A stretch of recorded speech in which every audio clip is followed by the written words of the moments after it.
Ring.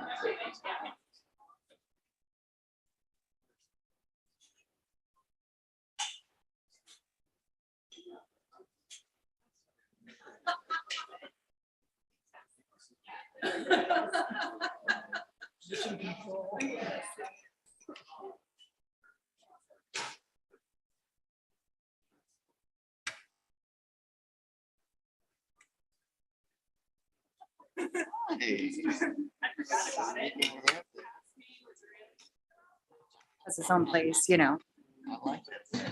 Well, good morning, everybody.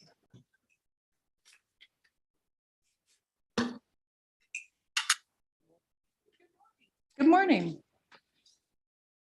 Thanks for joining us here in beautiful Durango, and thanks to Director Hawkins for hosting us in Southwest Conservancy District for also your hosting duties. We appreciate you. And to staff. So we'll go ahead and call this meeting to order today, September 20th, 2022 at 9 o'clock. And if everyone will please stand for the Pledge of Allegiance. Recording in progress.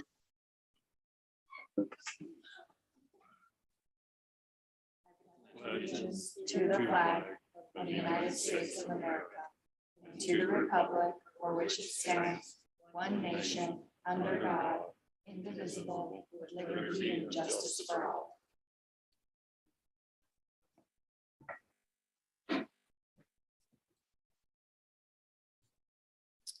We'll move to agenda item 1, review and approve agenda. Do you have any changes or edits? Director Boucher.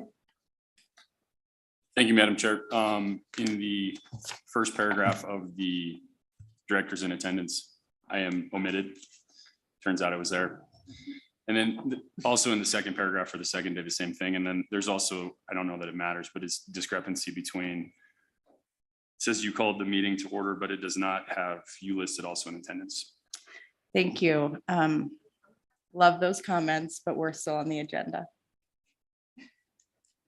And then we'll go to the minutes.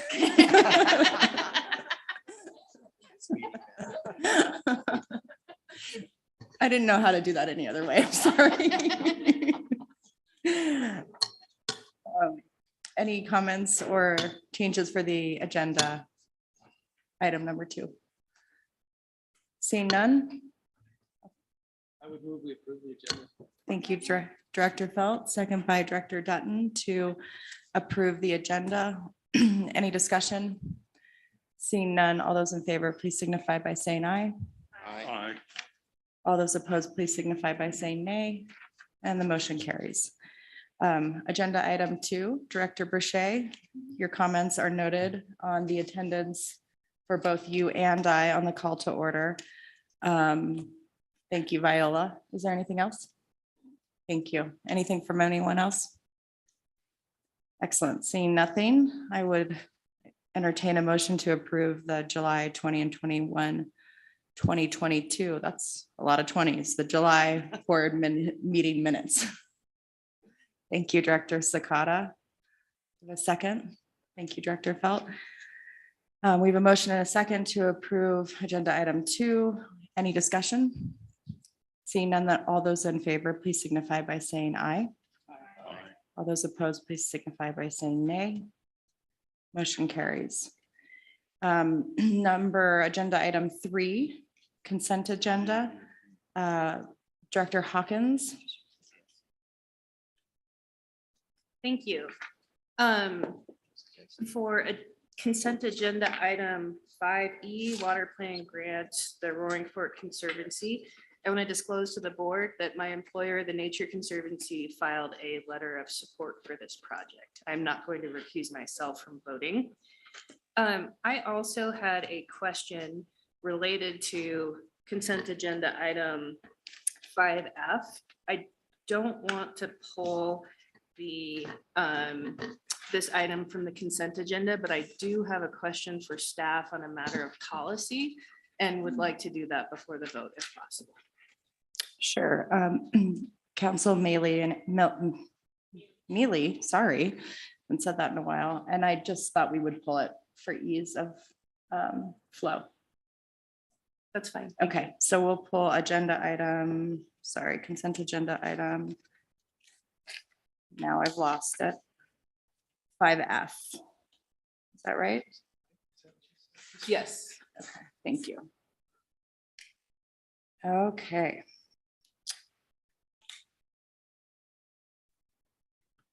Oh, thank you. We'll go ahead and consider it right under 3 and before director's reports. Unless staff would need additional time on the question, should we go ahead and find out what the question is, and then we can scoot it down if there's additional work to be done? Okay, great. So I would entertain a motion on the consent agenda items with the removal of 5F. Go ahead, Director Boucher. Thanks, Madam Chair. Also on the consent agenda, item 5E, the Roaring Fork Conservancy. I don't have a dispute with staff decision, but I feel like some of the topics associated with that would be good to have conversation between staff and board. And I'm wondering if that might be open for conversation at some point today and removing it from the consent agenda.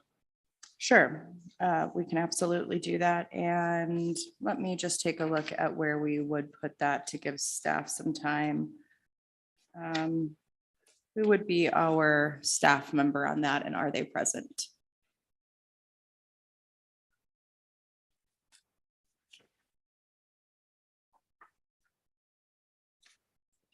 I'm looking.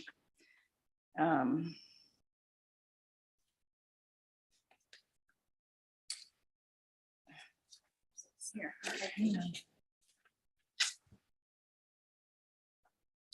5E is engagement and innovation activities, Roaring Fork Conservancy, exploring social and environmental controls on the scalability of water conservation program. I'm going to ask Amy Ostick to do that as part of the Colorado River agenda item. Okay, at the end of that. Perfect. So we will move.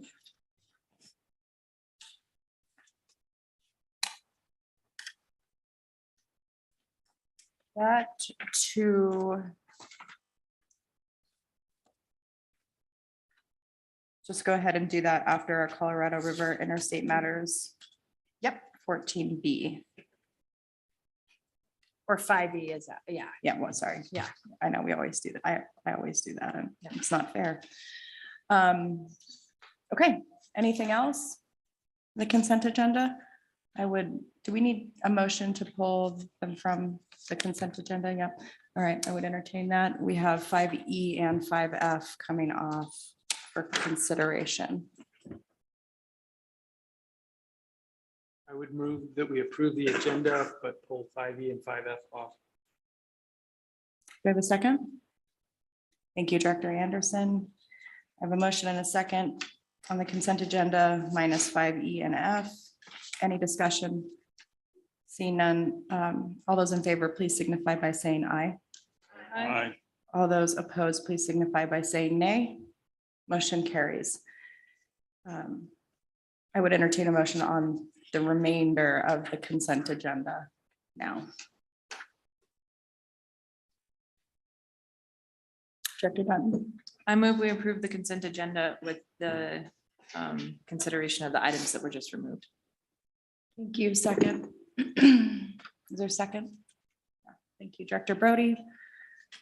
Any discussion? Seeing none, all those in favor, please signify by saying aye. All those opposed, please signify by saying nay. Motion carries. Thank you. Let's go ahead and have our conversation on consent agenda item 5F. Go ahead, Director Hawkins, when you're ready. Thank you. And I see Chris coming up, so thank you, Chris. So my concern or question about the memo on this item was that there was an indication that I couldn't tell if this application wasn't competitive because it hadn't been embedded in a prior planning process, or if we were actually taking a position that projects would not be funded unless they were part of a planning process. I'm wondering if you could clarify for me that part of the memo about the decision not to fund this. Certainly. Good morning, Chris Sturm, CWCB staff for the record. The updated guidelines for the watershed health category state underneath the basic applicant criteria that in order for the application to be considered for funding, it has a design or project grant, which 5F is a project grant, has to be informed through a planning effort similar to those described in the planning grant section. So the application did not identify any planning process to inform those projects. And so my input for the board, and this may be an item that we need to take up at a future meeting. I know how long watershed and other planning processes take in my basin and assume that they take similar amounts of time in other basins. And I have a concern that if that's how we're interpreting the guidance, that we're gonna miss opportunities to get shovel-ready projects up for federal funding with using state funding as match. So just expressing, I defer to staff on your thorough review of the applications and whether they're competitive. But I do have some concerns that if that's how we're interpreting the guidance, we might miss an opportunity to put a good project forward that maybe is, shouldn't wait for a watershed or stream management planning process to move forward. So do you think that would be, taking another look at the guidelines? I have an equal concern that funding these projects will have unintended consequences on watershed because they have been there. So for example, in this application, there was one element of it that recommended removing wood from the floodplain. Wood in the floodplain imparts structural complexity. And so the planning process was CPW, we could be removing habitat for terrestrial species. I don't want to make that decision. That's why I'm looking for planning processes to inform.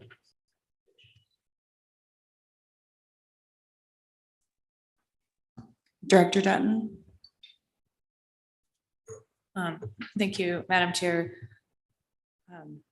Director Hawkins, I might also add a little nuance to with this one specifically. I respect and appreciate and share your desire to make sure that we're funding projects that fit within our goals and that we're doing it expediently. But when I read this application, and I'm a little bit familiar with it since 2 out of the 3 of the projects were to occur in the Rio Grande Basin, I think that this application wasn't competitive in my opinion because the applicant failed to really work within the CWCB's processes. And, if you read through the application, they didn't do a great job of tying the work in the Rio Grande Basin to the Rio Grande Basin plan and making sure that the project aligned with the processes that we've set up and the goals that locally have been identified through, really robust projects like stream management planning and all those types of things. And so yeah, again, I think we definitely want to make sure that we're not ineffectively or maybe just not on purpose putting roadblocks in people's way, but I don't feel like that was the case here. I think this applicant could have done a better job of making sure their project fit within local planning processes and within the goals of the Water Plan Grant Program. And I think that Chris did a good job of working through that and notifying or noticing that, this just didn't fit within the parameters we've laid out. Thank you, Director Hawkins. Thanks, that's all helpful. Chris, what would happen if there was a project moving forward, say in one of my sub-basins in the Southwest that doesn't have an active watershed or planning process outside of like the roundtable IPP process?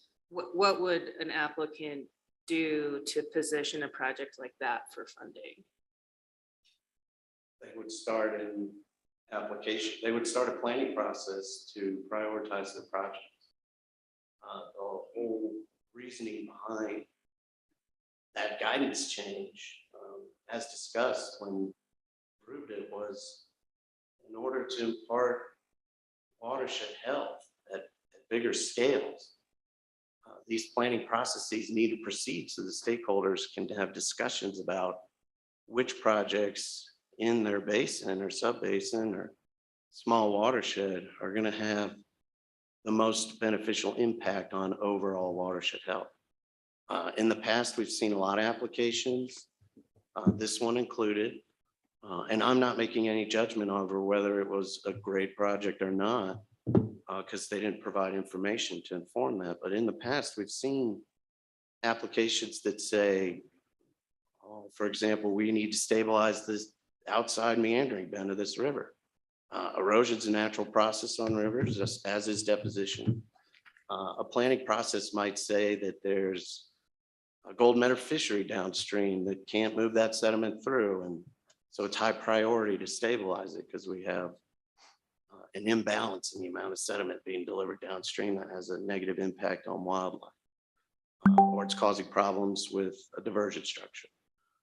In that case, it's been discussed, the stakeholders come around on it. So what we were trying to achieve with that guideline is a very objective way of saying, if you've been through a planning process, it's identified your project and it's eligible. Something that's a little more subjective is the stakeholder piece of it. Oftentimes I see these applications a little light on what I call stakeholder involvement. By requiring a planning process to inform projects, we're getting around that issue too. So that we've had a robust group of folks at the table to discuss which projects they want to move forward. Thank you, Chris. Any further comment on this agenda item? Okay, is there a motion to go ahead and approve it or otherwise? Dr. Brody? I'll move approval of this agenda item. Thank you. Thank you. Director Boucher with the second. We have a motion and a second to approve consent agenda item 5F. Any discussion? Seeing none, all those in favor, please indicate by saying aye. Aye. All those opposed, please signify by saying nay. The motion carries. Thank you, and thank you, Chris. Also, I just have to say I was remiss in not thanking Fort Lewis College for hosting us. And so thank you to Fort Lewis College for that. It's a beautiful space.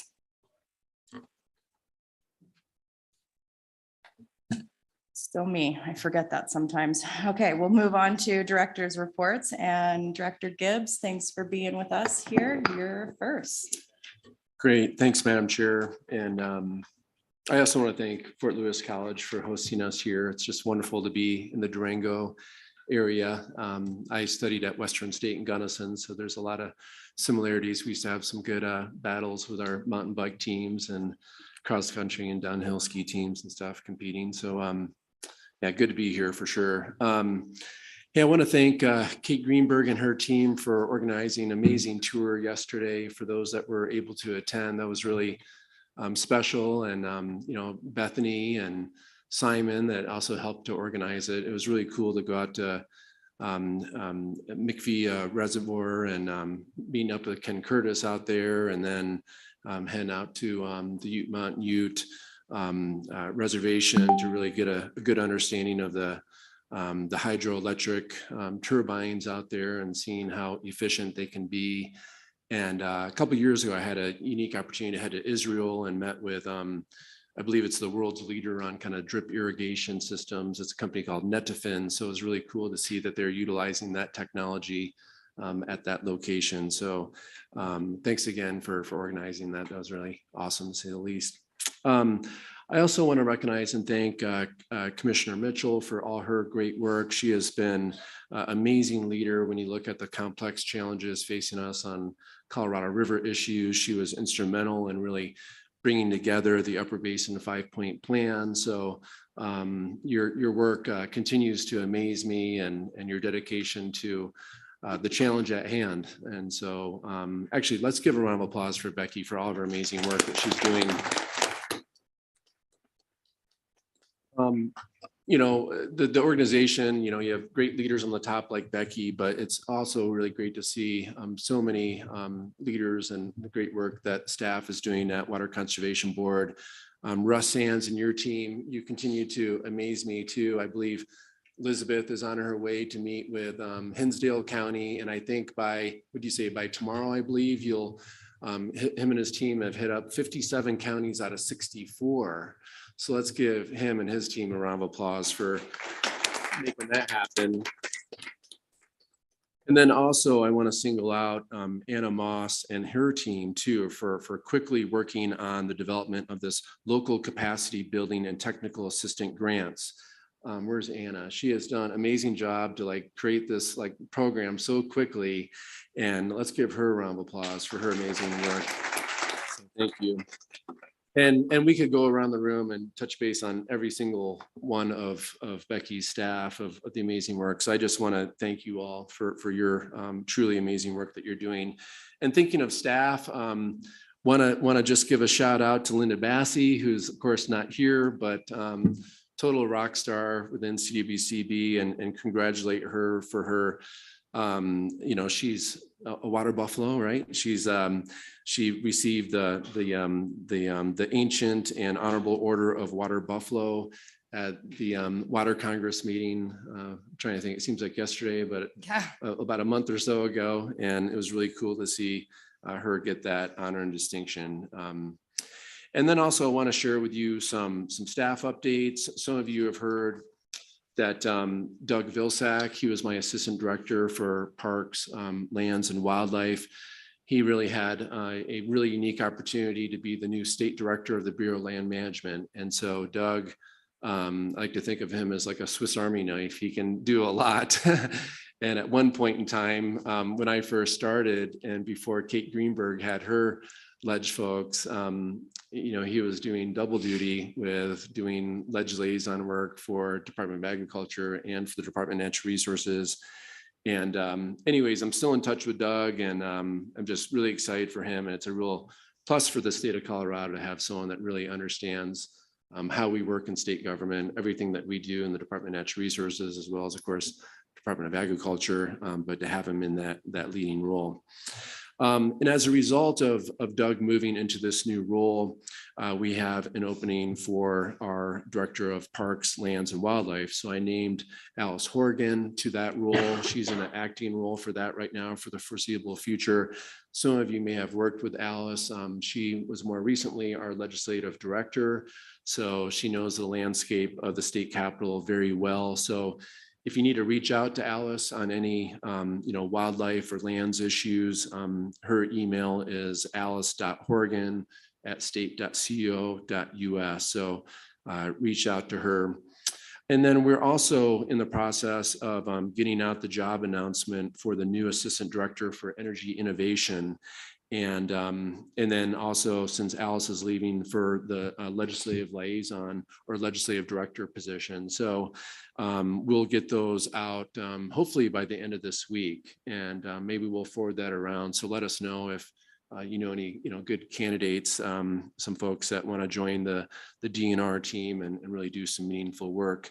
And thinking of meaningful work, we're also in the process of finalizing the job description too of a new position that we'll be adding for our tribal liaison position. Some other departments in state government have that role. I feel like it's long overdue. Everything that we do in the DNR should have a lens of understanding the indigenous lands that we're on, and really excited to get that job announcement as well. So more or less three big positions that we're going to be announcing here in the very near future. And let us, please help us get the word out there and try to recruit folks too, if you know folks that should apply for this. Few other updates. Last week, I was in Salt Lake for the U.S. Commission on Wildfire and Wildfire Mitigation Planning. I was appointed by the President administration to represent more or less DNR and state forestry entities to have a seat at the table for that. So as you all know, I've given a lot of kind of forest health and wildfire updates in the past, and I feel like a kid in the candy shop that I get to, be in these meetings and help kind of shape national fire policy. Our charge is to come up with policy recommendations for the president and members of Congress within a year. And then we have some other recommendations in terms of like aviation recommendations that we're supposed to get out the door here actually in a couple months. So there's definitely some urgency, but we designed that there's going to be a few work meetings to really do a lot of the bulk load of the work and then report out to the larger group. So for example, there will be a committee on landscapes. There'll be a committee on community resiliency, a committee on aviation. So just to name a few of the committees, but more to come on that, and I'll definitely give you some updates. Next, our updates on Division of Forestry. The Colorado State Forest Service is now accepting applications for what we call our furworm program. That's the Forest Restoration and Wildfire Risk Mitigation Grant Program. That particular program's been in place for quite a few years. It's normally a 50-50 match for communities or homeowners associations. There's a broad range of entities that can apply for those grants, and really excited to have just amazing leadership by Governor Polis and the state legislature to really recognize that we really need to ramp up efforts more when it comes to forest health. So last year they approved $15 million for these grants, and when I was a legislator, we used to argue and debate, and it was a miracle if we came up with $1 million. And so we've come really a long way in terms of bringing more emphasis and more dollars to the table of what we really see as great needs throughout the state of Colorado. Also, our natural and working land strategic plan is continuing. We're planning to release the draft of the Colorado first natural and working land strategic plan in October for public comment. This plan outlines strategies for reducing greenhouse gas emissions and sequestering carbon in Colorado's forests, grasslands, agricultural lands, urban green space, wetlands, and riparian areas. So more to come on that. A few parks and wildlife updates. Sorry, Rob. Maybe you'll cover some of these and maybe you won't, but the gray wolf reintroduction effort, both the stakeholder advisory group and the technical work group held their final meeting in August. And that wrapped up, believe it or not, a 15-month-long process that's meant to inform Parks and Wildlife and the commission and staff to prepare for the draft of the wolf management restoration plan. And I attended quite a few of these meetings, and a huge thank you to those that participated, because it was just, similar to CWCB, where we have meetings throughout the state, but they met, monthly, and there were also, some subgroups as well, but the group really worked well to come together, recognizing that there's folks that feel strongly supporting wolves, or some folks have concerns with wolf reintroduction, obviously, but just understanding, hey, voter supported Prop 114, and let's work really hard to come to the table to figure out the reality when we introduce wolves, how we mitigate concerns that people have. And yeah, huge thank you to those that participated. Becky, I believe, sent out the email of the news that we found zebra mussel at Highline State Park. The significance of this is that this is the first known adult zebra mussel found in a waterway in Colorado.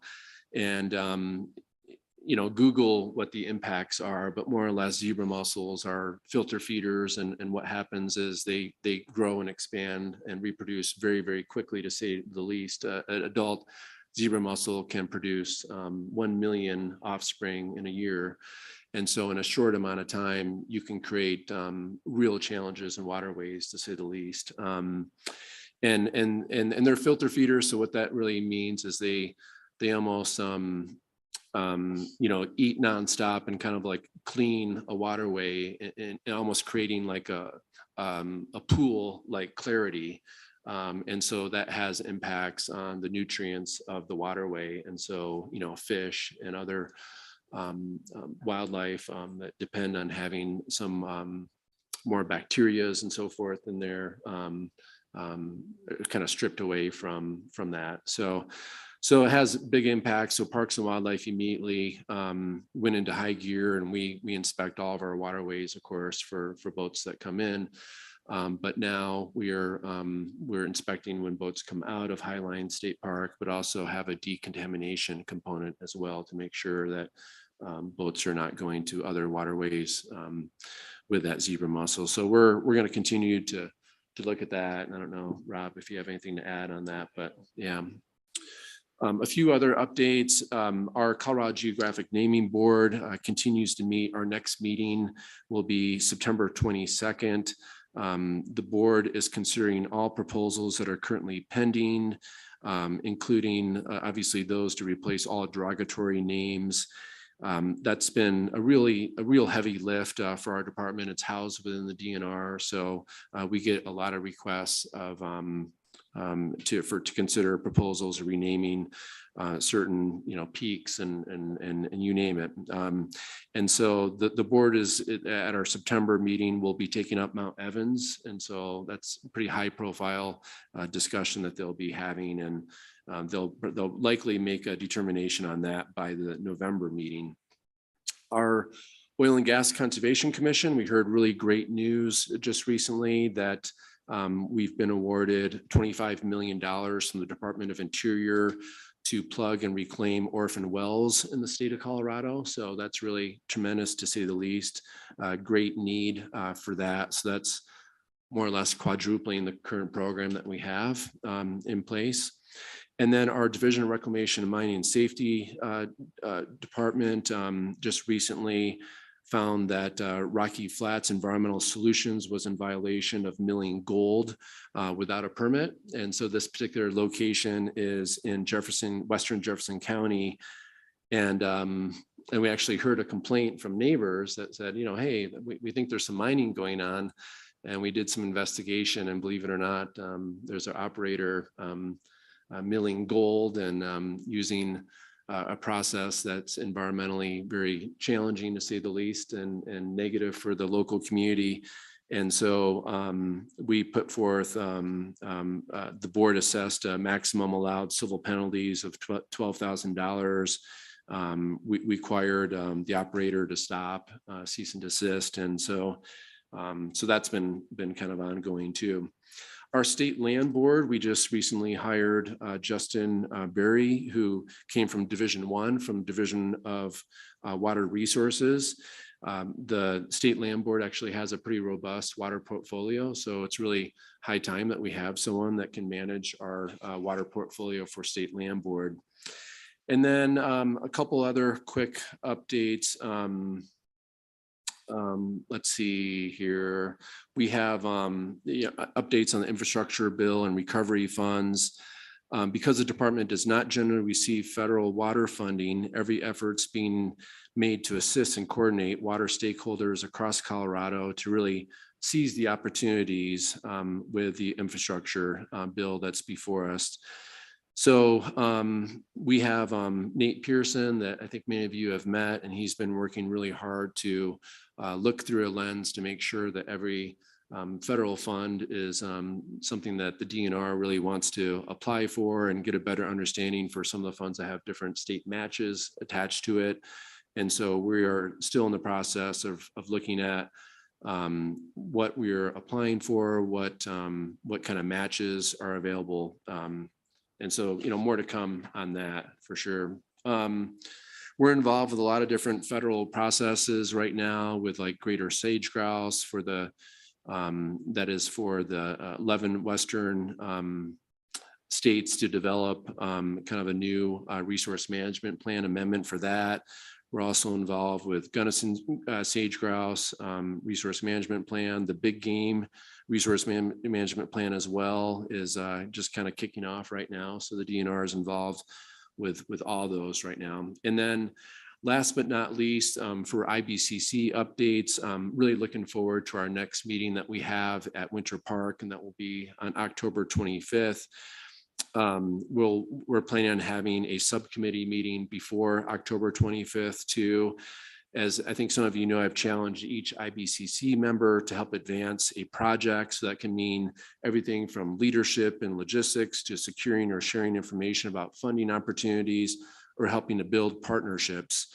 And so I really ask the IBCC leaders to help guide the roundtable conversations. And, you know, they're elected to be leaders in their basins. And my expectation is that they're going to not only be the lead because they're representing those basins on IBCC, but also help lead in getting concepts through the grant process.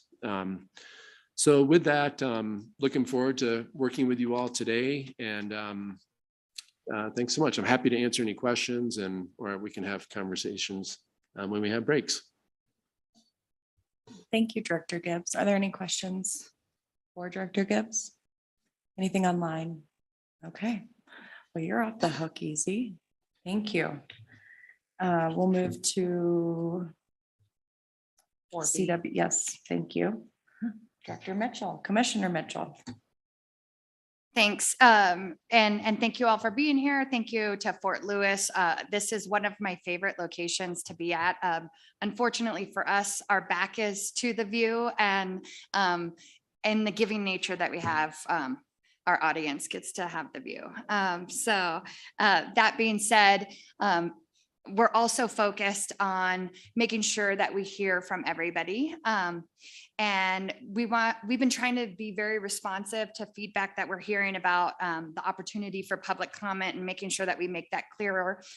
So we're going to try a couple different approaches for this meeting. I want to make sure it's really clear the way that we're doing it is that we will be offering public comment on any agenda item during that agenda item, but we'll also have time at the end of the meeting for any other comments or for anyone that maybe wants to make a comment that's not specific to an agenda item. And again, the goal here is to be transparent about the opportunity for comment, and to ensure that board members hear from anyone that has anyone from the community before taking any action. So I want to make sure that's clear. Another thing I want to highlight before I get into some of the meat is that just a shout out, because this agency does so much good work that this director's report is obviously not enough time to hit everything that this agency does when you look at the diversity of the agency and the work that we do.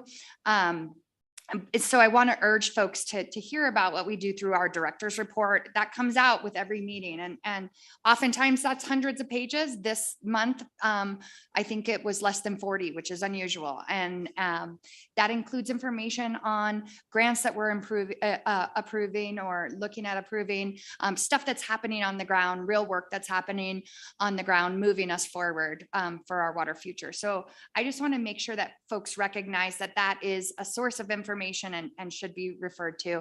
I want to start with a little good news. It maybe have some concerns, and then I want to finish with some good news too. And most of the news in this director's report is fairly positive. But first, there is forecasters showing a likelihood for 3+ inches in this area of rain and the surrounding mountains. We do have concerns obviously of burn scar areas and that sort of thing. But I think folks know that this area has been extremely hard hit with hydrologic issues and lack of precip. Any moisture we can get is I think helpful. So I'm gonna give Rob the credit from DWR that's here. I said, oh, you're making it rain while we come down and visit you in this area. So thank you for that. And I'm sure he'll talk about that a little bit too. I also want to talk a little about some of what's happening across the state, specifically as it relates to the water supply planning section. I think we all know how busy they have been on the Colorado Water Plan. But they're also at the same time working to improve the Water Supply Reserve Fund guidelines, also working on leading water conservation initiatives and supporting the roundtables. I think that's incredibly important work. It's on the ground, it's out there, it's where the work is getting done. And when you see CWCB staff, often who you're seeing are staff from the water supply planning section. You're going to hear a little bit more about the work that they're doing in some of the agenda items. And I want to talk a bit about the outreach efforts that have gone on. Every county is important in this state. Of the 64 counties, I think we are at 57 being visited by the end of this week. Also CWCB staff have attended more than 100 events across the state, and they also continue to make equity a focus of our outreach efforts. And I fully support that. I think the board fully supports that, and I think it's important as we move forward. I need to give a special shout out to Elizabeth Scoder. She's been the one that's really been on the ground and making that happen. And when you talk about all of the counties visited, that's no small feat. So there's also continued support to advance project implementation. The team has worked to support the grant and loan portal, that's where all the water plan grants and the Water Supply Reserve Fund grants and the PEPO grants can be processed online. That was really a way to make our system more user-friendly and more accessible. I think we are moving really quickly at that, and I'm so thankful to all the staff that have been focused on that. That's how we get the money out in the most efficient way, and that's how we solve problems. And I think that is a tribute to this board for supporting us while we do that, and supporting the efforts that way. It makes the process easier, and that's our goal, is to get more people involved. We've also been creating online videos. A big thanks to Ben Wade for that. And then purchasing audio equipment for roundtables. I think we heard that loud and clear. How do we access more people? Well, we make ourselves more accessible. And there's been a few events that I've attended where the comments that we've received, not for our events, but that the audio equipment could have been improved and we would have been able to hear things better. And I think we are trying to make sure that is not a comment that we get, and that when there are meetings that we are supportive of in remote areas, that anyone who wants to attend can attend. So that's incredibly important. In fact, our last roundtable in the North Platte has a short presentation scheduled for the 27th, but and the last online listening session for the water plan is on the 28th. So just putting your words into action, and I think that's an important thing that staff is trying to do. There's been some additional listening sessions focused on robust agriculture, but anyone is welcome to discuss any topic. We are hearing these things, we're taking notes. I heard Russ talk about the hundreds of pages of notes that have been taken from just these meetings across the state. And that's staff taking those notes and bringing it back to you guys. So there was an ag specific meeting held last week to work around the harvest and make sure that the ag community could attend. So staff have been working hard, Nora Flynn specifically for that, to hit a range of agricultural meetings. Some other movement that's happening within the state, this is all really positive. I think the last few have been slightly sad, but this one's pretty positive. I'm excited about that. You might have heard last month there was a conservation MOU that came out, and that was really an effort by some water providers on the state to lead, and really put forth some goals and initiatives that they would commit to as to be part of the solution with what's happening with the Colorado River.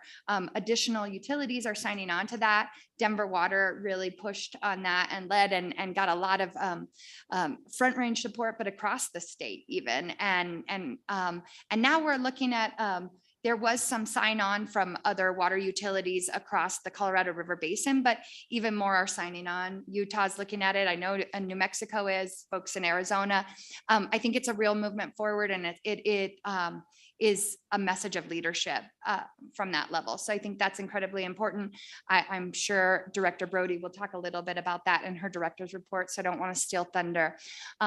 Also, in terms of conservation, there's been an analysis done of the Western states, and I got word about this morning. I was in a meeting before this meeting, and we talked about some of the analysis that was happening across the Western states and what is happening in relation to conservation. And I want to make sure that I say this really clearly, that as we submitted our information from Colorado, but also from Wyoming and Utah and New Mexico, we did an analysis of water conservation practices, and our conservation practices are consistent with best management practices across the West, consistent all the time. So we're not just making cuts when when there is not water in the river, but we have standard practices that that are really best management practices. Those are outdoor watering restrictions almost all the time. Incentives for zero scape. We know about the turf removal that's moved forward. Our plumbing codes are consistent with our water conservation initiatives. We can always do better, but I want to make sure that folks realize how far we've come. And there's numbers in the realm of 35% of reduction of municipal water use since 2000 on the Front Range, since the year 2000 on the Front Range. And I think that's saying a lot for the leadership within the state. So also in terms of conservation and areas of high growth, one of the areas of highest growth is that growth is the Northern Front Range and that northern water area.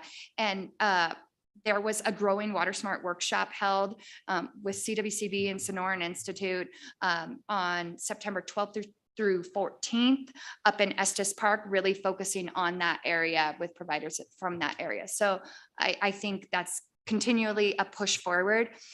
Talking a little bit about Colorado River. I know it's in the news. You hear it, you see it. I want to give you a little bit of a status. You'll hear more in a later agenda item, but since adopting that 5-point plan, the upper division states have been busy implementing it, including working to authorize the system conservation pilot program, also securing funding for that and trying to secure funding for that program. We're also at the same time working to ensure that the upper division states have control over how that program is operated so that we can avoid any speculation or drought profiteering. Our technical staff have been working diligently to identify the best use for those federal infrastructure funds for measurement and monitoring across the upper basin. And then also on another note, the Upper Colorado River Commission Demand Management Feasibility Investigation is also moving forward, and you'll hear more updates from staff on that.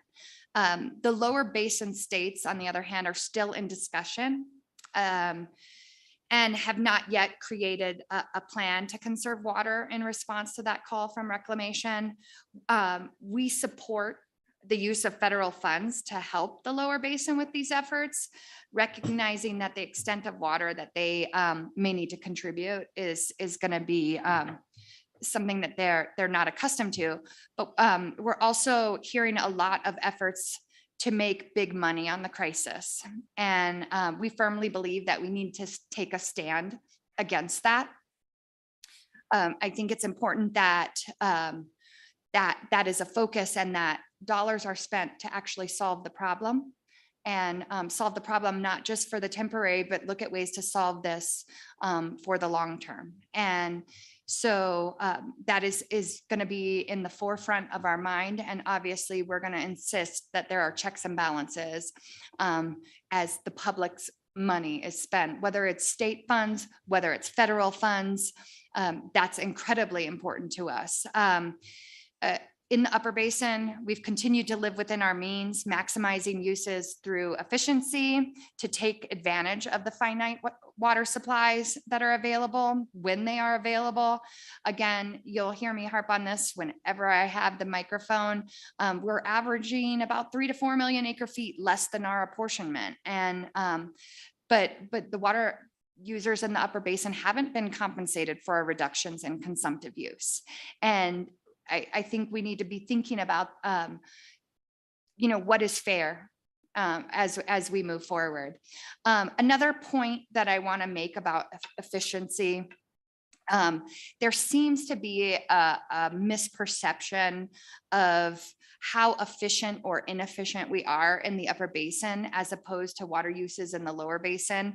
And so I want to make sure that I make some statements regarding that, because I've spent some time doing some research on that. And the fact is that our water users put water to beneficial use, and nearly all of the water that the crops don't consume returns back to the Colorado River system as return flows, and then is reused multiple times by downstream water users in the states. I think that's an important differentiation between some of what's happening in the Upper Basin and some what's happening in some parts of the Lower Basin.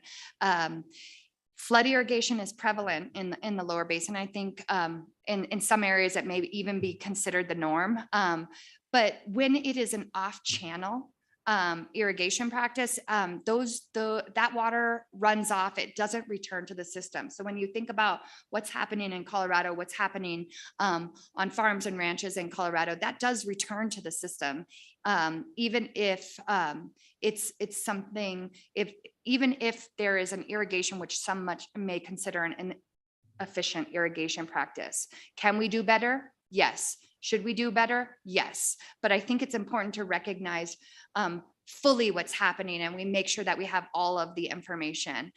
When those waters don't return to the system, it's an export from the system. And so we all know that that's happening, but I think we want to make sure that we're able to describe it and talk about it and make sure that we defend our way of life here in the Upper Basin, and in Colorado specifically. I think we heard a little bit from the tour, those that were on the tour yesterday. I cannot wait to hear, hopefully in your director's reports, about the impact of that tour. I had gotten some information from the Ute Mountain Ute while you were on the tour. We were in another meeting and talking about the impacts over the last few years in terms of the amount of fallowing that has had to occur, but also the innovation that has occurred because of the dire situation that we've been in. And I think we've seen everyone be responsive to the hydrology, because we have no choice. And I think that's incredibly important. I think we need to be celebrating the ways that we are innovative. I think we need to be acknowledging folks that are making highest and best use, and really acknowledging that folks are changing and because they have to. And we need to push others to make some of those same changes. And so I have to thank Kate Greenberg, or Commissioner Greenberg, for making sure that that tour was set up. I think anytime we can elevate the work that's happening, not only in this corner of the state, but specifically on the reservations, I think that's it's an important knowledge for us all, and we can all learn. There's a ton of history there. The final thing I want to talk about is Director Gibbs mentioned Linda Bassey getting the Water Buffalo Award. She also got another award, I believe it was last week. The days kind of blend, but the David Getch's Flowing Water Award through the Water Trust, and another really big award. And she mentioned something in her comments at the end of that it wasn't about her, that it was really everybody that worked on it. The programs that we have in this agency make a difference. And the people that you have working on these programs in this agency make a difference. And so watching Linda receive that award was really like receiving an award for the entire agency of the work that we do. And I know that she would not be offended if I said it wasn't just her award. It was really, she knows what it takes to get things done. It was incredibly deserving, but it is because of the work that we do and that we've been able to make a difference in Colorado and for water in rivers and streams. And I am so proud of that. So that is all I have. I love questions, but you don't have to ask them. Thank you, Commissioner Mitchell. Are there any questions? Director Sakata and then Director Dutton. Thank you, Madam Chair. And Director Mitchell, thank you so much for all the work that you do and your staff. It's really amazing to watch the work that's going on and so proud of all that you're doing. And special thanks to the staff. I was able to listen to a couple of the water plan online sessions, and that's fantastic what they're doing. You know, it's bilingual, so the opportunity again to reach out to more people than we have in the past. And it really complicated things online, but they did a fantastic job of handling that. So just wanted to mention my thanks to all that work that they're doing. Thank you.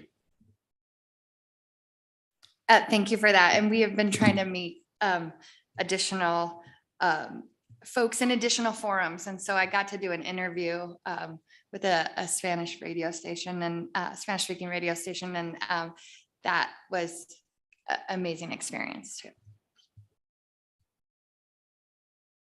Director Dutton. Thank you, Madam Chair.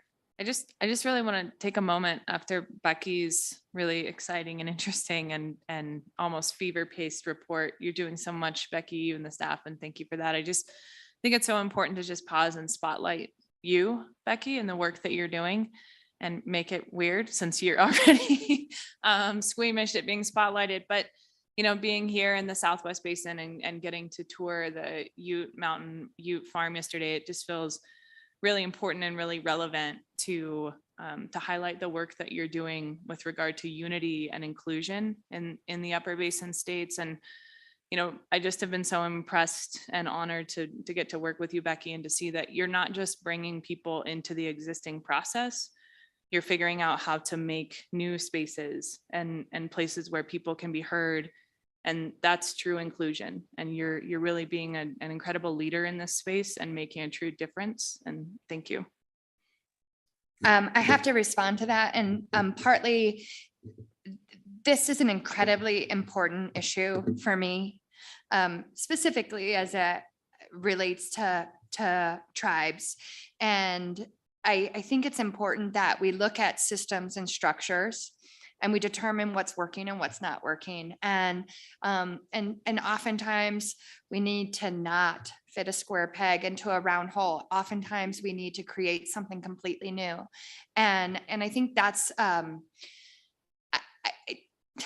kind of take away a little bit from some of the kudos, that seemed easier to me than trying to fit into something that was existing. And so I think some of what we've tried to do is create something that works, something that is inclusive, and something that shows an example of how to do things into the future. So thank you for that. It is probably one of the most important things that I feel that I work on.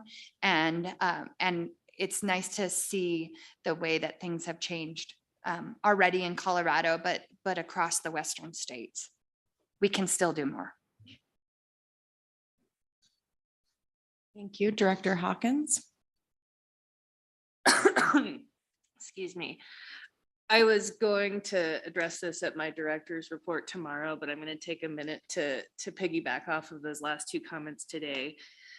I was reflecting last night that there has been more progress in a government to government sovereign relationship building between the Ute Mountain Ute tribe, the Southern Ute tribe, and the state of Colorado during my board tenure than in my entire career before then representing a tribe. This is not just Becky, it is Director Gibbs, it is Governor Polis, it's the entire administration. We are leading the basin on this issue. It is a matter of importance throughout the Colorado River Basin. We are in a moment of change. The 30 tribal nations are not going to tolerate being excluded from process anymore.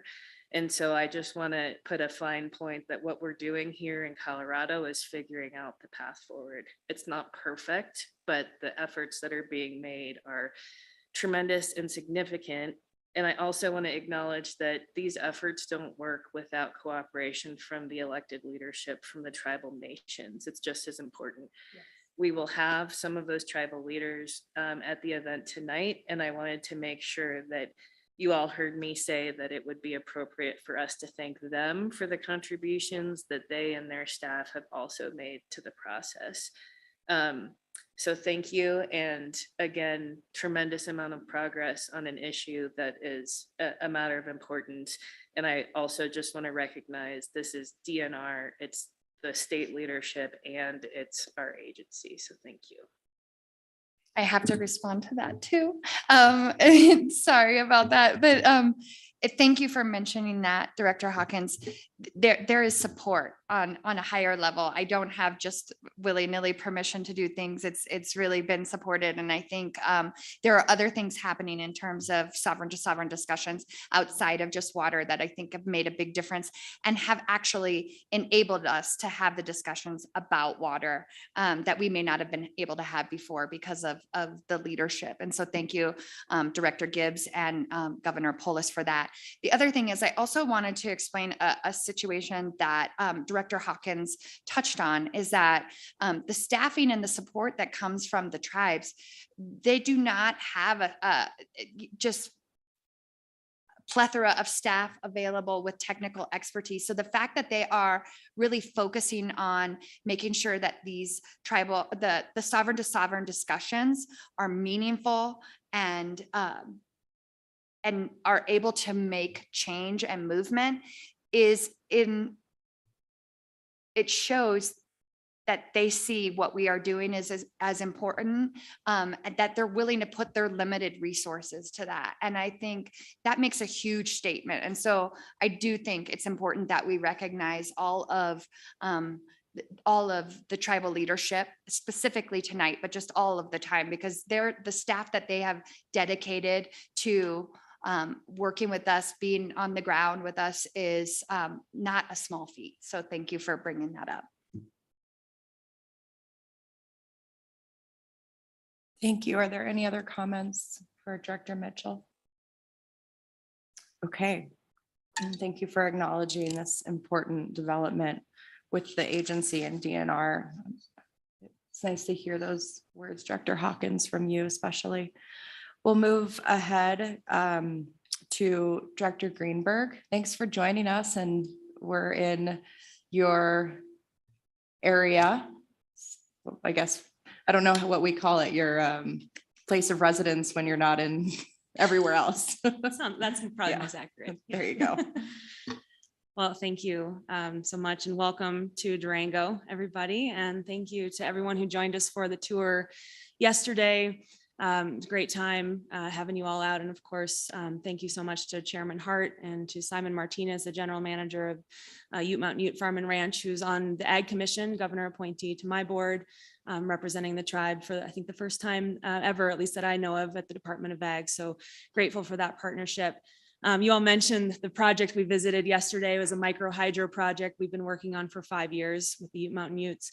And yesterday we saw the finished product of one of 10 micro hydro turbines that we've put in the irrigation system. This is run through our Acre 3 program, our renewable energy and energy efficiency program.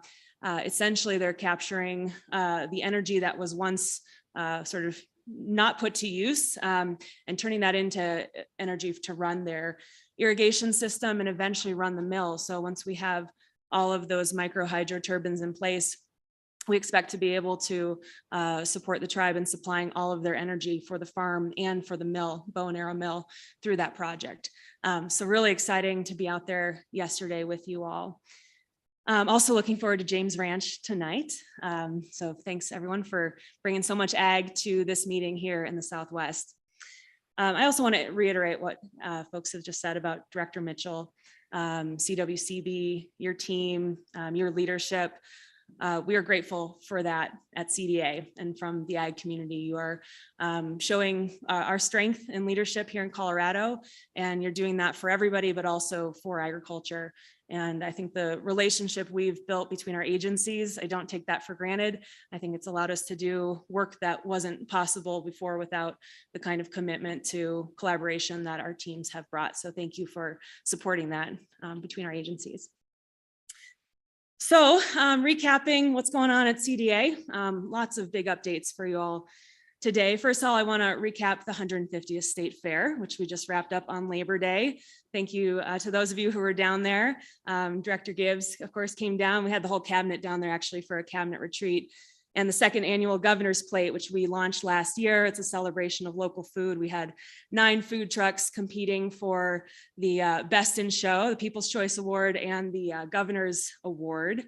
And we have a requirement that they source Colorado Proud ingredients. So we actually had pretty much every sector of ag production represented. We had local grain, dairy, meat, produce, chili, peaches. We had James Ranch cheese on one of the grilled cheese sandwiches that won the People's Choice Award. So just really excited about how we've been able to expand representing Colorado ag at the State Fair, which is all about Colorado ag. We also had a really successful junior livestock auction, almost $420,000 raised at that auction. A great ice cream social the folks joined us for. We actually had a washboard player, a traveling washboard player who came through and provided us with impromptu music. And so just some random fair serendipity. We had the largest fiesta day in the last 13 years, just a ton of energy down at the fair. But I think one of the points of pride for me for fair this year, at least for our special events, was our Centennial Farm and Ranch event. So the last 36 years or so, CDA has co-hosted the Centennial Farms and Ranches with History Colorado. And that event, we recognize farm and ranch families who have passed their land down through generations, for 100 years. And that's a really high point of pride for those families, of course. History Colorado and I have been talking about how to expand that ceremony, because we know that a lot of farmers and ranchers and families have not been able to pass land down or even own land at points in the past 100 years. So we expanded the categories beyond Centennial Farms and Ranches to include Centennial Farmers and Ranchers. So anybody who's 100 years old or older that's been in agriculture their whole life. Centennial Agribusiness, we recognize the Farm Bureau this year for being in existence for over 100 years. And then we also created 2 new legacy awards. We were able to recognize the Sangre de Cristo Acequia Association for their over 500 years of agricultural production in the Southern San Luis Valley. And then it was my personal honor to present the first ever Commissioner of Agriculture Agricultural Legacy Award to the late, great Bob Cicada, and our Director Cicada's father. And so Director Cicada and Julie were down there to receive that award. And of course, Bob, 96 years of service to agriculture and innovation. And really thank you, Robert, for the opportunity to recognize your family. Robert's family had to be in 2 places at once because Bob was being recognized for 2 awards at once in 2 different places. So just a testament to the legacy of the Cicada family that Director Cicada carries on today. So I guess moving on to WIGS, our sort of our big picture, we're doing a lot of stuff at CDA that's never been done before, and really trying to, in my mind, make sure our agency is relevant for what we're going to be dealing with in 20, 30 years. And that's why we have such a focus on new market diversification and expansion, advancing voluntary stewardship, soil, water, and climate stewardship, and thinking about everything we do for future generations, and recognizing that the work we do today is going to be for those kids or teenagers who are going to be running farms in 20, 30 years and dealing with the problems that we don't know yet what those are going to look like, but how can we help set them up for success? So our first big WIG, economic resilience, our main strategy is market diversification. We've been really hitting the gas pedal on Colorado Proud. telling the story to consumers about the food that we grow and raise here in Colorado. So maybe you've seen billboards, PSAs, a lot of social media out there. Of course, the work we've done at State Fair, integrating Colorado Proud products into all of our catering and events. We're just going to keep amping that up. Of course, a lot of that's coming from recovery money, but hopefully taking advantage to really get consumers thinking about local food. We're also entered a new partnership with an organization called Zero Foodprint. Zero Foodprint works with restaurants and businesses to essentially provide patrons of those businesses with a way to fund regenerative agriculture. So if you're out at a restaurant that's participating with Zero Foodprint, you'll have a 1% addition to your bill that will go into a regenerative ag fund. Part of that fund will help fund our soil health program. So that's one of many ways we're looking to integrate our marketing diversification with our stewardship work. We are also continuing to invest quite a bit of money into regional processing. Through the pandemic, meat processing has been one of the biggest issues. We are continuing to support our local and regional meat processors. We're still seeing, it's not as bad as it was. We were seeing 18-month waits for getting animals processed.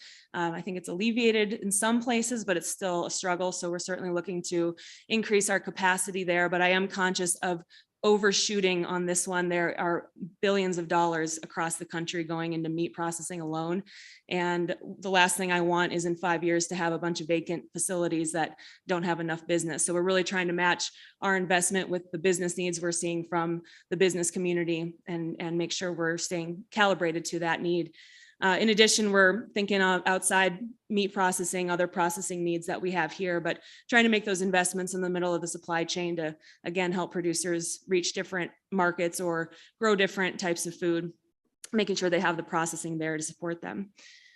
Our second big wig is stewardship, advancing voluntary stewardship. For the last 3 years, I think you guys know well that we've been building our soil health program, codified it in statute in 2021. This year is our pilot program year. We have 17 conservation districts, 3 other partners, Colorado Corn, Bird Conservancy of the Rockies, and I believe the Sangre de Cristo Sequia Association. They're certainly partners of ours, as well as 130 farmers and ranchers who are working on this pilot with us. The pilot around the STAR program is essentially creating a 5-star ranking system. 1 star is you're doing pretty much what 80% of everybody else in your region or county are doing. 5 stars is you've implemented all 5 soil health principles. You're doing monitoring, data collection, and really advancing soil stewardship in a new way. Our goal is to have that become a market signal. We have the goal over the next 9 months or so to recruit 10 companies to be part of our STAR program and pay our producers directly for their stewardship. And this work has paid off in a big way this week. Just yesterday, I was in Durango I was in Denver before I was in Toyac. And thank you, Cortez Airport and Boutique Air, for your direct flights on that single prop plane. But we had Secretary Vilsack in Denver at Spur Campus yesterday announcing that CDA was successful in our grant application for up to $25 million for Climate Smart Commodities grant program, which means that we are now going to be able over the next 4 years to expand STAR across the state. We also, in advance of this application, we worked with 8 other Western states to say, hey, whoever's successful, let's share research and data across our states, because this is really an arid land solution, not just a Colorado solution. So we'll be partnering with 8 states with at least 6 other land grant universities. CSU is our primary researcher on this one, but we'll have the other states to also collaborate with on data collection and analysis to figure out the best strategies for arid lands. And then the other components, the STAR program actually was born out of Champaign County, Illinois. We adapted it to Colorado, but we'll be giving money back to that original conservation district to look at scaling this model nationally. So it's really putting Colorado on the map for driving climate solutions with farmers and ranchers at the helm. Everything we've done to build this program was built by farmers and ranchers, built by our advisory committee and by the 130 producers telling us how it's going this year and really shaping the program. So I can't be more excited about that, more proud of our team. for rallying around this. I mentioned the marketing side. That's going to be a huge one for us. We know this money will, we're not taking it for granted that we'll have this money again in the future. So we're going to take the next 4 years to try and turn up as much business as we can, because eventually we'll be stepping out of the way and we need a market there to help our producers continue this work. I also want to mention on the stewardship front that last week my board met down in Alamosa. I had just visited the Water Center, and John Tracy, the new director there, my board member Colleen Pepler and I went up there to meet him, and was really grateful to get the chance to meet him in his first few months there. Colleen was very interested in sort of bringing back to our Ag Commission the question of how to support the Water Center and being ambitious with its research to support the future of agriculture. So my board voted unanimously last week to present a letter to the Water Center, which we sent along. I'm happy to share that, offering the Ag Commission's full support in the Water Center, looking at new research around new crops, new technology, new practices that will help support farmers and ranchers in being more resilient to drought and climate change. So whether that's crops that are not yet really commercially available in Colorado, whether it's technological adaptations or advancing the work of soil health and other land-based practices. My board is, I think, very excited to see that kind of innovation and research. They're forward-looking, and they're really supporting the research institutions we rely on to be forward-looking as well and to be proactive on those issues. So I think that dovetails well with what Director Mitchell mentioned about celebrating innovation here in Colorado. My 9-member board is very much behind that as well. Last few things in my report. Our third big WIG is supporting future generations.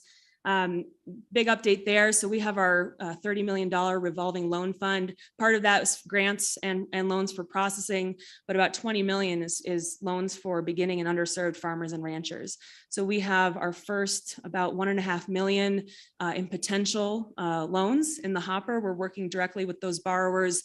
We're targeting borrowers who are not necessarily eligible or competitive in a conventional lending space. So we're doing a lot of work up front to get them borrow ready.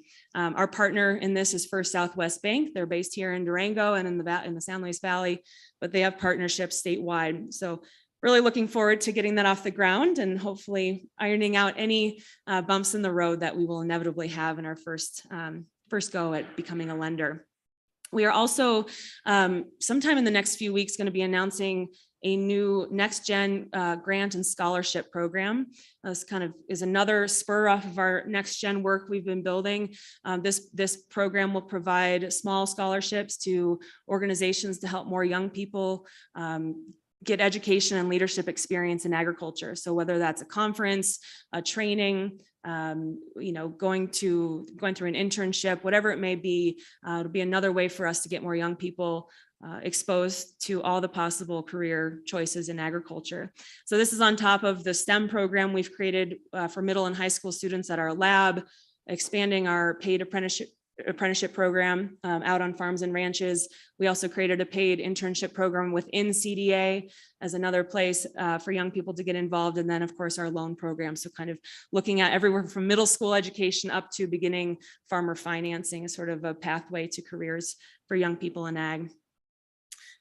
We also have about $200,000 for rural mental health funding. So we continue to operate our rural mental health program, supporting primarily partners out in the field who have developed really amazing programs supporting farmers and ranchers who are struggling, including offering 6 free mental health sessions. So we're also working with the ag worker communities and doing a lot more work in Spanish and other languages. We have some partners down here in La Plata County who have helped us with that. So just really trying to expand our outreach. We're also working on a couple of new positions.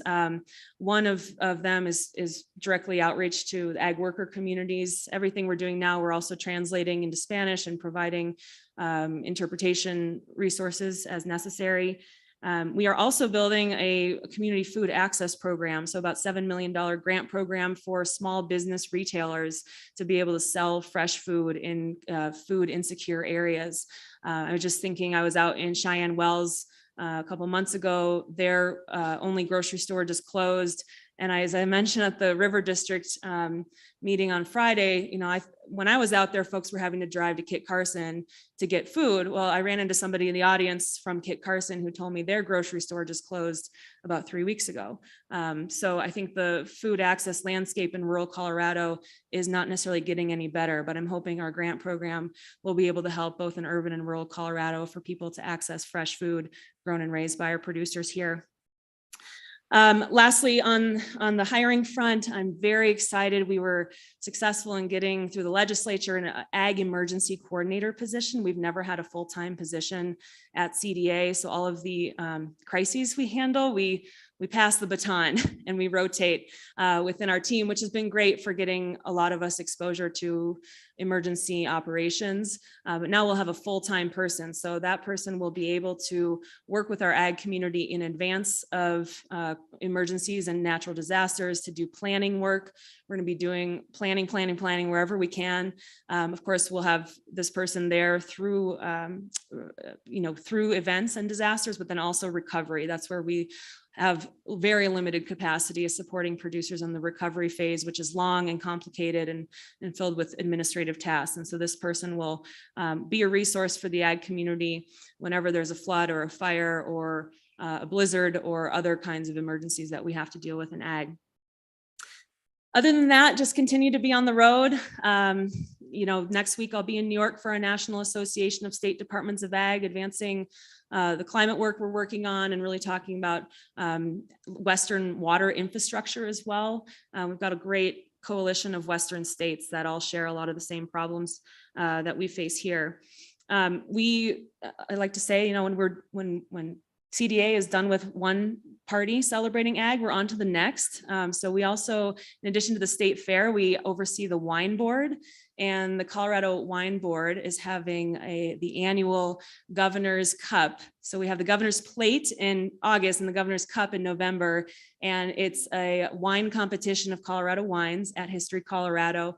We'll have local chefs pairing small plates with those wines, and the winner of the Governor's Cup will be announced that night. So you're all invited to join us November 4th in Denver if you're able to make it. And with that, that concludes my report for this morning.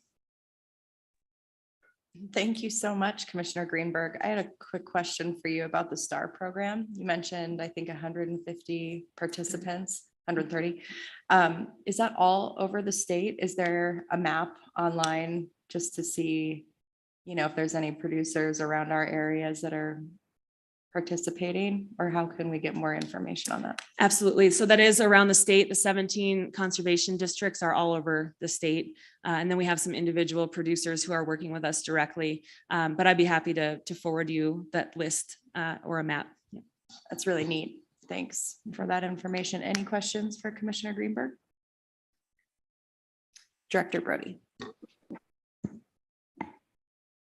Thank you, Director Brown. So like you, I had the opportunity recently to tour CSU's new facility at National Western. And to me, it seems like it would be a wonderful convening space to get your board together with our board and with folks from the university to talk about how we can work together collaboratively to advance the work of both, all three organizations really. And so I'm just putting that out there to see if there might be an opportunity in the future to have some collaborative conversations. So thank you. Great. Thank you, Director Brody. I believe we have, I want to say March is when we're looking to actually have a joint meeting with CWCB and the Ag Commission. I think our March CWCB meeting though is in the Northwest, right? So maybe we can follow up with our teams and see when we can all convene again at the Spur campus, because I agree with you. It's a fantastic convening ground. Yeah, it's really, as you were giving your update, it's so important that you're here and that you participate with this board like you do. None of us could do any of the work that we do without the collaboration with the Department of Ag, and we would have no future without your amazing progress in combination with the work that Director Mitchell does and staff and the members of this board. And our water users across the state, but they go hand in hand. And it's always just such a good reminder to hear from you all of this work you're doing to move us into the future. And gives me great hope when I was speaking recently to a group of 7th graders and, being able to carry forward messages of hope that there will be agriculture in Colorado when they're raising their kids, and really feel that way is a great message to pass on. And you're a big part of that. So thanks. Okay, so we're going to do a little something different with the agenda item 4D. I believe we have, there he is, Director Ryan virtually. And then Rob Ginaldi. I can introduce him in a minute. Okay, I was going to invite him to come up and sit. That's all. And then you can introduce him if you'd like. Is that? Yep. Yeah, that's fine. I was just helping you with the pronunciation. Okay, go ahead. Pronounce it for me, Director Ryan. Okay, and Rob Genualdi. And Madam Chair, shall I begin? Please do. Thank you. And I'm just going to start with my regrets for not being there in person. I'll explain that a little more in a minute. But regarding Director Greenberg's and Director Mitchell's reports, I just want to say, Director Greenberg, I always appreciate hearing your report. I learned so much about what you're doing, and it's so interesting. Director Mitchell, I want to just point out, I hate to focus on one person or one particular group because your entire staff does so much, but I just never cease to be amazed at Russ Sands and his team and the work they do and their engagement. It just amazes me, and I just get kind of exhausted watching them because they do so much. But the other thing I'll mention about your report, Director Mitchell, is I really appreciate your comments on efficiency. And we do so much talking at DWR about efficiency and administration in that context. So feel free to check in with us anytime you'd like for us to help you with that message. It's a great message. I did mention my regrets of not being there. I was really looking forward to the tour, Director Greenberg. That was so interesting. And I look forward to the meetings. I've only missed one in-person meeting in the last 5.5 years. They're so important to me, especially in one of my favorite parts of the state, Director Hawkins and Director Greenberg being in Durango. And so I really regret that. I missed the side discussions. I missed the discussions with everybody down there. But I just need to explain that yesterday morning at about 6 a.m., I was headed to Durango and at the base of Kenosha Pass, and I got a phone call from my son telling me that if I turn around, I could probably get back in time to see the birth of my grandson. And so I did make it back, and yesterday afternoon, my little grandson was born. So it takes a lot for me to miss a board meeting, especially in Durango. And that's probably one of the few items on the list that would take me away from that meeting. So thank you all for understanding, and thank you all for being able to do this remotely. That helps a lot. And with that, I just want to say to the board, some of you may recall before COVID, when we were in one of your basins, I would always like to bring our division engineer in and let them talk to you instead of me talking to you about things going on in the ground and in the basin, and just point out some features to the basin. And so we've done that this week. Rob, I'm sorry I'm not there with you in person, but the whole idea is really for you to have the floor and talk about what's going on in the basin for just a few minutes. And so I'll turn it over to Rob, and then Rob and I can take any questions after that if there are any. Rob, are you up and ready to go? And Madam Chair, can I turn it over to Rob?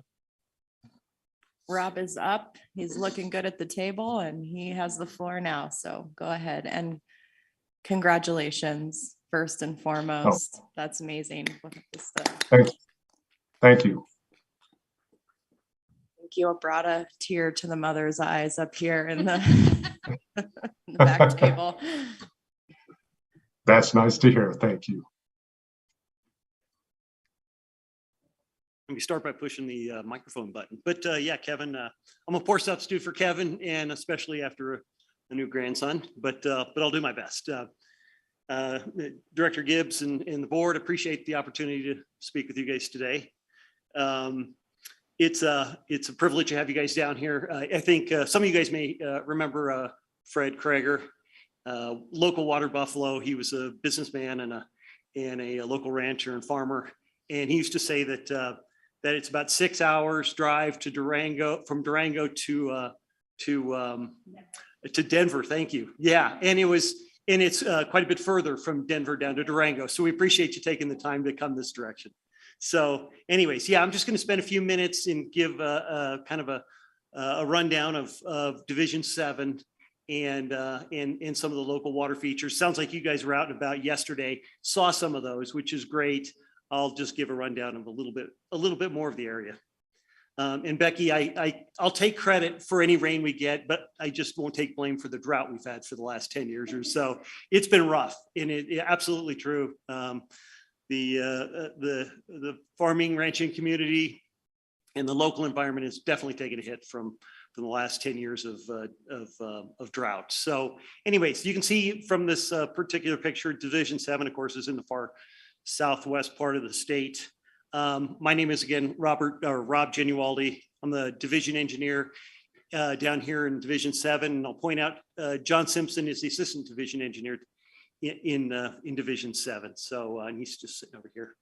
Let me go to the next slide. We'll see if that works. Yeah. So in the big scope of things, when it comes to Division 7 and how it fits in the whole Colorado River Basin. Okay, yeah, we just have it. Oh, I get to swing it around. Is that what you're saying? Yeah. You know, so we encompass a small part of the whole Colorado River Basin. But interestingly, Division 7 contributes about 25% of Colorado's contributions to the Colorado River system.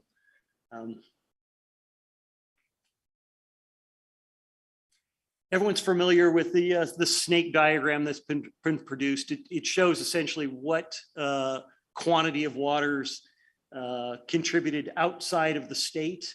Down in the top, or excuse me, the upper right-hand corner there of that slide shows the whole state, and then I've expanded that to just Division 7. You know, working from east to west, the San Juan, just as an example, produces about a little over 400,000 acre feet to New Mexico. So outside of the state, and moving to the west, you know, we have the Los Pinos or Pine River, the Animas, which runs right through Durango, is about 640,000 acre feet in on around. Totals exports out of Division 7 about 1.5 million acre feet. And if just give people an idea what that really means. If you combine the North Platte, the South Platte, the Laramie, the North and South Forks of the Republican, the Arkansas, and the Rio Grande combined, they still wouldn't equal what is produced out of Division 7. So that just gives people a perspective on how much water is drains out of Division 7. Also in the southeast corner, excuse me, of Division 7, you'll see that San Juan Chama project. That is a trans-mountain diversion that goes from the San Juan to the Chama in New Mexico. It produces almost 87,000 acre feet to the Rio Grande, and an important contribution to their water supply in New Mexico. Also a little fact on that one as well. There is no water right for that diversion. The federal legislation that was at the federal level included environmental and other protections, and it said that that project will have no impact on water rights current or into the future in Colorado. So there is no water right.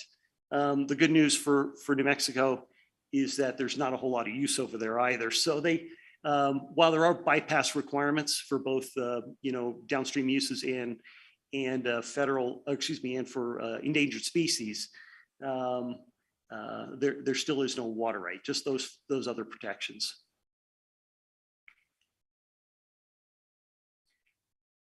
slide I put together just for, give a perspective of downstream states and where we sit. You can see there, Division 7 spans from, just east of Pagosa Springs, goes over to the Four Corners area. Durango's right about in the middle. One big feature for the Colorado system is the Navajo Reservoir, which is just south of the state line, actually just creeps into New Mexico, or excuse me, into Colorado. There's a number of towns and cities in New Mexico that rely on Colorado water, and they're in and around that Farmington area. And then the San Juan collects and heads over to Lake Powell and on down the Colorado.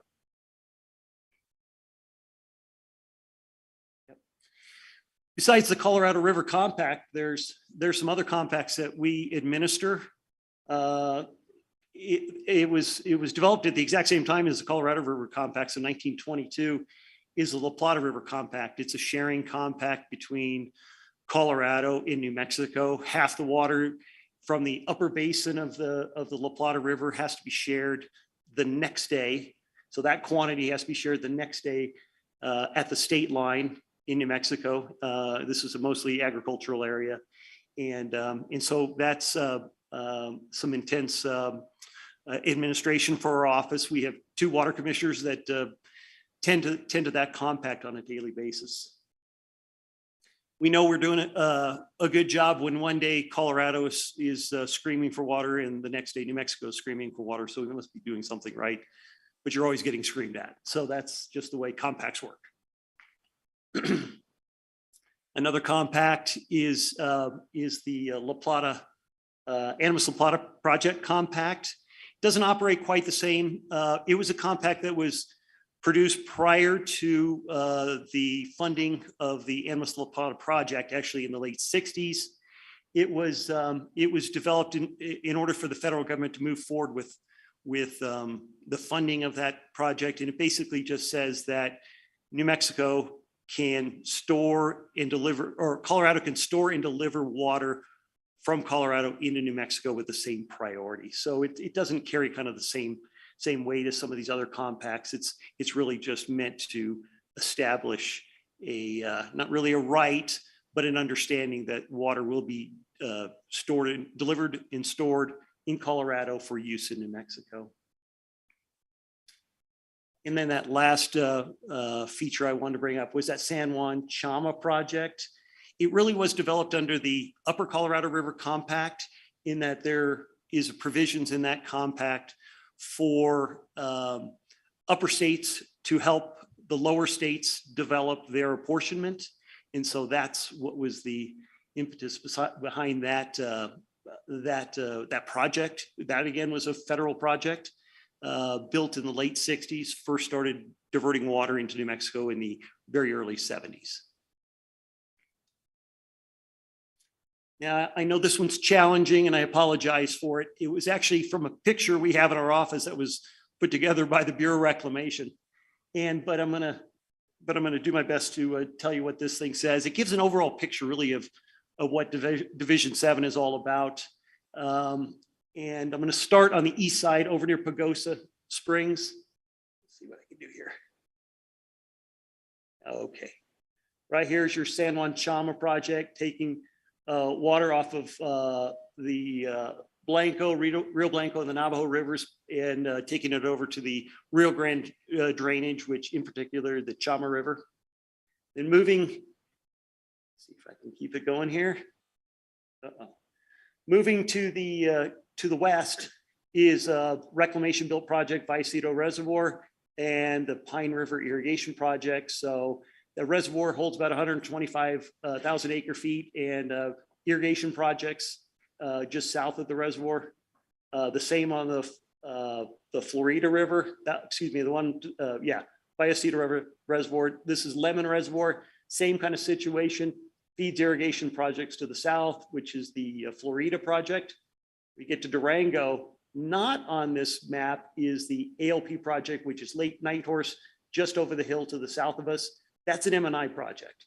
So, and that supplies water to not only users in Colorado, but also the Navajo Nation in New Mexico in the towns and cities in New Mexico as well. Moving further to the west is the Mancos project. That was built, another reclamation project, built in the 40s. It has two purposes, really. Irrigation to the south of the project, and then also it is the water source for Mesa Verde National Park. Further to the west yet is the project you guys went to yesterday, I think, McPhee Reservoir and Dolores project. And that's an irrigation project for the most part, feeding irrigated lands to the east, northeast, or excuse me, west, northwest, and southwest. And it also is part of the supply for the Ute Farm that I think everyone visited. So I'll point out, so what's another big feature, of course, is the two Ute Colorado tribes, where the Southern Ute Indian Reservation, which spans basically Pagosa Springs to just west of Durango, and then the Ute Mountain Ute, which is just west of Durango, all the way over to Four Corners. And sorry for the shaky pointer here, but that's about the best I can do. Anyways, most of these, the reservation lands have, both tribes have consent decrees with the state of Colorado for their water rights. And they have portions of a lot of these projects. So they get water from a lot of these projects. And then they can also apply for water out of the appropriation system, just like anybody else.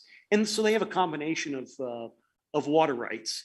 And the Division of Water Resources administers those water rights just like anyone else. We coordinate with the tribes on that administration, but nonetheless, they're treated much like any other water right held by any other private owner. One last feature I wanted to point out is, there's not only the two tribes in Colorado, but there's two tribes just south of the state line as well. Hickory Apache, their capital, I guess, is Dulce, which is located right here, and then the Navajo Nation, which spans 4 states. 3 states, doesn't go into Colorado, but nonetheless is a party served by the Animas Project as well. And so, everyone's looking north to Colorado for their water. And so we get a lot of attention when water's short. But anyways, yeah, I hope that was beneficial just to see the lay of the land down here in the Four Corners area. If anyone had any questions, I'd be glad to answer them. Thank you. That was a great tour of the basin. We appreciate it. You bet. Are there any questions? Yes, Director Hawkins. Thank you. Director Ryan, I just wanted to reiterate, congratulations. I'm so sad that you weren't able to join us in person. That's about the best excuse I've heard for not being in my basin. So, and can't wait to see pictures. Rob, that was excellent. Really appreciated you spending the time giving the lay of the land. While you're here, I'd love to hear your perspective on just the depth of the drought and the challenges that you've seen maybe last year and this year. I know we got a little relief with the monsoonal pattern, but just could you share with us what you're hearing with water users across the basin and just what it's been like to administer through the past couple of seasons? Yeah, I'll say this year and last year have been night and day, which is obvious to anyone that's been in the southwest part of the state, and maybe other parts of the state as well. For the last several years, augmentation plans have failed, and we've seen record low flows at the state line, in particular, state line for most of these rivers. All-time record lows for stream flows. And so, it's been a challenge. Storage levels have continued to drop. There again is no big surprise, but it's impacted, and you probably heard this yesterday at McPhee. They were in a horrible situation that, there has been some rebound this year in reservoir storage. We're going into the winter in a better position this year than we have in the last several years. More importantly, I think the soil moisture level has rebounded, which will probably should mean that any snowfall that we get throughout the winter will produce runoff, which fills reservoirs, which gets water down to the state line, which allows farmers and ranchers to divert. Where we have seen significant declines in runoff as the soil moisture has dropped over the last several years. And probably not a surprise to anyone, but I'm just telling you that, it's impacted us greatly. No question about it. Runoff has been a little earlier, no question, come off a little quicker. And then monsoon season has been sparse for about the last 10, even 20 years. So this has been a great year for that. And we're hoping it's a rebound. You never know. But yeah, one of the biggest problems has been augmentation plans that were set up, 10, 20, 30, 40 years ago, have failed. And so that's been a difficult task to administer. And one more. Well, thank you for doing that. It'll save some time tomorrow in my director's report. I also just wanted to note that our basin actually spans Division 7 and Division 4. And so this comment is for Kevin to pass along to Bob as well. I have been so impressed at the quality of participation from your water commissioners in stream management planning processes. I'm thinking specifically about Joe Crabb in the Upper San Juan and Mark Ragsdale in the San Miguel, which is Division 4, and Sandy Ragsdale, but they are helpful, they are knowledgeable, they're bringing a lot to the processes that the CWCB is funding. So thank you for making the staff available. They are appreciated, they're good at their regular day jobs, but they are just extraordinary in these planning processes. So thank you. Appreciate those comments. We have a wonderful staff. Division 7's been blessed with getting some fantastic people, and I'll pass that along. Thank you. Thanks for joining us. Any further questions? Thank you, Kevin. Any last comments before we let you go be a No. grandfather? No, getting old and forgetful being a grandfather. So if I did have any, I forgot them by now, but thank you, Director Hawkins, for your comments. And that's our report. Thank you, Madam Chair. You're welcome. Good luck with that. All right, so we will move on to Rob Harris. Thanks for joining us from CPW. We're so glad to have you with us. All right, thank you, Director Brown. Yeah, I'm Rob Harris. I'm the Water Resources Section Manager at CPW.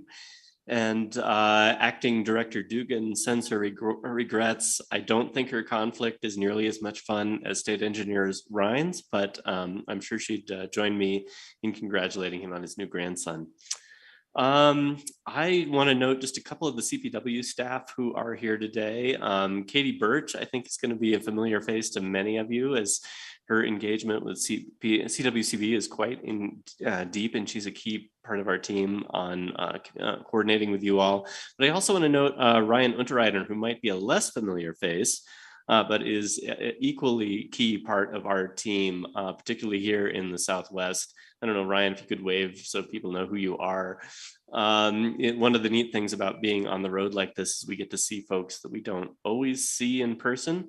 And Ryan has an incredibly diverse geography of basins that he covers. So our CPW Southwest region includes the Gunnison Basin, the Rio Grande Basin, and here in the San Juan Basin, Division 7, and the Dolores.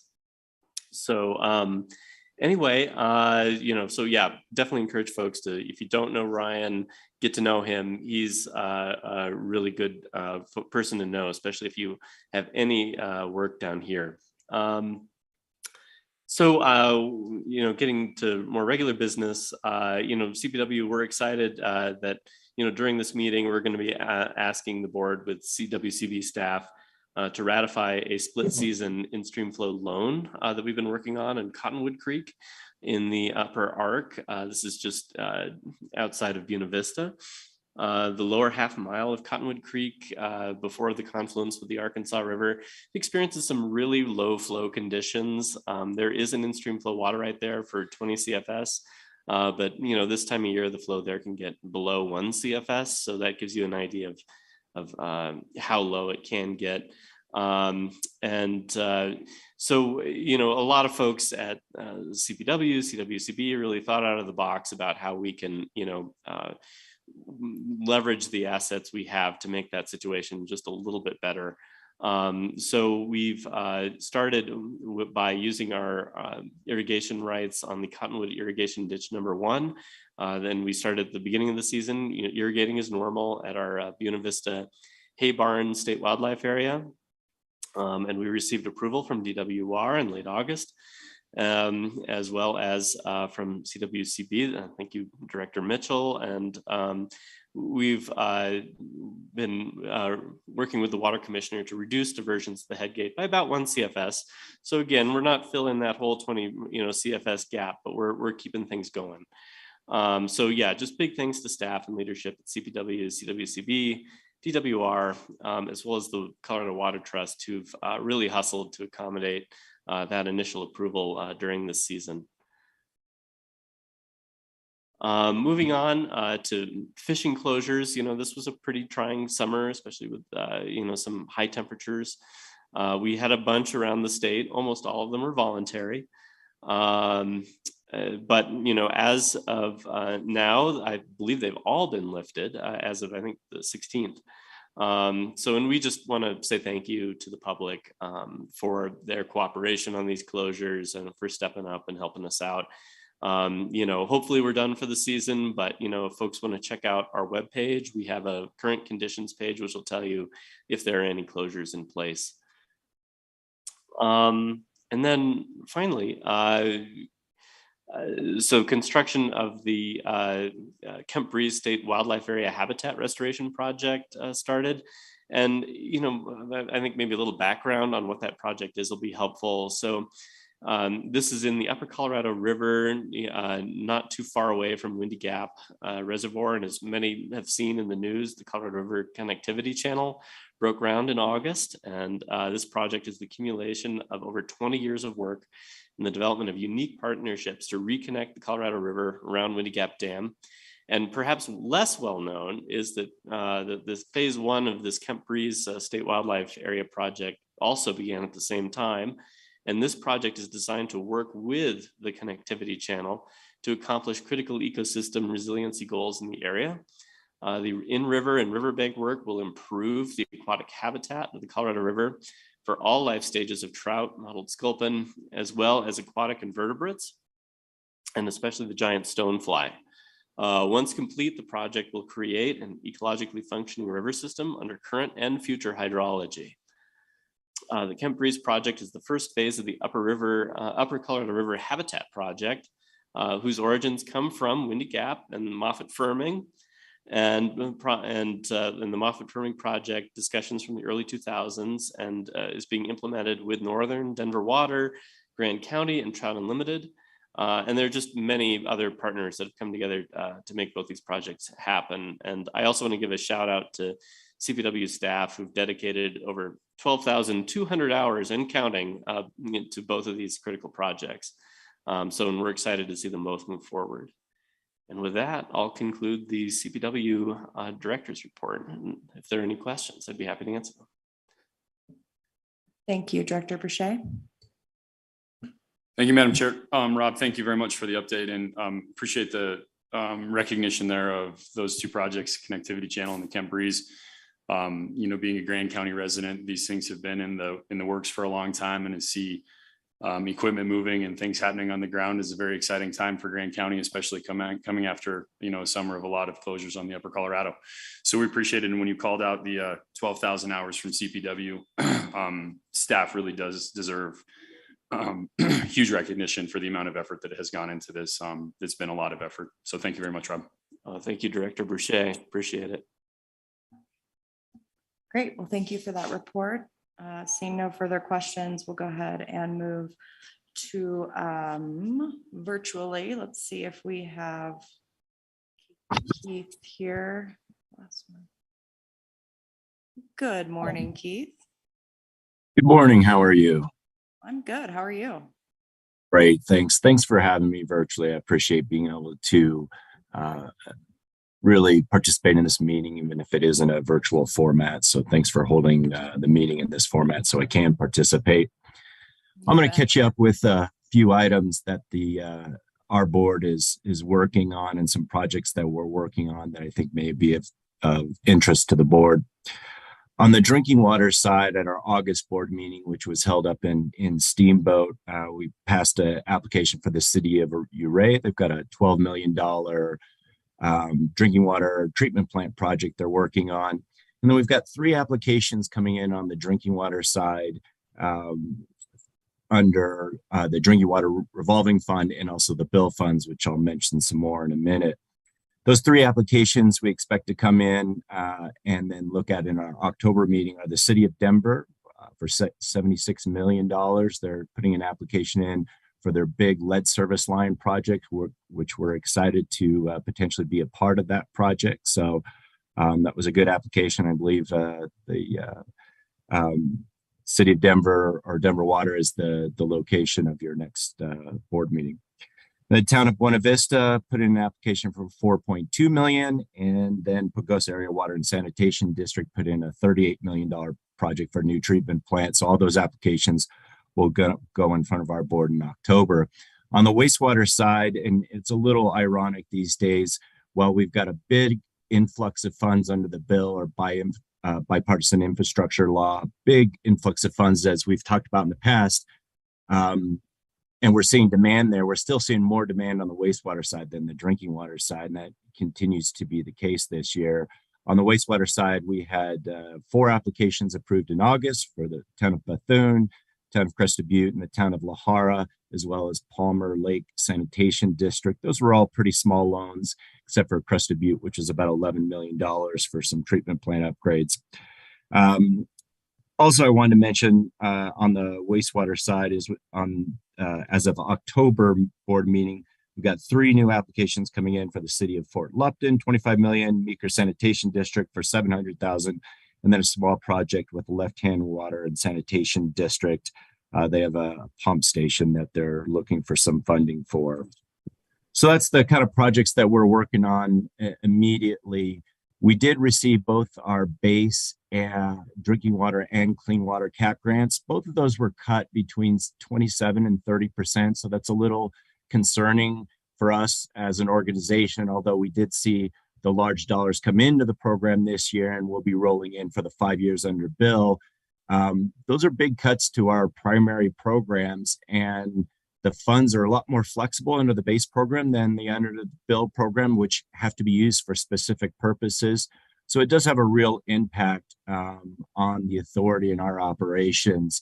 We're working with our 2 senators, both Hickenlooper and Bennett, to try to restore that funding. But this is cuts that we're seeing sort of nationally under the SRF program. So all states are being sort of impacted equally. On those same news, we also received all the bill funding for the first year. And as you guys probably recall, I've talked about this in the past, we're getting about $120 million this first year under bill funds. All of those cap grants were awarded. We are one of the first 11 states in the country to get their bills funds awarded as quickly as we did. So it's something we're proud of, and we're already seeing applications in. All the applications I mentioned that are coming in October, at least submitting applications for partial, if not full bill funding. So we are working hard to get the bill funds out there as quickly as possible. And then along on those same lines, we recently received the BABA waivers from EPA. And if you recall from our previous discussions with the CWC board, we're waiting on both the guidance and the waivers. The waivers are critical because that now allows us to move forward with existing projects that are coming in through the program. And it gives them a little time for EPA to build up the guidance and get that sent off and finalized and not hold up the existing projects. So we believe most of the projects coming through will meet the the BABA waiver requirements, again, just allowing us some extra time. And then I was just going to mention a couple of board positions that we have changes or potential changes. We've got 2 board members that are up as of October 1st. One is Chris Treese. Director Treese represents the main stem of the Colorado Basin. His term is up October 1st, although fortunately he is eligible to seek a second term. And as I understand, he has applied for that. So we are looking forward to having him on if reappointed, and we hope that is the case. And the other position is Bob Wolf, and Bob Wolf is our representative down there in the Durango area in that Dolores Basin that you're in today. Bob served 2 terms already, so if the governor keeps with the 2-term limits, we'd be looking for a new board member from that basin. The only interest that's been expressed to me so far that I'm aware of is Ken Curtis. He's the manager for the Dolores Water Conservancy District down there.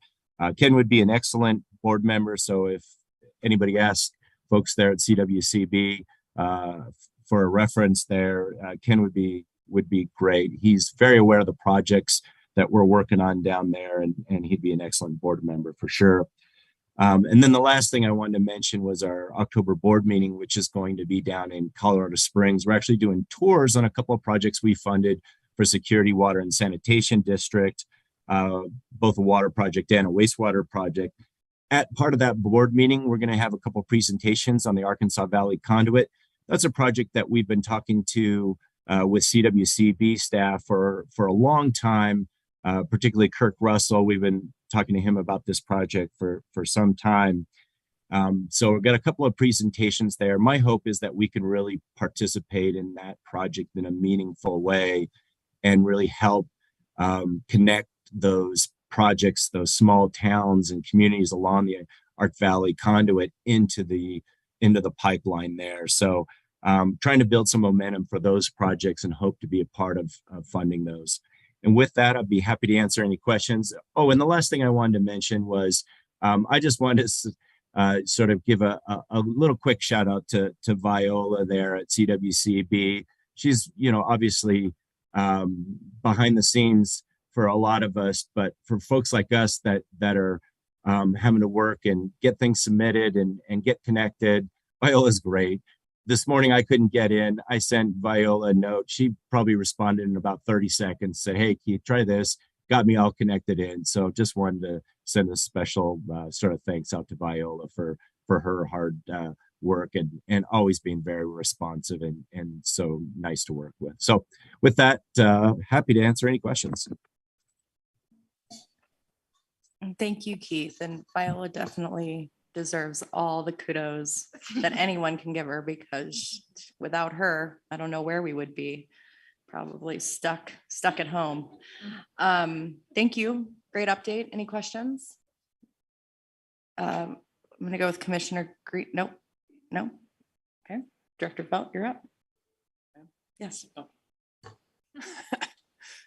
Keith, I just wanted to say thank you for mentioning the Arkansas Valley Conduit, and more so than mentioning it, the interest and enthusiasm that you're showing. That project is just gathering so much momentum so quickly now after so many years of conceptual discussion. And boy, if the authority could get on board and contribute what they're able to, I think it would just be fantastic. That the timeline on that project's been moved up a lot. I don't even know how many years, at least 5 years on the completion date. And the morale is just so high in the lower basin right now. It's almost a feeling of like the dog that caught the car, everyone's sort of scrambling, but because there is just so much money flowing, but it's really going to make a huge difference, and just appreciate your interest in that. Thank you. Appreciate those comments. I couldn't agree more. We've got a great presentation coming up from Chris Woodka on the entire project, and then Jason Meyer, who's part of that GMS team that's working with all the towns in there and along there to try to connect them in. He's also given a presentation, so I couldn't agree more. Boy, if there's some communities that could really use some help, those are them. And so I do really hope to participate part of those projects, and that's really the point of the presentation, is really to kind of keep that momentum going. So thanks for those comments. I like to use the dog when they catch the chipmunk. They're just as surprised, but they don't die. So, Commissioner Greenberg, did you have something? No, okay. So we are running a little bit late by about a half an hour.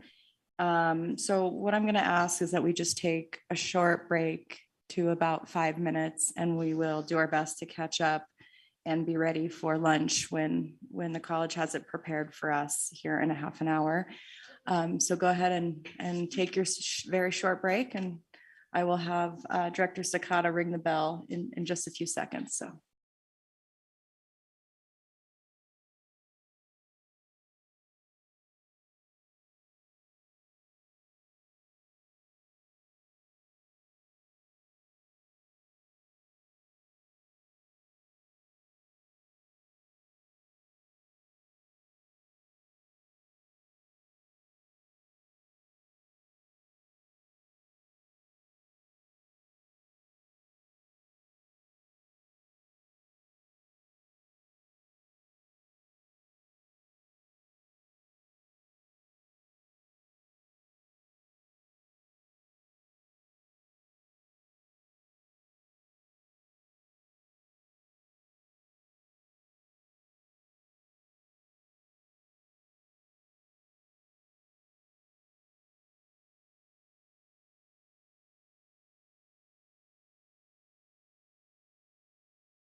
with an amazing bell ringing. We really appreciate it.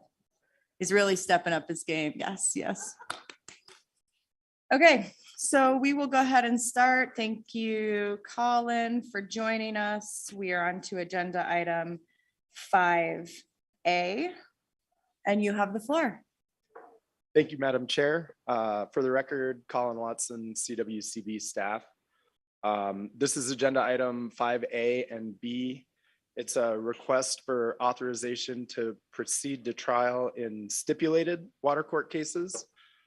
It's been a while since I've presented one of these, so just a reminder. So these are cases where CWCB has reached a stipulation, and we are preparing for a rare circumstance where we think we might need to participate at trial to defend that stipulation. If there were a case that we're proceeding to trial where we had not yet stipulated, I would expect that there would be kind of a more detailed description of the case. Recording in progress. That being said, I'm happy to answer any questions and dig into these cases more as necessary. And so there are two cases today. 5A is City of Loveland. 5B is Consolidated Mutual Water Company. These are both in Division 1, and trial is upcoming next month for both cases. Both cases have multiple opposers remaining, and they're kind of back to back in Division 1. So if they both go to trial, I guess it'll be a busy month in the water court there. So the City of Loveland, that case is a quantification of lawn irrigation return flows. And those return flows could be used outside of the Loveland water service area, which could have an impact on CWCB's Division 1 water rights and stream flows. As I mentioned, there are multiple opposers in this case, and it is set for trial next month. And there's a general overview map. If there's any questions about the details of this case, I'd be happy to answer those. Directors, are there any questions for Colin? Okay, and so agenda item 5B, also Division 1, Consolidated Mutual Water Company. Applicant in this case is seeking a change of water rights and the use of these water rights outside their service area, which could also impact Division 1 in-stream flows. I believe this case has 2 opposers left, and it's also set for trial next month. And there also is a general overview map for this application. And I'd be happy to answer any specific questions about this case as well. Directors, any questions for Colin? I don't see any. Okay, so the staff recommendation for items 5A and 5B, pursuant to ISF Rule 8J, staff recommends that the board authorize staff to participate at trial as necessary to defend CWCB's stipulations in these cases, identified as agenda items 5A and B and included in table 1. Thank you, Colin. Director Felt? I was just looking at. Oh, I thought you were looking to make a motion.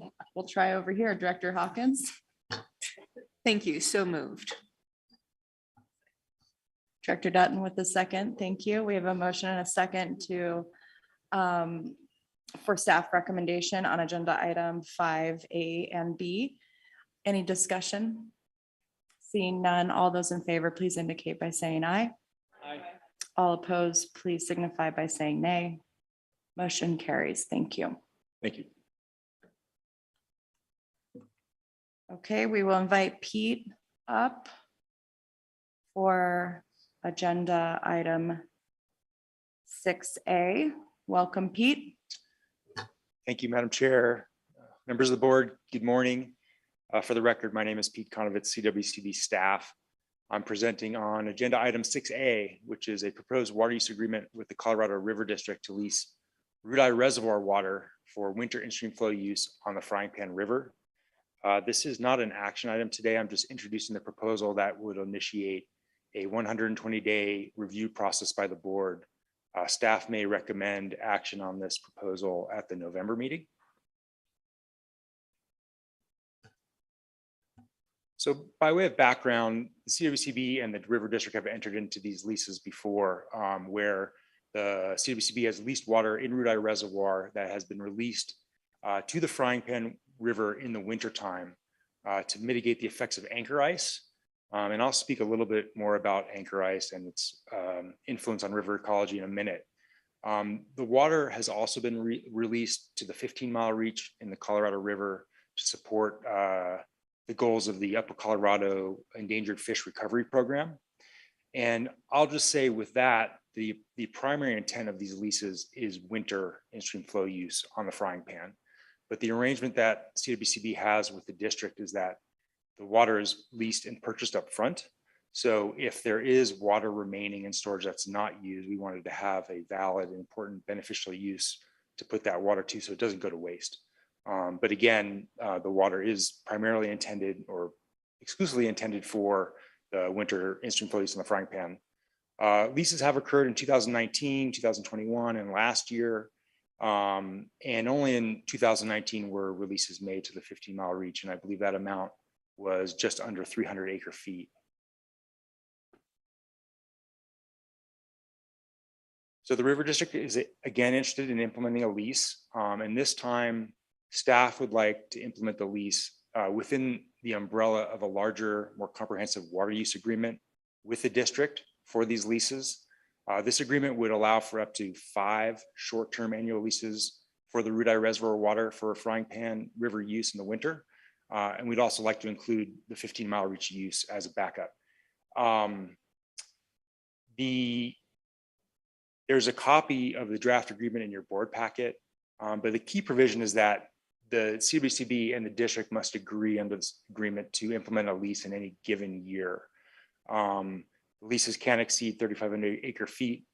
There's no minimum amount, and the board must approve annual leases and funding. So staff must come back to the board each year that it would like to implement a lease. And those prices are determined annually according to the Colorado River District's water marketing policy for Colorado River supplies. So the proposed agreement isn't a carte blanche to implement leases, but it's kind of a mechanism to implement these more efficiently. So in the past, when we've gone to the board to implement for approval to these leases, after approval, we've had to execute a contract, a state contract with the River District.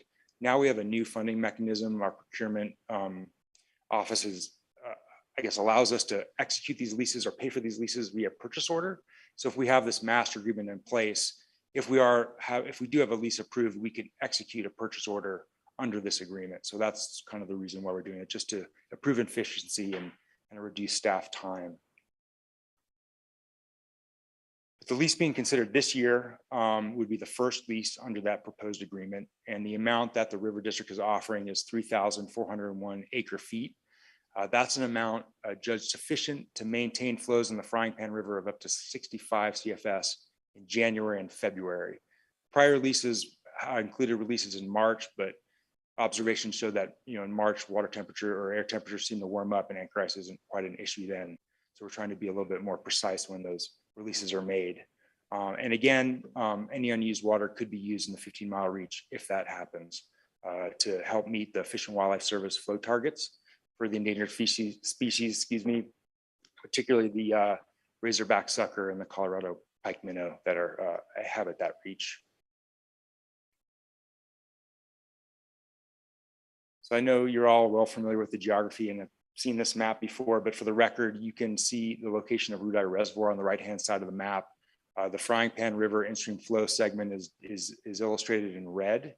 And if you move downstream the Roaring Fork to the main stem Colorado, you could see where the 15-mile reach segment begins above the city of Grand Junction and extends downstream to the confluence with the Gunnison River.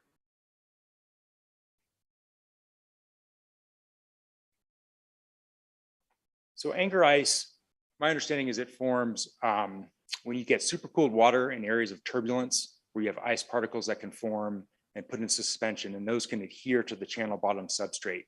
As that ice grows off the bottom, it kind of occupies and displaces habitat for microinvertebrates, trout fry, and when it breaks up, it can scour the channel bottom, displacing that habitat and generally degrading the food base for fish as those macroinvertebrates can be kind of pushed out of the reach. So the intended benefits of this lease is to improve winter habitat by mitigating the effects of anchor ice in terms of preventing its formation in the first place. And also these additional flows help melt out the ice a little bit more gradually to prevent those scouring events should the ice have formed already. So overall, improving winter fish habitat by increasing spawning success and fry emergence for brown trout, encouraging a robust macroinvertebrate food base. And another use is hydropower generation. This water will be available to run through the Rudai, the power plant at the base of Rudai Reservoir. And again, if water is released to the 50-mile reach, it would support the Upper Colorado River Endangered Fish Recovery Program's goals. So the in-stream flow rules outline factors that the board need to consider when evaluating these short-term leases. There's more information in the board packet about them, but I'll run through some of the key ones. First, because this is a release of water put into storage that was previously stored in priority, there's not really a need to evaluate historical use here, and there's really no potential for injury to downstream users. Once the water gets below the frying pan in-stream flow reach, it will be available for rediversion, part of the native flow, to other users. Similarly, if it's a 15-mile reach use, once it gets below that confluence with the Gunnison River, it becomes available as native flow. So the in-stream flow use and the hydropower use, we believe, is consistent with the need to maximally utilize the waters of the state.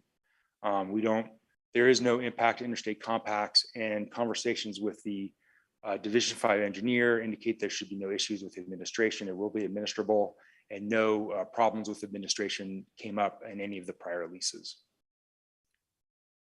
So the cost, the River District has set their price for Rudai Reservoir water this year at $73.25 per acre foot. So for the total amount of 3,401 acre feet, that's a total cost of $222,753.25. And I'll talk a little bit more about the costs in a minute. And because we'll be requesting CWCB funds to pay for some of this lease, CWCB Financial Policy 19 applies, which requires some additional information provided by CPW.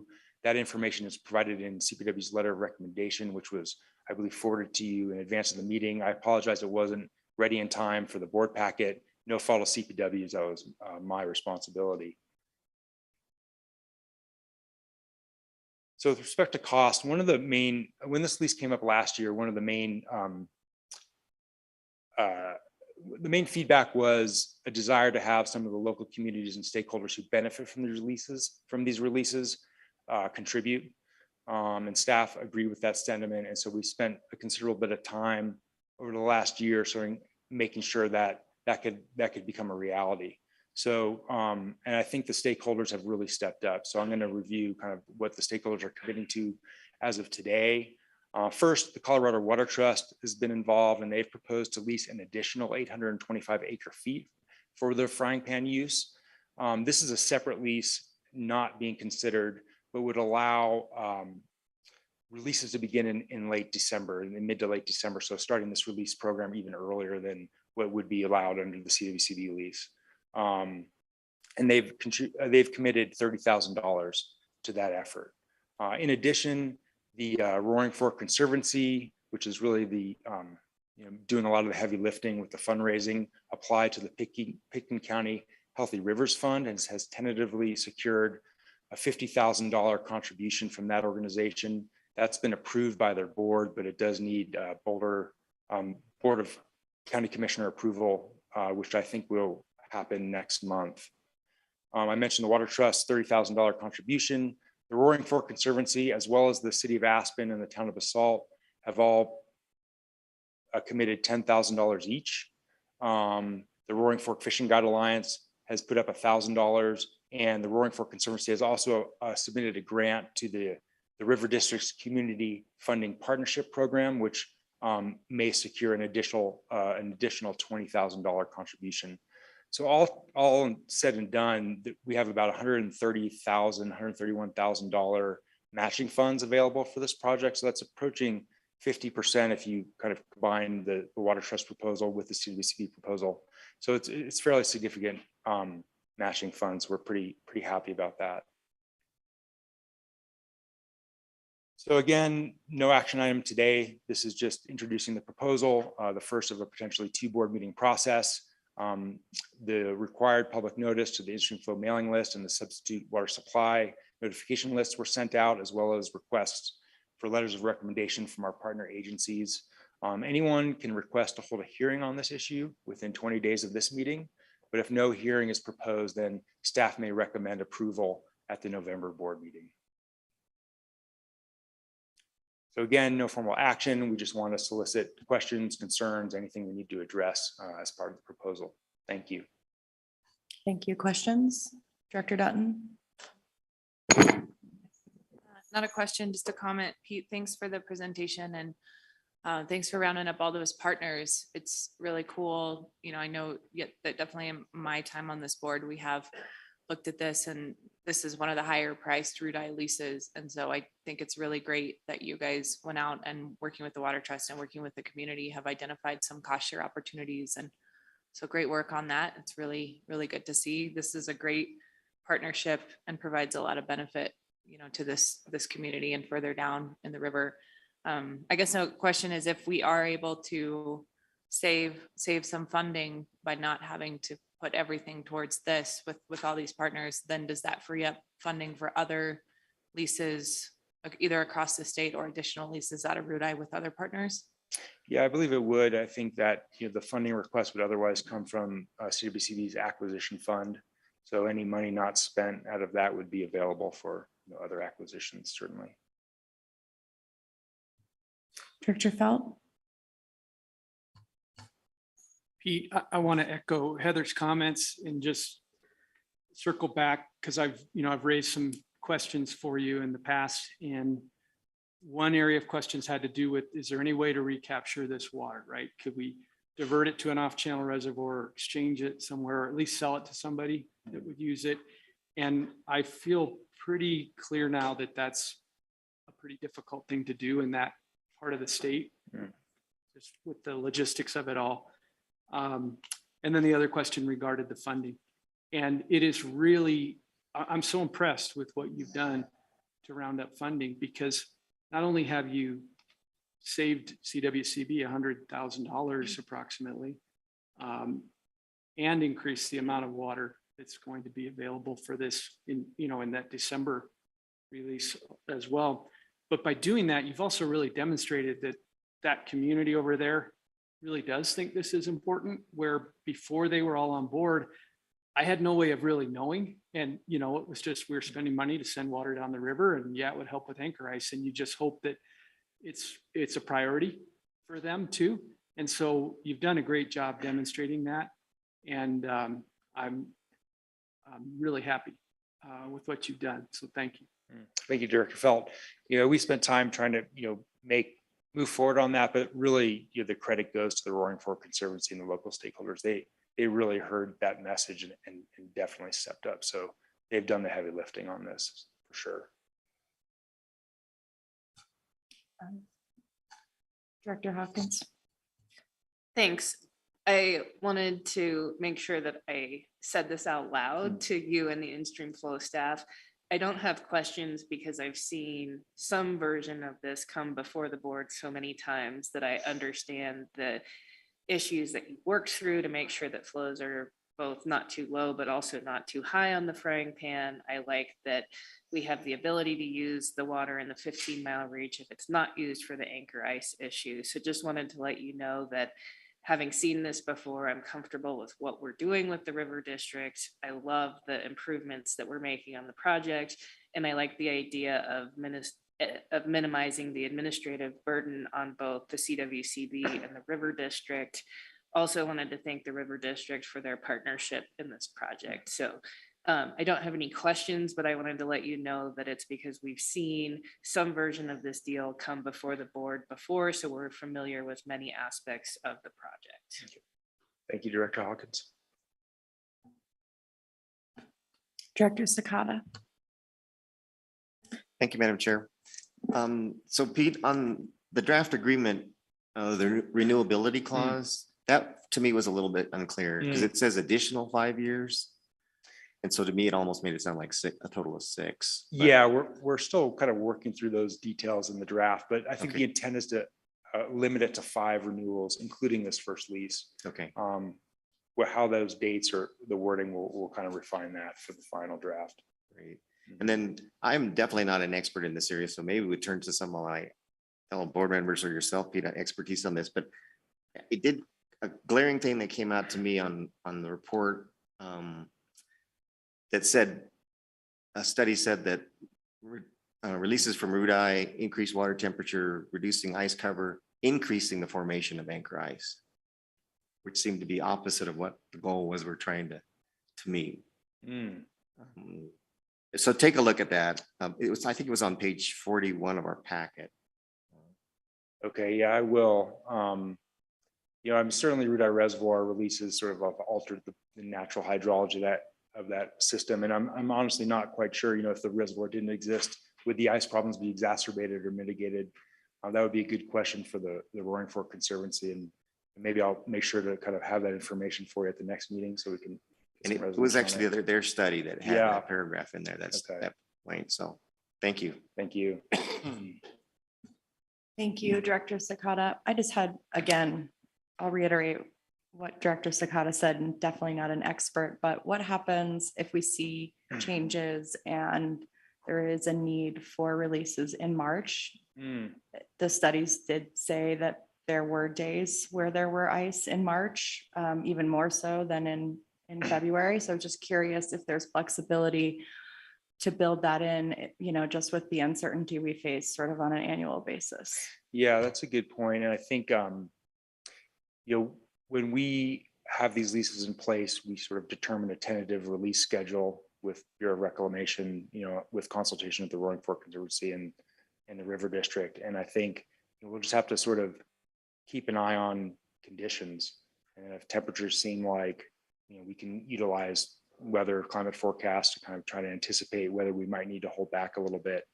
But we're just trying to do the best with, trying to be as kind of efficient as possible because the water isn't cheap.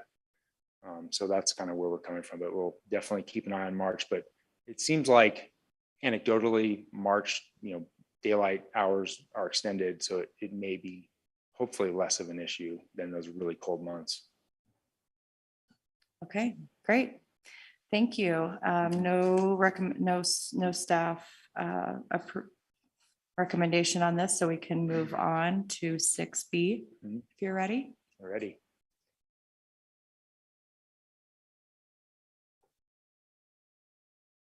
So for the record, again, Pete Conovitz, CWC staff, and I'm going to be presenting on agenda item 6B, which is the Cottonwood Irrigating Ditch #1 expedited loan of water from Colorado Parks and Wildlife for in-stream flow use on Cottonwood Creek, and this is in Water Division 2.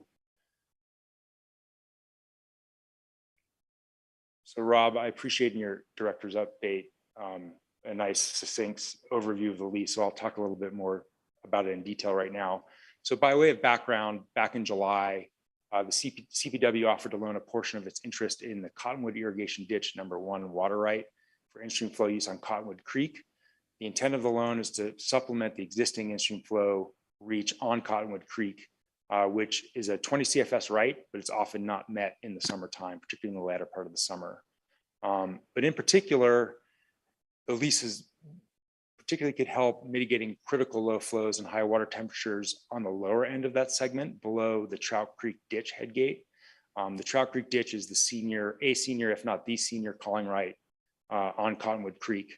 So below that location, flows get extremely low. Rob mentioned that we can see flows fall below 2 CFS at times, which is very low. It exposes the riffle, so it can really create problems for fish as far as their ability to sort of escape those high temperature areas. This was proposed as a temporary expedited loan, meaning that it's a 1 year only, non-renewable. It can't exceed 120 days in any 1 year. And so the expedited loan statute allows the CWCB director to accept the offer, and Director Mitchell did, on the recommendation of staff, accepted that offer on July 21st. And CPW subsequently submitted the request for approval to the state engineer's office on July 22nd. That triggered a 15-day comment period and notices. And I don't know if Director Ryan is still on the meeting right now, but I just wanted to point out that this statute doesn't give the state engineer's office a lot of time to review these proposals. They're very complicated.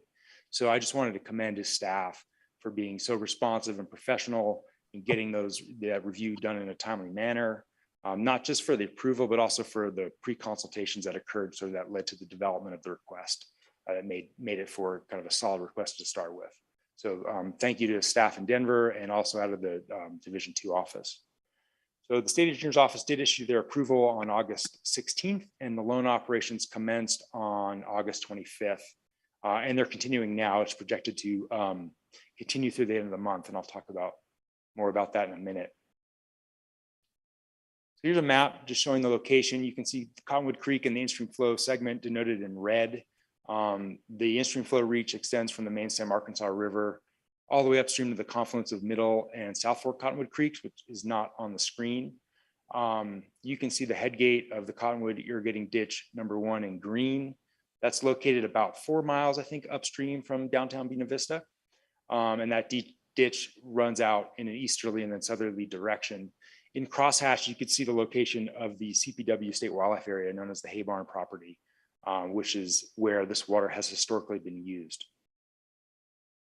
And you can also see the Chalk Creek ditch head gate on that lower end. Below that location is where we see real critical low flows. So just some photos to give you kind of a flavor of the environment. On the top left, that's John Erickson, CPW's water resource engineer, in Cottonwood Creek, just above the head gate location. This was taken during a site visit with CPW, DWR staff, as well as a private water user on the ditch. Moving to the right, that's Will Scott, the water commissioner for Cottonwood Creek. He's adjusting the head gate. Will was available to do the head gate adjustments for this loan, which was very helpful to have somebody. He lives right on the creek, so he was available to make those adjustments. And also having someone from DWR having eyes on the head gate was an extra sort of measure of assurance that things would be operated appropriately.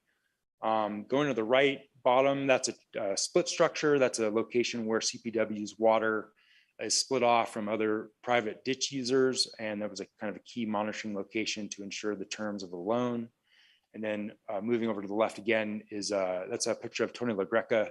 He's staff member with the Colorado Water Trust. So they were available. Tony lives in Buena Vista, and they were available to help make discharge measurements. That was kind of part of our monitoring scheme to ensure that everything was, again, working appropriately. And I'll talk about some of those details in just a minute.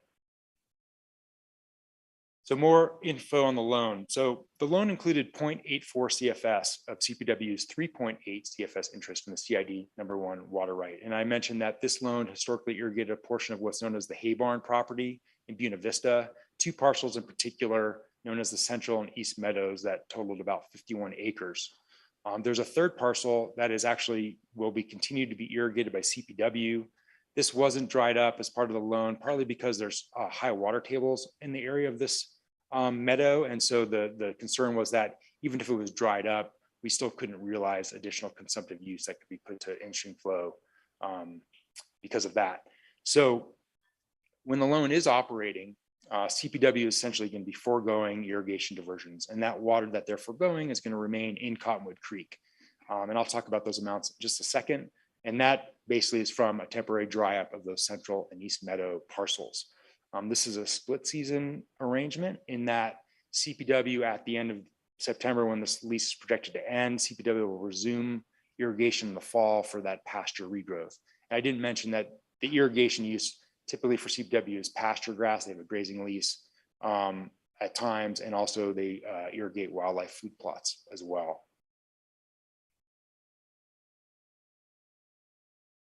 So more details on how the amounts of water were determined. So CPW was able, fortunately able to rely on engineering that was done in support of previous change cases. In particular, there's a parcel known as the Lovewood property, which is another parcel on the Cottonwood ditch in close proximity to CPW's property. So they were able to adapt the data and methodologies from those engineering reports and apply them for a site-specific analysis of the historic consumptive use and the return flow patterns associated with the irrigation on the Hayborn property. So this table shows sort of the components of the water. The Cottonwood CID #1 water right has different priorities. And so a senior and a junior priority. And so you can break out sort of the various components amongst the priorities, but I'm going to ask you to focus for now just on the totals at the bottom, which is the sum of both water rights. So moving on the left, headgate diversion is sort of the amount of water that was historically diverted to apply on these parcels.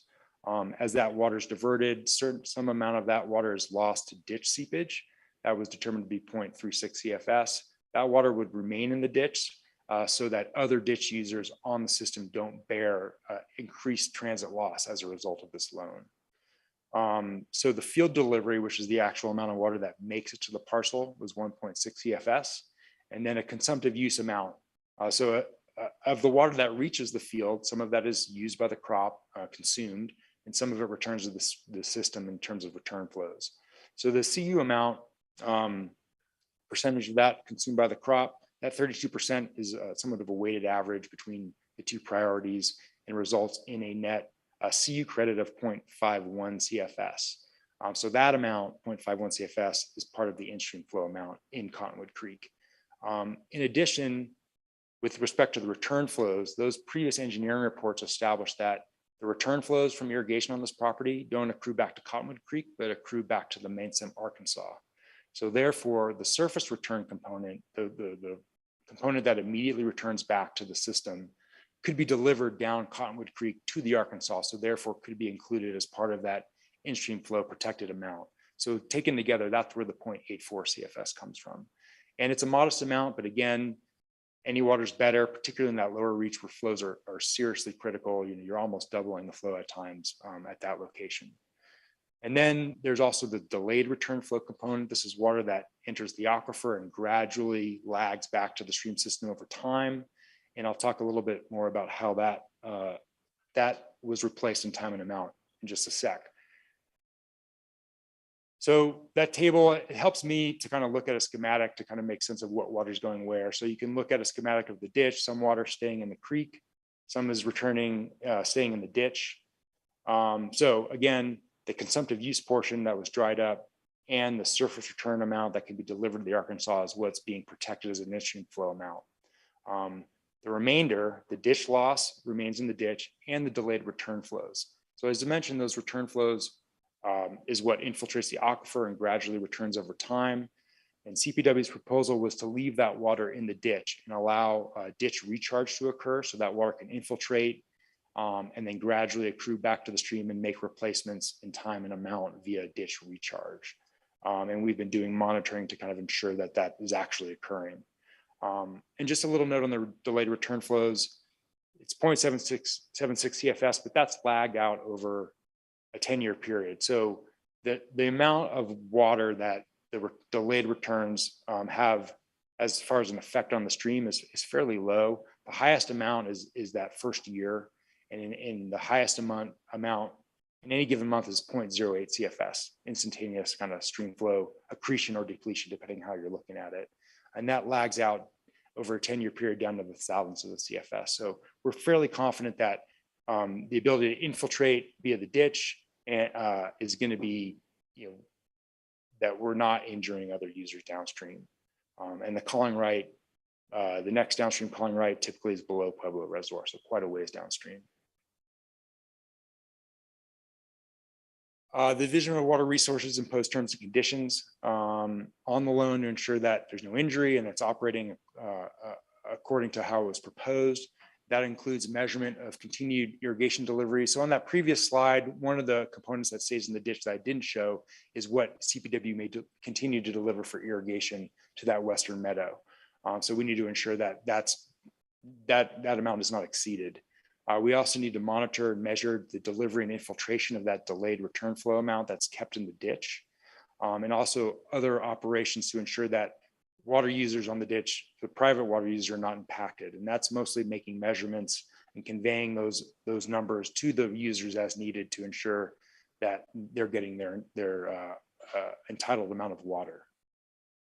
Another term is that the loan water is protected. It doesn't increase exchange potential. So that protects the flow, but also it's a term inserted to protect other water users. So during the public comment period, we received DWR received one comment from a representative of water users who had clients in that exchange reach, so who could be impacted if additional exchanges occurred on the creek.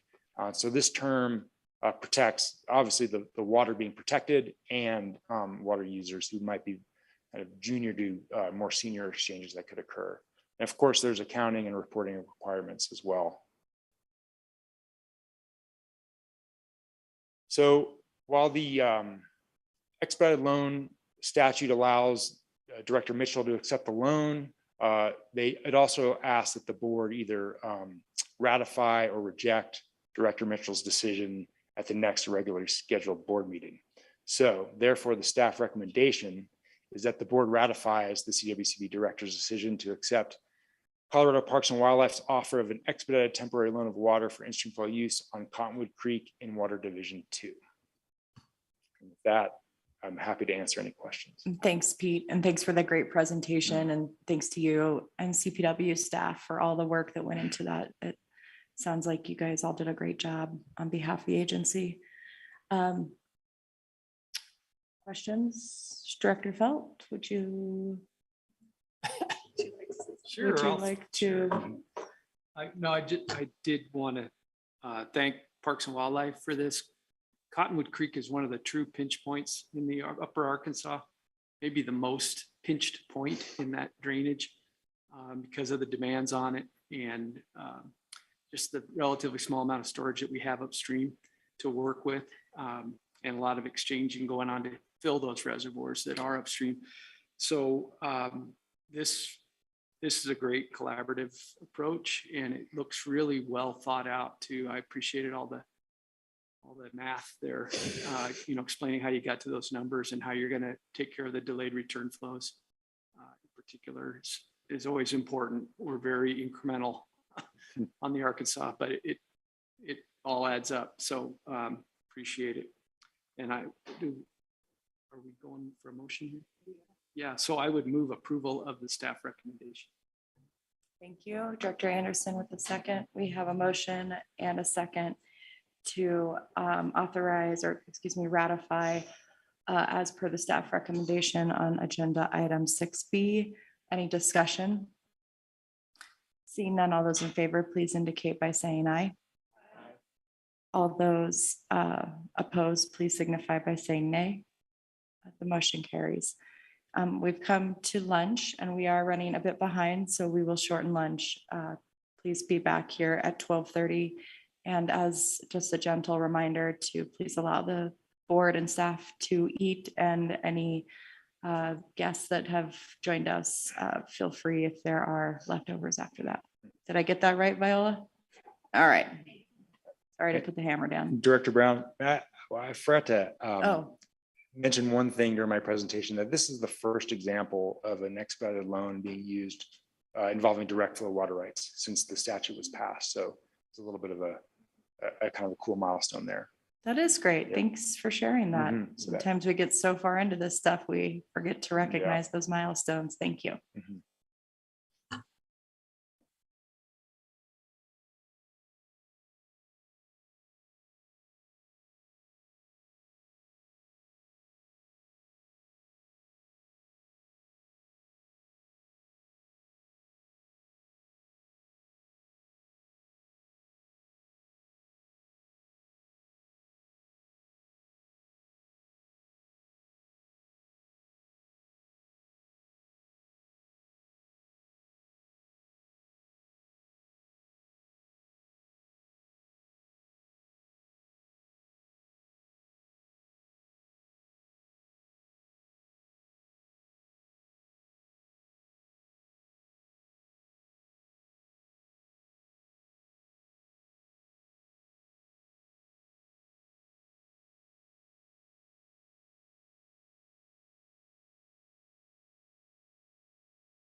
Recording in progress.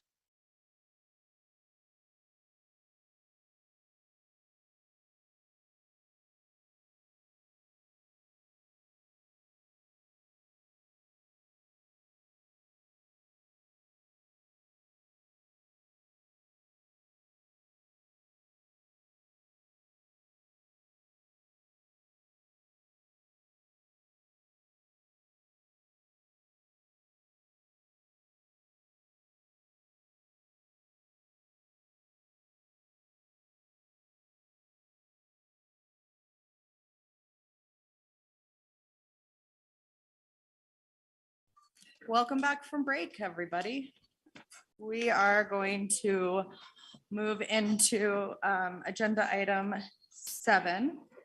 And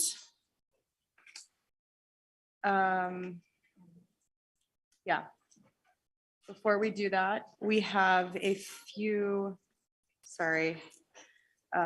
disclosures to make. Oh, you want to wait until, oh, I thought, okay, never mind. Sorry, that was sloppy. We'll go ahead. Welcome, Anna. Good afternoon. Anna Moss, CWCB staff for the record. So this is agenda item 7. It's the water plan grants. These are the applications that came in on the July 1 application date.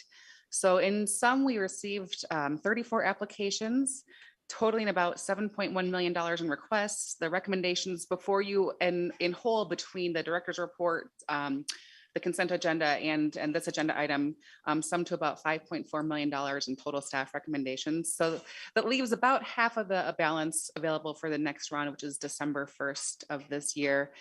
So on this agenda item, we have things broken out by funding category.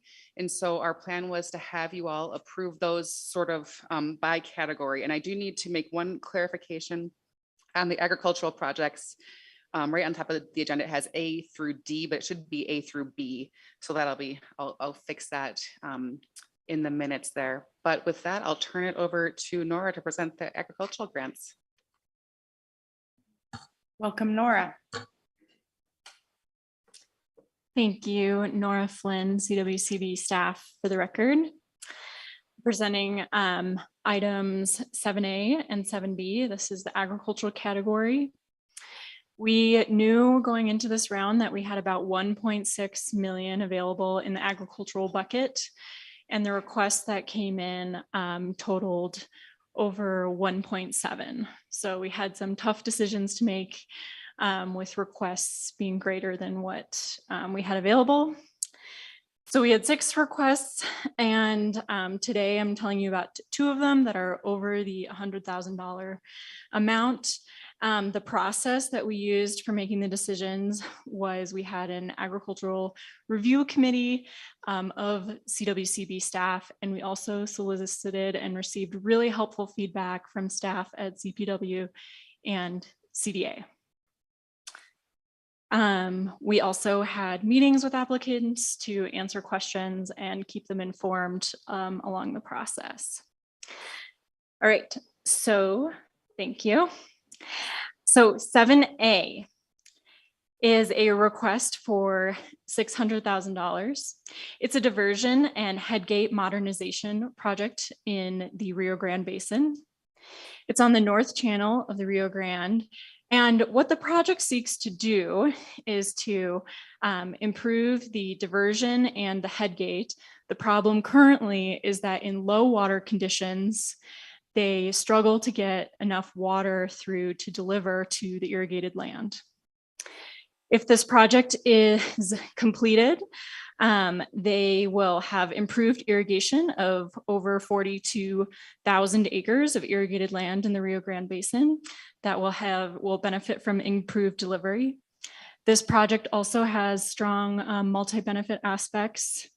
There will be improved fish passage. There will be safe boat passage. And this is especially important because this particular reach is just downstream from a very popular and important recreational area for the local community. So I will pause there and take any questions or discussion. Thank you so much. Are there any questions for Nora on 7A? Okay, seeing none, And I just want to make sure we're going to vote in block at the end, right? Okay. Madam Chair, And yep, sorry. Before we discuss the next item, I need to make a disclosure. okay. I have several disclosures. So are we ready to move on to 7B?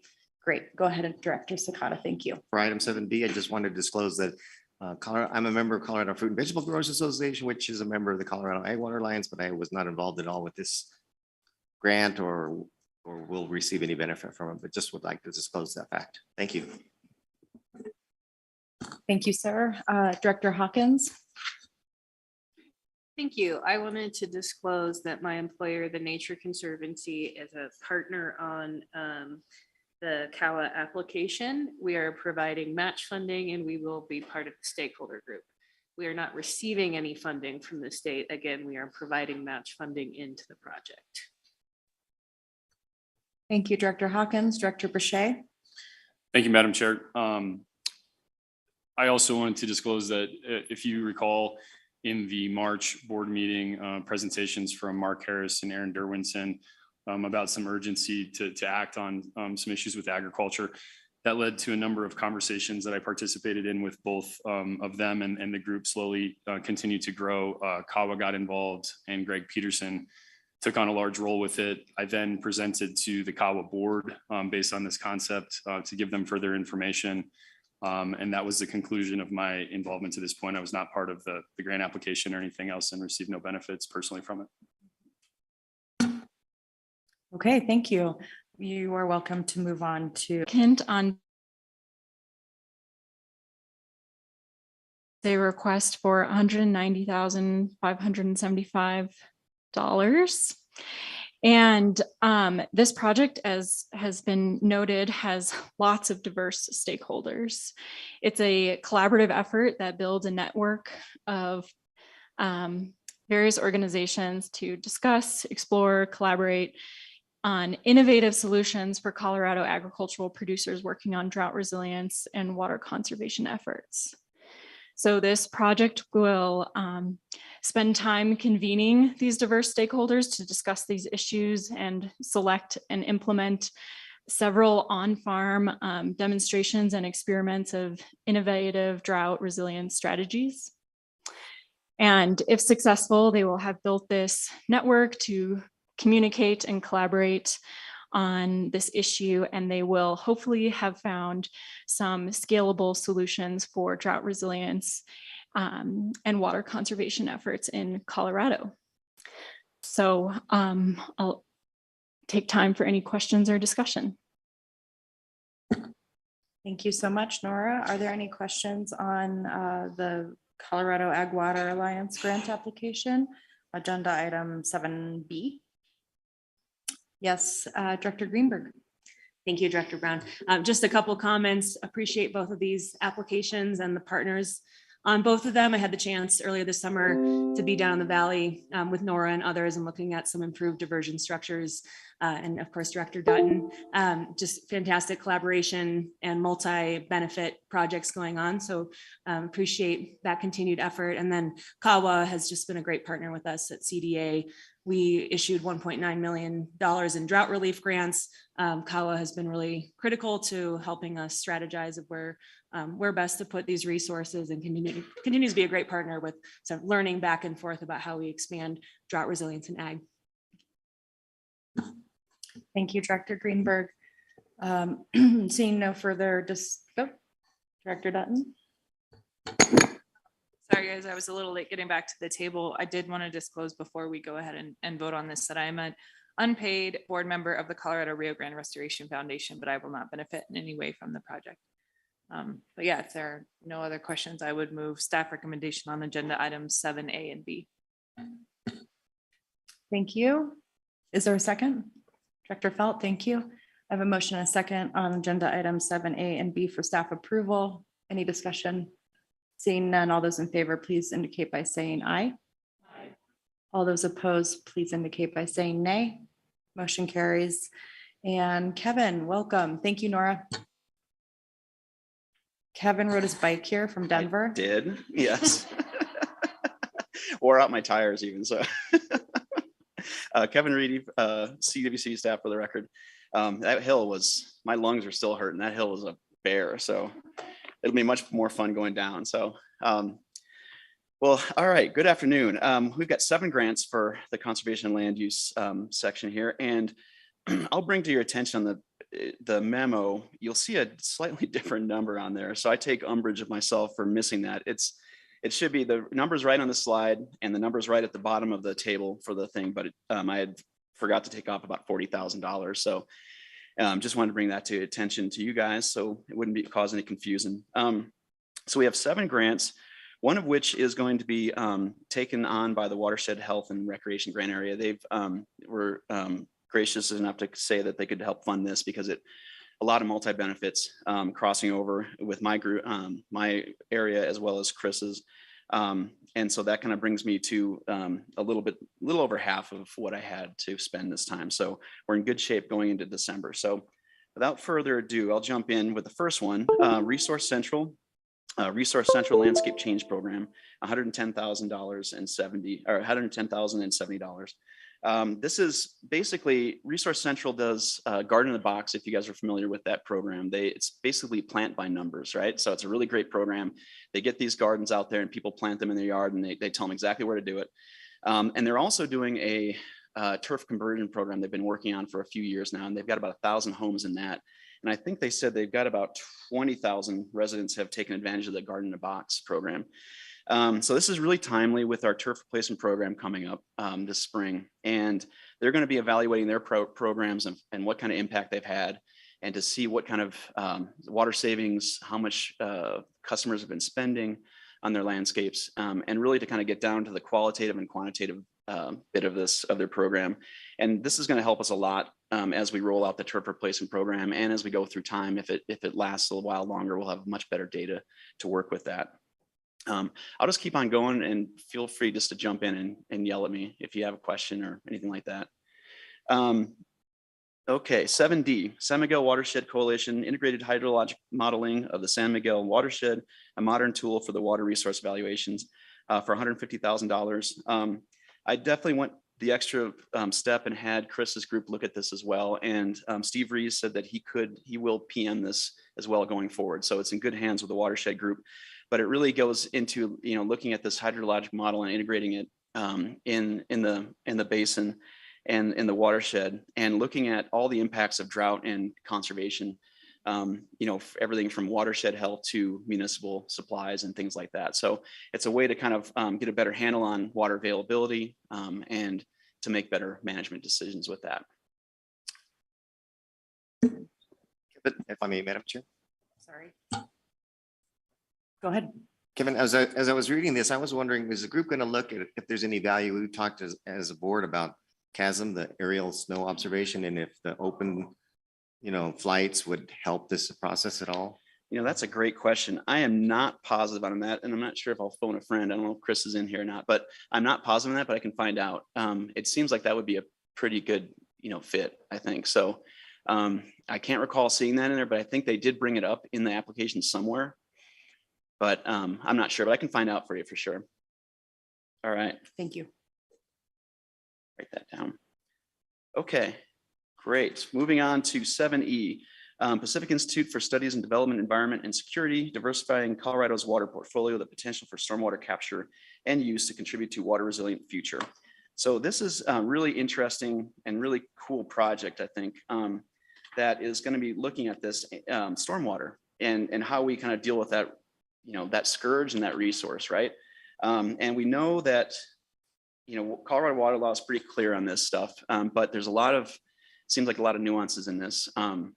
And so the idea came about in April when I was at a stormwater kind of convening from, it was a Renew It program grant that's through the National Science Foundation. And so School of Mines put this on, and there's a bunch of us in the room, and we had 2 days of workshops, and it really kind of came out about saying, hey, well, how much possible stormwater is out there to look at? What's the volume? And nobody seemed to know, and nobody had any idea. We hadn't done this before. And also kind of looking at the multi-benefits of stormwater capture and use. And so it was really kind of a hot discussion because nobody knew. And then everybody, the barriers are obviously, within Colorado water law. So what can we do to look at this and kind of see if there's a possibility to, to kind of use this as a resource when it doesn't harm, water rights. And this project was very careful to say that this will work within the existing framework of Colorado water law, obviously. But it's really looking at to kind of quantify the benefits and the economics of this and how do you scale it up. And maybe if a local jurisdiction can do that, then they could maybe use this information to really help them do this. And we've got some really good experts on the group. Right Water Engineers is one of the contractors on this as well. Jane Clary and actually Rachel Pittenger is on this too, our former colleague from here. And also a really good advisory group on, water law experts, stormwater experts, Colorado State University. So I think it's really a really interesting project, and just kind of look at what we maybe haven't looked at yet, and kind of putting everything on the table. So. Thank you. I have a question on that. I was just trying to look for my note on it. Can we bring this group back after the study is done for presentation to the board? Yes, absolutely. Yes. Awesome. And we've got Shannon Spurlock in the audience. Where is she at? She's somewhere over here. Oh, there she is. Oh, so great. she's from the Pacific Institute, and you might know Shannon from her other work with a lot of agriculture and reuse stuff here in Colorado. But yeah, we definitely bring him back for a good debriefing. I think that would be really great. Yeah. Yep. Since you're here, is there anything you'd like to say on the project? You're more than welcome. I don't want to put you on the spot, but. Come on up. But I did, sorry. Do you mind repeating the question, please? Oh, I just asked if there was anything you wanted to say to the board, since you're here joining us today, that if you'd like to say something, you're welcome to. Yeah, thank you. I'd really like to thank the board for reviewing and considering this proposal. My hope is to further contribute to Colorado's water resiliency, and I hope that this can help water managers make more informed decisions and provide more resources around stormwater. So that is the ultimate goal in this area. So thank you so much. Thank you. It's a really unique project. Are there any, before you go, just in case, Director Sakata, go ahead. Yeah, Shannon, thank you very much for taking the time to come up here. As you know, a lot of farmers, when they read that title, get pretty spooked. Yeah. And so I was a little comforted when I saw your name on there, just so you know. Yeah, But I thank would you. really suggest too, I saw in the proposal that, and as our chairperson is recommended to come in the end to report to us, but I would really encourage you to engage the roundtables during the process too. Yes. That you've got a very impressive expert panel there, but I think Yeah. it would help a long ways if during the process, you kind of report out to the roundtables as well, because there is a lot of angst when you start talking about collecting stormwater. Yeah. Thank you so much, Director Sakata. And I fully take that advice to heart. And that is part of the outreach that we would like to implement. I would also say there are multiple conferences coming up where we would like to share the methodology, the approach, and the idea behind this project as well. Thank you. And one more, Director Felt. I'll wait for the presentation at the end of the project, but I heard some of the same questions that Director Sakata mentioned. And one question that came up that I couldn't answer was how stormwater is defined. I mean, do we have a statutory definition of that, or is it just you know it when you see it kind of thing? Sure.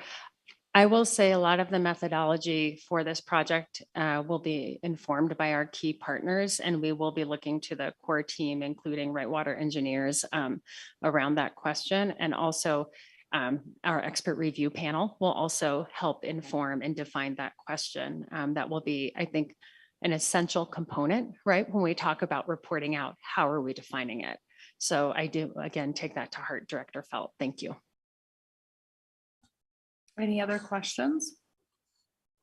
Okay, thank you. Thank you so much for coming. We appreciate it. Look Great. forward to Thank you, hearing the Madam Chair. results. Thank you. And Kevin, before we go on, we have a disclosure on agenda item 7F. Director Brody. Thank you. And I actually selected the wrong one. My disclosure is on item 7C. My employer, Denver Water, provided a letter of support. So I just wanted to disclose that I don't benefit personally from it in any way. Thank you. Thank you. All right, you're back. All right, back. Kevin Reedy for the record, CWCB staff. Okay, so on to 7F, Fort Collins Utilities, Xeriscape Incentive Program Expansion, $100,000. This is, they came in for a few years ago for a Xeriscape turf conversion grant with looking at HOA properties. And they're also on the on the side there too, they're also doing many residential properties other than larger things like HOAs. And this is a really interesting point. They're kind of at a point where their city council is really loves their program and they're supporting them to go forward. But they need this little boost to kind of get through this period where they can do this. And so they're basically going to be expanding their program as much as they can. And we'll see how it plays in with the turf replacement program coming up again in spring. But they've really demonstrated a great project over the years with conversion. They've got a couple 100,000 square feet, probably up in the 600,000 square feet range since they've started this. And so they wanted to continue this and kind of and really put a push on it. It's kind of like a thing between, I think, them and their council that the council wanted to see some support from outside for this bridge period and then to go forward with it. But they've showed a lot of really good outreach and a lot of good success in this program so far. So that's basically that. They're going to be just ripping out a lot more turf in Fort Collins. So it's good stuff. Okay. Let's see. Okay, Fort Collins again, 7G, Fort Collins Utilities Water Efficiency Plan Update. This was part of the $40,000 error I had in the front page here. It was originally 200,000, but we're going to fund them for 160. And the reason why we had, they have a lot of climate modeling in this. And so it's a really kind of expensive, more expensive than we're used to seeing water efficiency plans. But they've got a lot of other things in there that make it worthwhile. And they're going to be using climate modeling for this. And we thought that maybe it should be more of a 50% split because they're probably going to get a lot of mileage out of this in other parts of the utility planning. So, but it's a pretty straightforward water efficiency plan, except for that they're really doing it. And I don't think anybody has really done to the extent that these guys are talking about doing with climate modeling in their water efficiency plan, along with land use planning and really looking at a much more integrated picture on this plan. So it's a little bit more money, but we thought that it would be really a really good demonstration of what a utility could do when they really went deep into the numbers with climate and climate modeling and applied it to their future demand scenarios. So that's $160,000 for that one. Okay. 7H, University of Colorado, Denver, examining the use of recycled water in agricultural production in Colorado, $150,000. This has been in the works for a little while. Actually, Alex and I were starting to work on it before he left. And so they're coming around. They're looking at the expansion of Regulation 84 and with agriculture uses in 2020. As far as we know, nobody's really put this into operation yet. And so we thought it would be a really interesting kind of proof of concept idea where they're going to be working at Denver Water's facility, reclaim facility, irrigating crops with potable water, irrigating crops with this recycled water, and then actually fully testing these vegetables, pulling them up, doing the testing. And they've got School of Mines working with them, Denver Botanic Gardens, OWOW Center at MSU, Denver Water, obviously. And so it's a really good roster of folks, and it's kind of been a little bit long time coming, but they got into a really good shape, and a lot of people are very, very interested in this. There's a long list of, let's see, find this. Oh, here it is. Yeah, Denver Water, CPHE, Colorado Fruit and Vegetable Growers Association, Denver Botanic Gardens, OWOW, Water Reuse Colorado, and then the Colorado Ag and Water Alliance have all put their support behind this. So I think it'll be a good thing to kind of ground truth and put it to rest, since we've expanded this usage in there. And I think it'll be really interesting to see. And then the next phases coming down would be kind of looking at where the recycled systems are, and where, maybe urban agriculture or other agriculture uses can come in there. But that's down the road a little bit. They want to kind of test everything first. So, all right. Yep. Hang on, Director Sakata. Thank you, Madam Chair. I guess I should have disclosed that Colorado Fruit and Vegetable Growers wrote a letter of support, but I am not on the board and just a member of the association. But Kevin, I do have a question for you then. reading the description there, it looked like they were just going to be testing for PFASs, but are they also going to be testing for other biological contaminants? Yes, they were able to, it was a little bit sparse in there. So I asked them to follow up, and the School of Mines are the folks that are going to be doing the testing for them. Because I looked at the task, I'm like, that's a lot of money. I don't see what we're, what's happening here. It was a little light in that. So they sent me some backup material I can forward to you, and it's a lot more than that. Yeah. So they're looking at all those things. I had the same question. I was like, yeah, this is a little light. Let's kind of, I don't know what I'm getting for our money here. Okay, cool. All right. So final grant, 7I, Aspen Global Change Institute, Roaring Fork Watershed Evaluation of Soil Moisture for Water Planning, 140,683. And this is another one of those projects that kind of crosses over a number of boundaries for us here. But I really liked it. It kind of landed in my bucket because they're talking about water planning and drought response, and the link between soil moisture, snowpack soil moisture, and runoff. And what they want to be doing is they're going to augment existing sites with either soil moisture sensors or snow depth gauges on existing sites to get a better picture of what's happening between point A, B, and C, basically up in the Roaring Fork.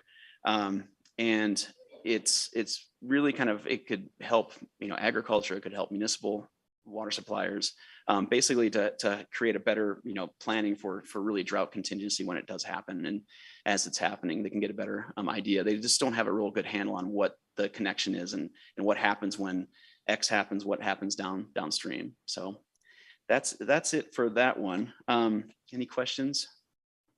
Okay. Those are all my grants. Okay, thank you. Are there any final questions, disclosures, comments before we, go ahead, Director Sakata. Thank you, Madam Chair. I missed asking the question. What was the first one? Resource Central? Yes. On landscaping? Yep. Will they be looking at all on evaluating barriers to turf replacement? I think that would be an important question. What's keeping people from tearing out their turf? Yeah, that's going to be part of it. I think, they're looking at quantitative, right? So square footage and, water savings and the money, but then they're looking at qualitative as well in terms of what are these things that barriers and is it money? Is it an equity issue? Because a lot of these programs do tend to, the folks that can afford to do it are have more money, disposable income to do it. So they're doing it. They tend to use more water because income is related to water use as well. So, but yeah, that's part of the idea is look at the barriers and how to improve the program as well. Kind of an evaluation as well, the whole program. Great, thanks, Kevin. Thank you. Of course. Anybody else? All right, looks like we have staff recommendation in front of us on 7C through I. Director Brody.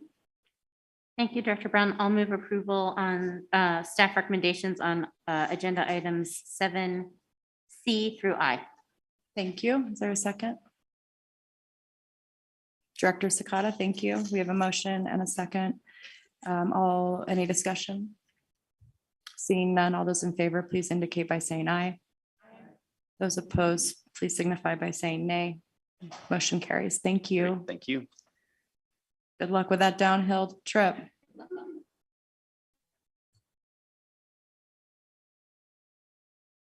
I think it's surprising that Eisenhower was no trouble, but this last hill, kind of a big one, huh? I did Matt. not ride my bike here. You today. didn't? No, I drove and I was very happy to do it. I have my breath still. Okay. Matt Thank- Stearns, for the record, CWCB staff finance section. I'll be presenting on the storage and supply criteria. So obviously with this category, what we're looking at is increasing storage, supply, and reducing that M&I gap for the state as a whole. Go ahead, next slide. So with this set of applications, I am requesting or recommending for approval $2,025,855. Total bucket funding was about 4.4 million for this one. But if you remember, we brought the ATM program, the alternative transfer mechanisms, into this. So I'm underfunding a little bit to make sure that we have money next round for applications because we did not receive any for the ATM program this round. Agenda item 7J is for the Deutsche Domestic Water Company. It's the water storage and efficiency improvements. They requested a grant in the amount of $585,000. This project is for the design and construction of infrastructure to provide storage, small distributed storage throughout the water company's system. This came out of a drought management plan that was recently submitted to CWCB. And what they're really trying to do is take the peaks and the valleys out of their supply system. So they have both groundwater and surface water. And their usage during the day exceeds the amount of water that they have in it. So they want to capture some of that spillover water that would go naturally back into the stream and provide that to their landowners for beneficial use. The big thing about this one is that there is a Water Smart grant that they are looking to match this water plan grant with, as well as some company cash and obviously some time and materials on their side. But that's for $585,000. And they would be matching that if they do not receive the water plan grant with some other form of funding, whether that be a CWCB loan or something else. So I am recommending approval for the full $585,000. Okay, go ahead. Thank Okay. you. Oh, sorry, never mind. Director Boucher. As my comments this morning, I'm probably the confused one. The slide that's up for 7J through P on the 1,020,000, just for the audience clarification that it's the 2,025,000, is that, am I confused? I had the same question, but I was doing math on my sidebar because I wasn't sure. So Just a clarification on the slide. you had said a few minutes ago that there was over $2 million you were recommending, but our slide says. And that's what's in the packet. It's just what's up Yep. on the screen. Yeah, that number is incorrect. I'm not sure why. So it is, the correct number is the 2,025,855. I apologize for that mistake. It's okay. It keeps us on our toes. And I'm glad Paul asked because my math on the fly is not that great. So, all right, but you can continue on. No? Do you have a question? Okay, actually you go. We can just. All right, agenda item 7K is for the city of Grand Junction. It's for the Gunnison River Reservoirs project, and the request amount is $263,949. So this project is a feasibility study of converting 2 gravel pits to storage on the Gunnison River to take advantage of some of the city's Gunnison River water rights. It does have impacts to municipal directly through their own water rights, taking advantage of water that they haven't been able to use previously because of water quality, and also potentially connecting into the Clifton Water District supply system. Some irrigation potential, which would be providing water to the lower section of the Orchard Mesa Irrigation District to help that district out with some of their water supply through diurnal issues. And then also potentially augmentation of some of the city's junior water supplies. So for this one, I am recommending approval of the full $263,949 from this category. Thank you. Before we move on to L, Director Felt, I believe you had a disclosure. Yeah, on L, I disclose that I am a director of the Upper Arkansas Water Conservancy District. I don't benefit personally from that. In fact, my wife would probably say that it's a detriment to our family life. And also, just to clarify a little further, since I'm a county commissioner, that Round Mountain Reservoir is clear down in Custer County, and we try to do integrated water management on the Arkansas, but it's pretty far removed from Chaffey County. And so I'm disclosing that, but I don't think there's any issue. Sounds like there's a bit of an issue with the time you spend, but we won't go there, right? All right, you can go to L. Thank All you. right, agenda item 7L is for the Upper Arkansas Water Conservancy District. The project name is the Round Mountain Reservoir #2 construction project, and the grant request amount was for 500,000. So this is a joint effort between the Upper Arkansas Water Conservancy District and Round Mountain Water and Sanitation. This will be an off-channel lined reservoir that will provide augmentation supplies for the towns of Westcliff and Silvercliff that receive service from Round Mountain Water and Sanitation District, as well as for individual domestic wells in the area through the service area of the Upper Ark. This one is looking to create 150 acre feet, which is pretty necessary in the Arkansas. And I am looking to recommend full approval of the $500,000 request. Go ahead, thank you. Agenda item 7N or 7M for the Huerfano County Water Conservancy District. This is for the 90% design Bruce Canyon Reservoir. The grant request amount was $172,500. This will fund the design, the 90% design of Bruce Canyon Reservoir, which will be a 1,200 acre foot reservoir in the county. This has been really the next step in a long process going back to 2017, where the district was looking at many different locations for potential additional storage. This one and another reservoir, Santa Maria, or Maria Stevens, sorry, came out of that process as being the most likely to go forward. But this one, we're really looking at taking it through that design and construction and keep going forward because of the amount of storage being created here. So I'm looking to recommend full approval for $172,500. Director Sakata.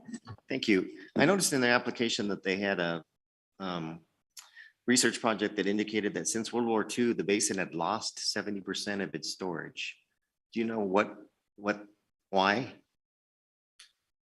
I don't know specifically. I'm sure that Director Felt might be able to speak to that a little better than I am, but I know that there have been several reservoirs that have lost capacity through sedimentation. There was also the Kucharis Reservoir that was breached, and we were involved with the financing of that through a dam safety program. So I think it's just a combination of factors that have come together to lose that storage. Well, and that's why I wanted to bring that up to see if any of that was recoverable over time. So thanks. Thank you. Any other questions? Okay, go ahead. Thank you. All right. Agenda item 7N is the North Poudre Irrigation Company. It's the Park Creek enlargement modification. So this grant would fund a portion of the design efforts for it. It will be combined with a loan that's going to be presented coming up here pretty shortly for both the design and construction. So this is just 50% of the design costs. But this is an enlargement of agricultural and municipal reservoir up in the Northern Front Range community. It's also an early example of the comprehensive dam safety evaluation process that we're helping to fund with dam safety. And so the idea behind it was they went out and found dams that could safely have their water level increased without putting additional stress and risk on that dam structure. And so this one was a very early version of that. It wasn't funded by the grant funds that we're putting in, but it is something that we want to keep moving forward for this. And so with that, I am recommending approval of the full $100,000. Director Sakata. Madam Chair, I just have a disclosure for the next item, if that's all right. Absolutely. So I would disclose on agenda item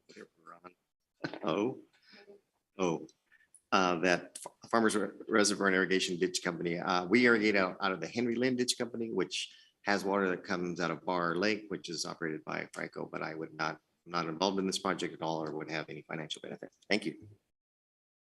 Thank you, Director Sakata. Go ahead. All right, so for agenda item 7.0, Dominion Water and Sanitation. Oh, I'm sorry. 7O is Farmers Reservoir and Irrigation Company. This is the Stanley Lake Spillway Raise evaluation with a grant request of $204,406. So this is another example of that CDSE effort from dam safety. And this one was specifically looked at with some of our funds. And so it does appear to be a good candidate for potential large increase with a low dollar value. Particularly needed for this would be a spillway raise. It's a labyrinth. So there might be some complications with raising that, might require some redesign. So that would be the idea behind this grant, is identify exactly what work needs to be done for that, as well as, because it's surrounded by a state park, if there is any of that state park infrastructure that would need to be modified to account for the additional water storage. So with this one, I am recommending approval of the full for $204,406. Okay, please continue. All right, final one for me. Agenda item 7P, which is Dominion Water and Sanitation District for the design and construction of regional rainwater. They requested $200,000. For this one, it's really the final step in a pilot project that they've been working on for quite a while with us and DWR to identify legally available stormwater and put that into a regional rainwater harvesting system for a Front Range community. And so the idea is that they will be taking this grant, pairing it with quite a bit of their own money to really showcase the potential for this as a model project around the state, particularly in any new developments. So with that, this is the final step in that pilot program, getting it into the construction phase. And so we want to make sure that they do have the ability to go forward with it. And so I am recommending full approval of the $200,000 request. Thank you. Director Hawkins. I love reading all of the grant applications, but this one struck me as just really innovative within this bucket of projects. So I'm excited to see it move forward, but also hearing back about the lessons learned about sort of testing this at a regional scale. Absolutely. That'll be part of the final report that we'll have. And that's available to you. We might even be able to get them to come and present on some of that. Thank you. And I have been remiss in the new public comment thing that we're doing before we vote. And so I need to ask if there is any public comment before we accept a motion on this, and I will do better. And please feel free to remind me if I'm forgetting. It's a new routine for me. So is there any public comment on 7J through P? Nothing online? Okay, thank you. Go ahead and entertain a motion of staff recommendation or otherwise. Thank you, Director Hawkins. I'd move to approve staff recommendation on agenda item 7J through P. Thank you, Director Brody, for the second. We have a motion for staff recommendation on 7J through P. Is there any discussion? Seeing none, all those in favor, please indicate by saying aye. All opposed, please indicate by saying nay. Motion carries. Thank you so much, Matt. Thank you. Before we move forward on the watershed health and recreation, agenda items Q through R, Director Brody, go ahead. Thank you. As was noted earlier, I just want to disclose that my employer, Denver Water, is providing resources toward agenda item 7Q. I don't benefit from this decision personally one way or the other. Thank you.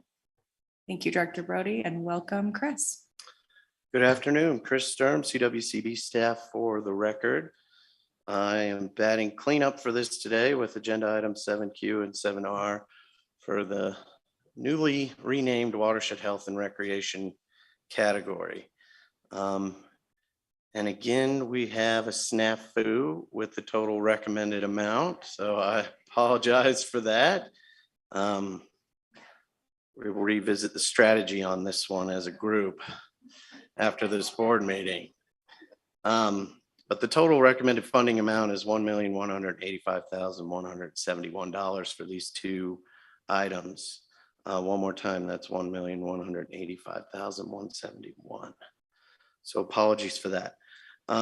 Agenda item 7Q is submitted on behalf of Colorado Parks and Wildlife. It is the Kemp Breeze State Wildlife Area Habitat Restoration Project. I believe that Rob Harris queued this up very well this morning. Thank you, Rob. This is a stream restoration project on the Colorado River in Partial, Colorado. It's downstream of the Williams Fork. I did take some time to tour the site with local CPW staff so I could get a feel for it. It's a wonderful fishery, I believe gold medal, but it's in decline. And some of that has to do with a lack of sediment delivery of larger sediment and a lot of the fine sediment unable to mobilize through the area. So it's filling up a lot of the interstitial spaces where we would have spawning and macroinvertebrate reproduction. So certainly an area that has a lot of potential for restoration. And I was impressed when I went out and visited the site. This was informed through the Moffett and Windy Gap Fish and Wildlife Enhancement Plan as part of the Upper Colorado River Habitat Project. The recommendation is for full funding at $870,000. Director Sakata? Thank you. I just wanted to make the comment. I really appreciated the detail in the packet, but I'm going to request that CWCB is going to have to buy me a new laptop because my my tablet would not go past the documents because it was too much data. You had the same problem? Yeah, so I couldn't get past that. So it might be beneficial if we reduce the size that of the file. But again, I appreciated the detail because I found out too that it was going to be cheaper to rent a mini excavator and a person to run it than it was some of the experts and some of the other proposals. So the hourly rate was good, I thought.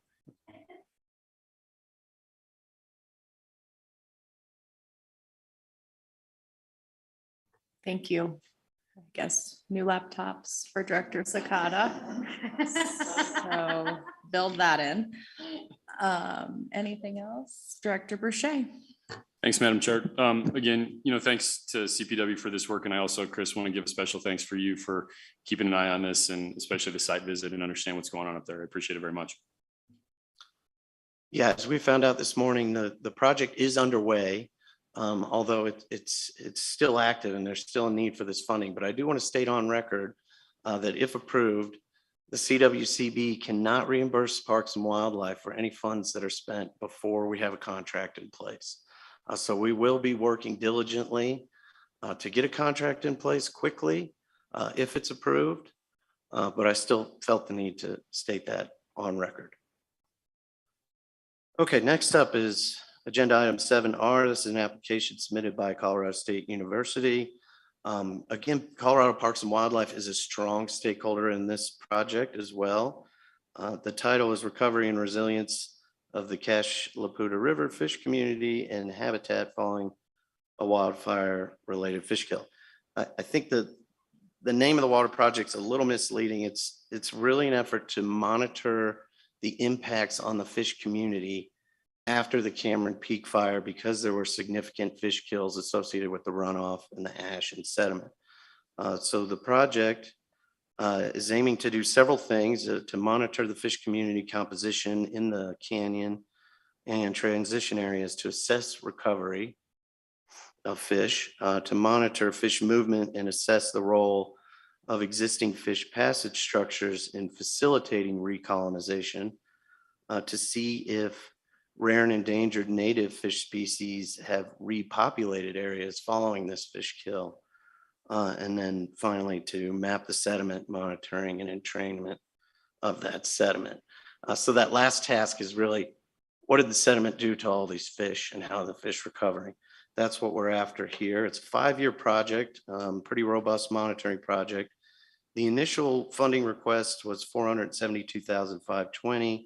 I worked very closely with the applicant and at the very last moment, the day the board memo was due, found out that Colorado Parks and Wildlife is able to contribute more cash or cash funding. It was in kind before their match. So now it's in kind and cash funding, which in turn reduced the total need to $315,171.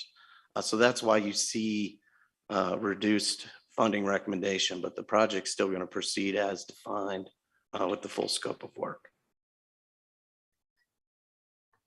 Okay, thank you. Are there any questions? Seeing none, is there any public comment? Okay. Would anyone like to move? Thank you, Director Sakata. Thank you, Madam Chair. I'd move staff recommendations for agenda item 7Q and on. Thank you, Director Dutton, for the second. Is there any discussion? Okay, seeing none, all those in favor of staff recommendation Q through R, 7Q through R, excuse me, please signify by saying aye. All those opposed, please indicate by saying nay, and the motion carries. Thank you. Thank you. Thank you, Chris. All right, Kirk. Finance King.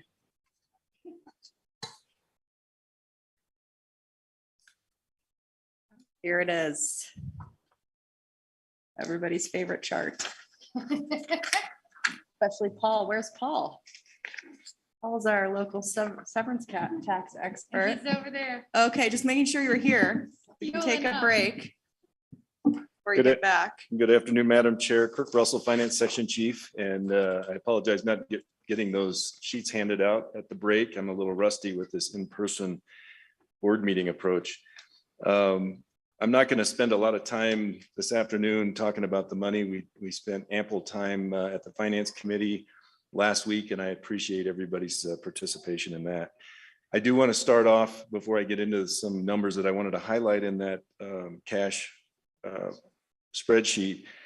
We do have a new staff member in the finance team, and I mentioned his name at the last board meeting. He came over to the History Museum when the board met, so you briefly got to meet him. But Joshua Godwin is our new Rachel Pittenger. You heard Rachel's name a little bit earlier.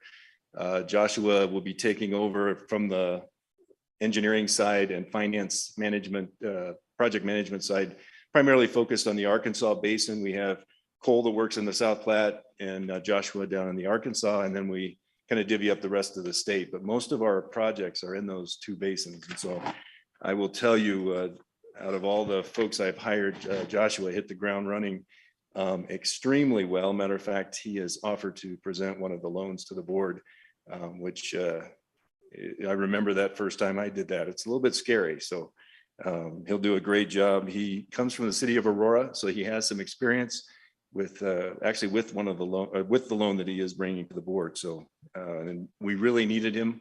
As you notice, there's quite a few loans coming in front of the board this time. And a huge thank you to Cole Bedford. Cole is one of those guys that it doesn't matter what needs to be done. He'll jump in with enthusiasm and take care of business. When Alex Funk left, that opened a need in the water plant grant program, and Cole stepped in and took care of things and handed that off to Nora. But he just does an awesome job. And in Rachel's absence, there was a lot of work that had to be distributed. And I appreciate his assistance through all that. So real quick about the numbers. First sheet is the construction fund. I really only need to highlight an interesting, and you heard some of this at the Finance Committee, row number 5, row number 4, the cash in from FML. I typically point out we're about 10 million on average, but over the last few years, it's only been about 8 or 9. And curious enough, this year, the projection is up at 15, and I don't have a reason for that. But it's just a note that it's a little different. You can see the summation of loans that we hope to do this year, and we respond to needs. So we don't know for sure, but in general, we assume we'll do about $20 million of loans out of the construction fund.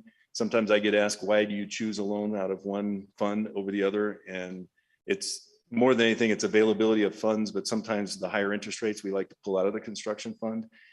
Just because it generates more revenue in the fund that is kind of the workhorse that gets things done for CWCB. The last number on that first page, you'll notice on row 19, just to connect back to the finance committee, that 15.5 million in budget number is what we talked about at the finance committee to come out of the construction fund for non-reimbursable. And a reminder to all listening that the finance committee decisions were just to be projected to the November board meeting, where a public presentation of the items that were discussed in finance committee will be provided, including some items out of the severance tax perpetual base fund.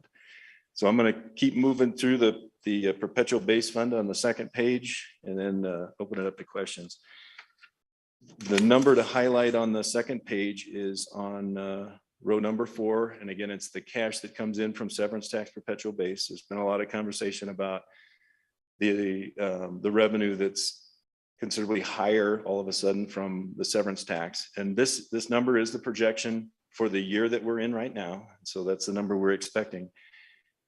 And it obviously is it's a volatile number, but there's also some things that are playing into that. And one of them is this spillover from tier 2 money from the operational fund. And I did not include that because that's even more volatility on top of volatility. And so I'm going to go conservative and go with the number that we are projected to receive from the June forecast. And note this, today is actually the day for the September forecast. So there's probably an updated number waiting for us back in Denver. And that'll be presented at the November board meeting. But that 79 million actually represents an 89 million number reduced by 10 million because 10 million goes to the CDPHE for a water and wastewater grant program. And the way the statute reads is the perpetual base fund gets up to 50 million. Then the next 10 million goes to CDPHE. And then the remainder starts coming back into CWCB. So if that looks a little low from the actual projection, it's that $10 million difference. And then you can see I project another 30 million out of the severance tax fund as my best guess for new loans for a total of 50 million for the year. The next line to note is on line item 16 and 17. That's the WSRF transfer that this board already approved, the $20 million to the WSRF. And then right below that, the 54 million is what was discussed at the finance committee that will be presented in November. So in summary, there's still a lot of money available to do the good work that CWCB is involved with, maybe even including buying a laptop for Director Sakata, if we found a way to do that. But with that, I'd be happy to take any questions. Well, I like to keep things light, but what is this non-staple situation? This is brand new. So if you could let us know what that is, to just satisfy our curiosity, and then we'll move on to real finance questions. It's my incisors right here. I just take a quick bite in it and it pinches it. Now we know where that extra $5 million came from, staple savings, There right? you go. Any questions for Paul? How about for Kirk? No. All right, you're off the hook, except for that you're up again. Oh, public I'm comment. outta Is here. there any public comment on this item? Okay. Thank you. Thank you. Welcome, Cole. Thank you. Good afternoon. For the record, I'm Cole Bedford, CWCB staff in the finance section. This is item 9A. It's a water project loan increase request for the Genesee Reservoir #1 enlargement project. And this is coming from the Genesee Water and Sanitation District.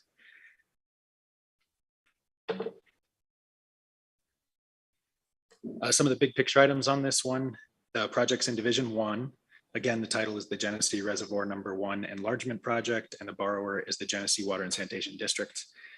Their requested loan amount is $5,555,000, and that's an increase of $1,313,000 from their current loan authorization. The loan terms on their current authorization and what it will maintain is 40 years at 2.5%. And my contacts in working on this review have been Chris Brownell, he's the district manager, and Bob Callie, who's the district superintendent. And we have Bob online to add a few words at the end of the presentation here. So the Genesee Water and Sanitation District is in the foothills, the Front Range, just west of Denver, just south of I-70. They serve about 1,500 taps. And the project is to expand their reservoir number 1, which currently has a capacity of about 16 acre feet, and they're hoping to bring that up to 46 acre feet. So it'll be an increase of about 30 acre feet. And they originally came to this board in September 2020, and they were approved for a loan of up to $4.2 million. And then they were subsequently in March of 21 approved for a water plan grant of $1.4 million. And then the district solicited construction bids for the project in May of this year. And as you all know, construction costs have gone significantly higher than what anyone was expecting them to be. And so those bids came in high. And the cost increases were due to a number of things: inflation, some material costs, fuel costs. But nonetheless, the district still wants to go ahead with this project at the cost from their low bidder. So here's their project financials. The entire project cost is now estimated at $6.9 million. The district still will make use of their water plan grants, and the remainder of the project cost then will be covered by this loan. With the 1% service fee, the total loan amount is $5,555,000, and the terms will stay the same. And then I do want to take a second to talk about the financial ratios on this one, because they do indicate that the district is a weaker borrower than average for our typical borrowers. And in particular, the 3 bottom rows on table 4 there. And the first one of those is cash reserves to current expenses. And we define a strong position as having a full year's worth of reserve. And that's pretty conservative. And so for a district, we see that as being labeled weak often, but it just means they're running lean. And so that's not something we're worried about. And then the next row there is debt per tap. And this loan will put them outside of our average range, but not so far outside that it's out of the normal either. And then lastly, their average monthly water bill is labeled as weak as well. But all of those are kind of indicative of where Genesee is at, how much their water costs, and the type of community that they serve. And so it's important to note that those ratios are showing weaker than average. But given the context of where Genesee is at and those kinds of things, it's not anything we're concerned about in terms of risk on this loan. This is very much in line with the risk of any kind of loan that we bring to you. So here's the staff recommendation. It's the same as that's on the memo. And as I mentioned, we have Bob Callie to add a few words if you have any questions for him. Thank you. And we'll go ahead and does Bob have anything he'd like to say, or? Yeah, I think he was just gonna, yep. Yeah, if I could, once again, Bob with Genesee Water and Sanitation, here, the superintendent of Genesee. Just wanted to say thank you for the consideration here to the board, and Cole for all of your help on this. This is an extremely large project for Genesee, and we are extremely excited. There has been plenty of community outreach to us, and their excitement as well is being expressed on a daily basis. So thank you for all that you have done to get us this far, and thank you for your consideration on this increase. Thank you.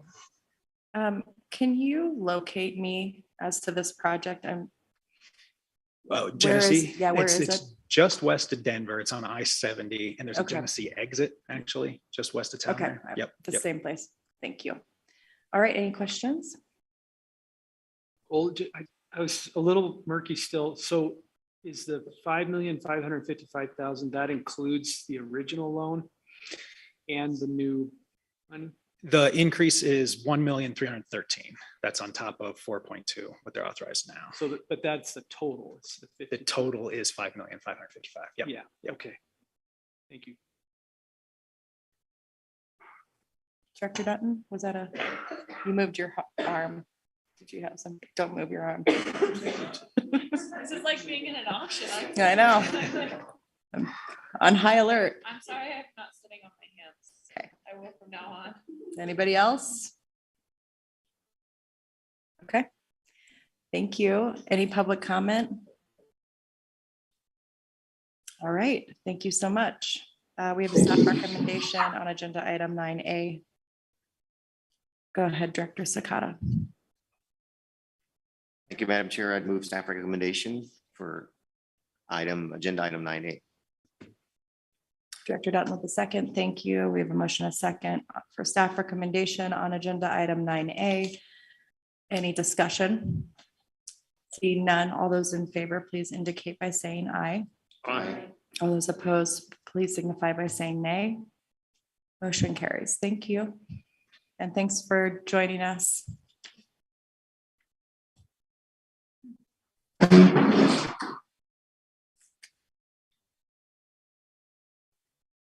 Okay. Okay, again, for the record, Cole Bedford, CWCB staff. This is agenda item 10A. And this is a new water project loan request for the ditch rehabilitation project from the Morrisania Water Supply Company, and they're in Garfield County.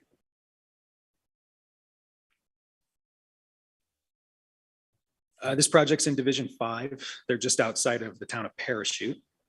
And the company is requesting $141,400. The terms for the loan are 20 years at 2.45%. Because they've opted for a 20-year term as opposed to our standard 30, their interest rate is a little lower than it would be.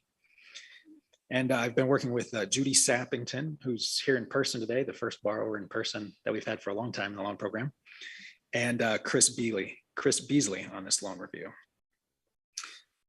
So here's the project site for this one. As I mentioned, Morrisania operates just outside of Parachute on the south side I-70. They serve 65 shareholders and 880 acres. Almost all of their supply system is already piped except for about 1,350 feet right at the head of their system. And this project will pipe that's reach right there. They will install a 24-inch HDPE pipe. And then the photo there is the length of a photo that reach up at the top of their system. As a secondary part of this project, the company is also going to improve their head gate structure. So here are the project financials. The entire project cost is estimated at $420,000. And Judy and the company has done a really good job of soliciting grant funding for this one. They've turned over just about every rock that has money underneath it. And so they've gotten support from CDA, from the River District, from Cattlemen's and NRCS. And then this loan amount with the service fee of is $141,400. That'll cover that remainder. And again, the terms are 2.45 at 20 years. The financial ratios indicate that the company is an average borrower, and the collateral will consist of a pledge of revenues backed by a rate covenant and the project itself. So here's staff recommendation on this one. I can take any questions, and Judy, if you have anything to add, or you're more than welcome.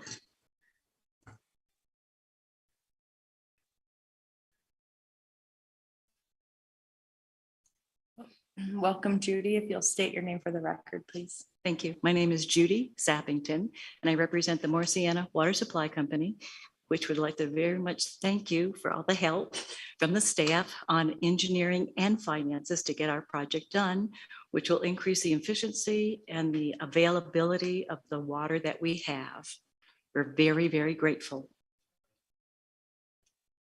Thank you so much for joining us today. Thank you. It's great to see you in person. Okay, staff recommendation is in the Colorado River Basin. No? Yeah. Yes. I think they're individual. Yeah, I think we'll do individual. Yeah. If that works okay. Yeah. Director Burchett. Yeah, I move to approve staff recommendation on item. Director Anderson. Second, thank you. All right, we have a motion and a second to approve staff recommendation on agenda item 10A. Is there any discussion? Oh, public comment. Thank you. Is there any public comment? Thank you, Director Sakata. I do have a question. Okay, go ahead. Thanks. Cole, could you help explain to me how the basis for the interest rate? Yeah, and so we have a 30% or 30-year term is our standard, and then the rates shift based on sort of what's happening in the market. Every 2 months, those get updated. And then so for a ditch company like Morsania or something similar, they have the option to lower to 20 or 10-year, and then those will drop the rates a little bit. And then again, for a company like this, if they have a mixed use shareholder list, then there's an ag rate that we apply. And so depending on their percentages of makeup, that rate changes a little bit for them. Perfect, thank you. So there was a mixed use. It wasn't just ag, it was a mixed use. Yeah, lower mid. Okay, thank you. Municipal, yeah. Thank you, Director Sakata. We have a motion on. Wow, I'm getting tired. Is it on the floor or on the table? On the table. So if there's no further discussion, all those in favor, please indicate by saying aye. All those opposed, please signify by saying nay. Motion carries. Thank you.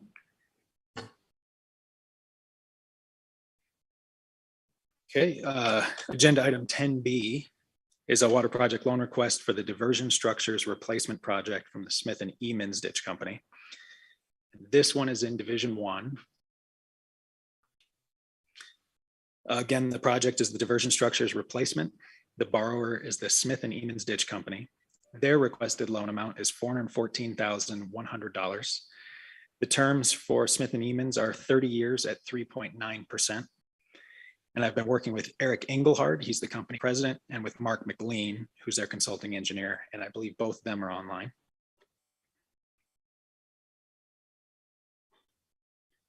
So Smith and Emens Ditch Company was established in 1946. It operates the Smith and Emens Ditch, which draws off of Boulder Creek.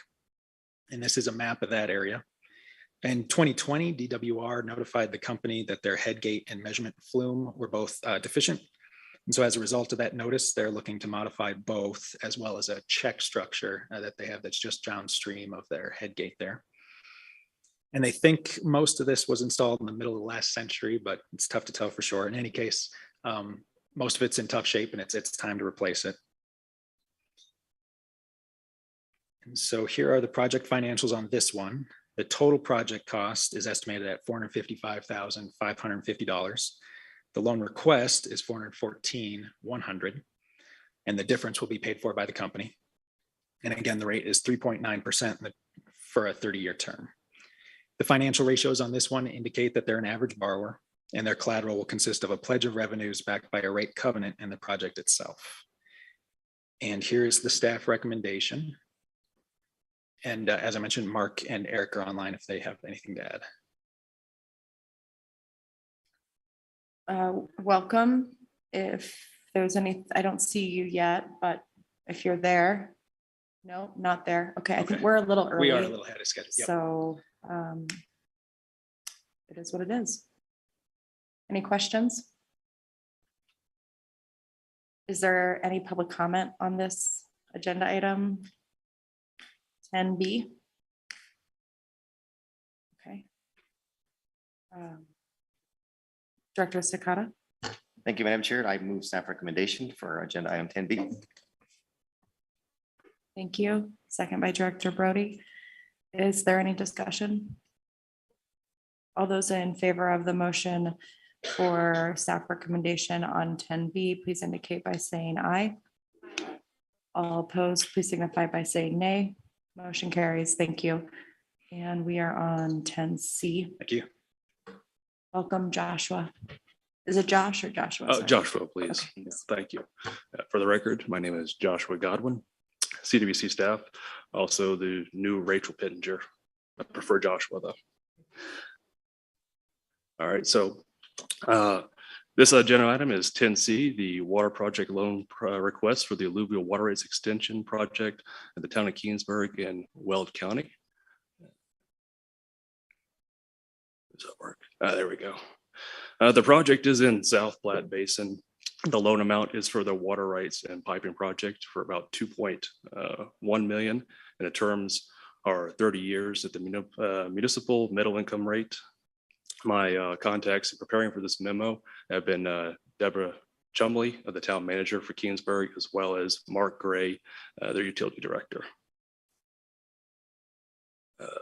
So the project is located southeast of Keensburg in the Lost Creek designated groundwater basin. The town supply actually has two, so the town has two major sources of supply. So that's the Laramie Fox Hills Aquifer, as well as the Lost Creek alluvial aquifer, and which they blend together at a certain ratio of 45 to 55. And with the increase in the town's population, their demand for alluvial is expected to exceed their capacity by 2025. If you look at your data sheet, there's another image that shows the location of the proposed wells as well as the pipeline alignment needed to connect to their current infrastructure. Here we have the project financials. The entire project cost is estimated at $3.1 million. The utility fund actually has some set aside to help fund the project. So looking for $2.1 million at 2.7 municipal, again, middle income interest rate for 30 years. Financial ratios indicate the town is a strong borrower. And then the collateral is a pledge of revenues backed by a rate covenant and the project itself per policy 5. And as you see in your board memo, this is the staff recommendation. I can't take any questions, as well as I think we have a couple folks from Keensburg or their consultant, Tom Day. Viola, do we have them online? Oh, yeah, we are running a little early.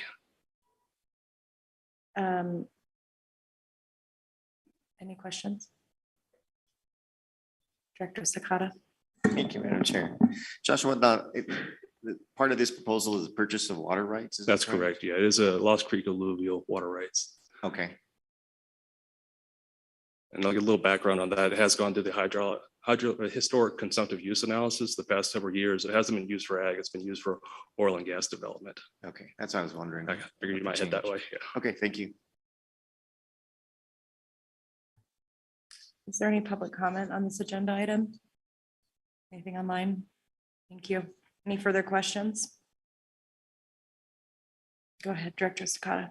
Thank you, Madam Chair. I'd move agenda item, staff recommendations for agenda item 10C. Director Boucher with the second. Thank you. Any further discussion? Seeing none, all those in favor of staff recommendation on 10C, please indicate by saying aye. All those opposed, please signify by saying nay. Motion carries. Thank you, Joshua. Thank you very much. Before we move forward, I have a disclosure on agenda item 10D. My employer, Tri-State Generation and Electric Association, supplies power to the partner of the applicant, Gunnison County Electric Association. I will not benefit from the receipt of this loan to Uncompahgre in any way. Thank you. All right, for the record, one more time, I'm Cole Bedford, CWCB staff. This is agenda item 10D, and it's a water project loan request for the Taylor Park Hydro Power Plant project, and it's coming from the Uncompahgre Valley Water Users Association, and they're based out of Gunnison County. This one's in Division 4. The Taylor Park Reservoir is located in the upper Gunnison Basin near Crested Butte, and it's a reclamation facility. The Uncompahgre Valley Water Users Association manages that water and irrigates acreage downstream. Their requested loan amount on this project is $1,701,580. And the terms are 30 years at 2.00%. And all hydro power loans out of our program are fixed at 2%. So their makeup was not a contributing factor to their rate. And the primary contact on this one has been Steve Pope. He's the general manager of the association. Here's a map that just shows some of the distances involved. Taylor Park Reservoir is in the upper Gunnison Basin, and it's well above where the water is used by the association in the Uncompahgre Valley. And that's what's highlighted in red there. And the Taylor Park Hydro Plant will be constructed at the foot of Taylor Park Dam. And a plant like this was contemplated at the time that the dam was constructed. So the physical site and the outlet infrastructure make it a relatively convenient project to undertake. And once completed, the plant will produce about 3.8 million kilowatt hours of electricity a year. And sort of the current status of the project is the Bureau is in the middle of a review process, and they expect to be done around the end of the year, after which the association and some of the long-term lead items will start getting purchased for the construction. Here are the project financials.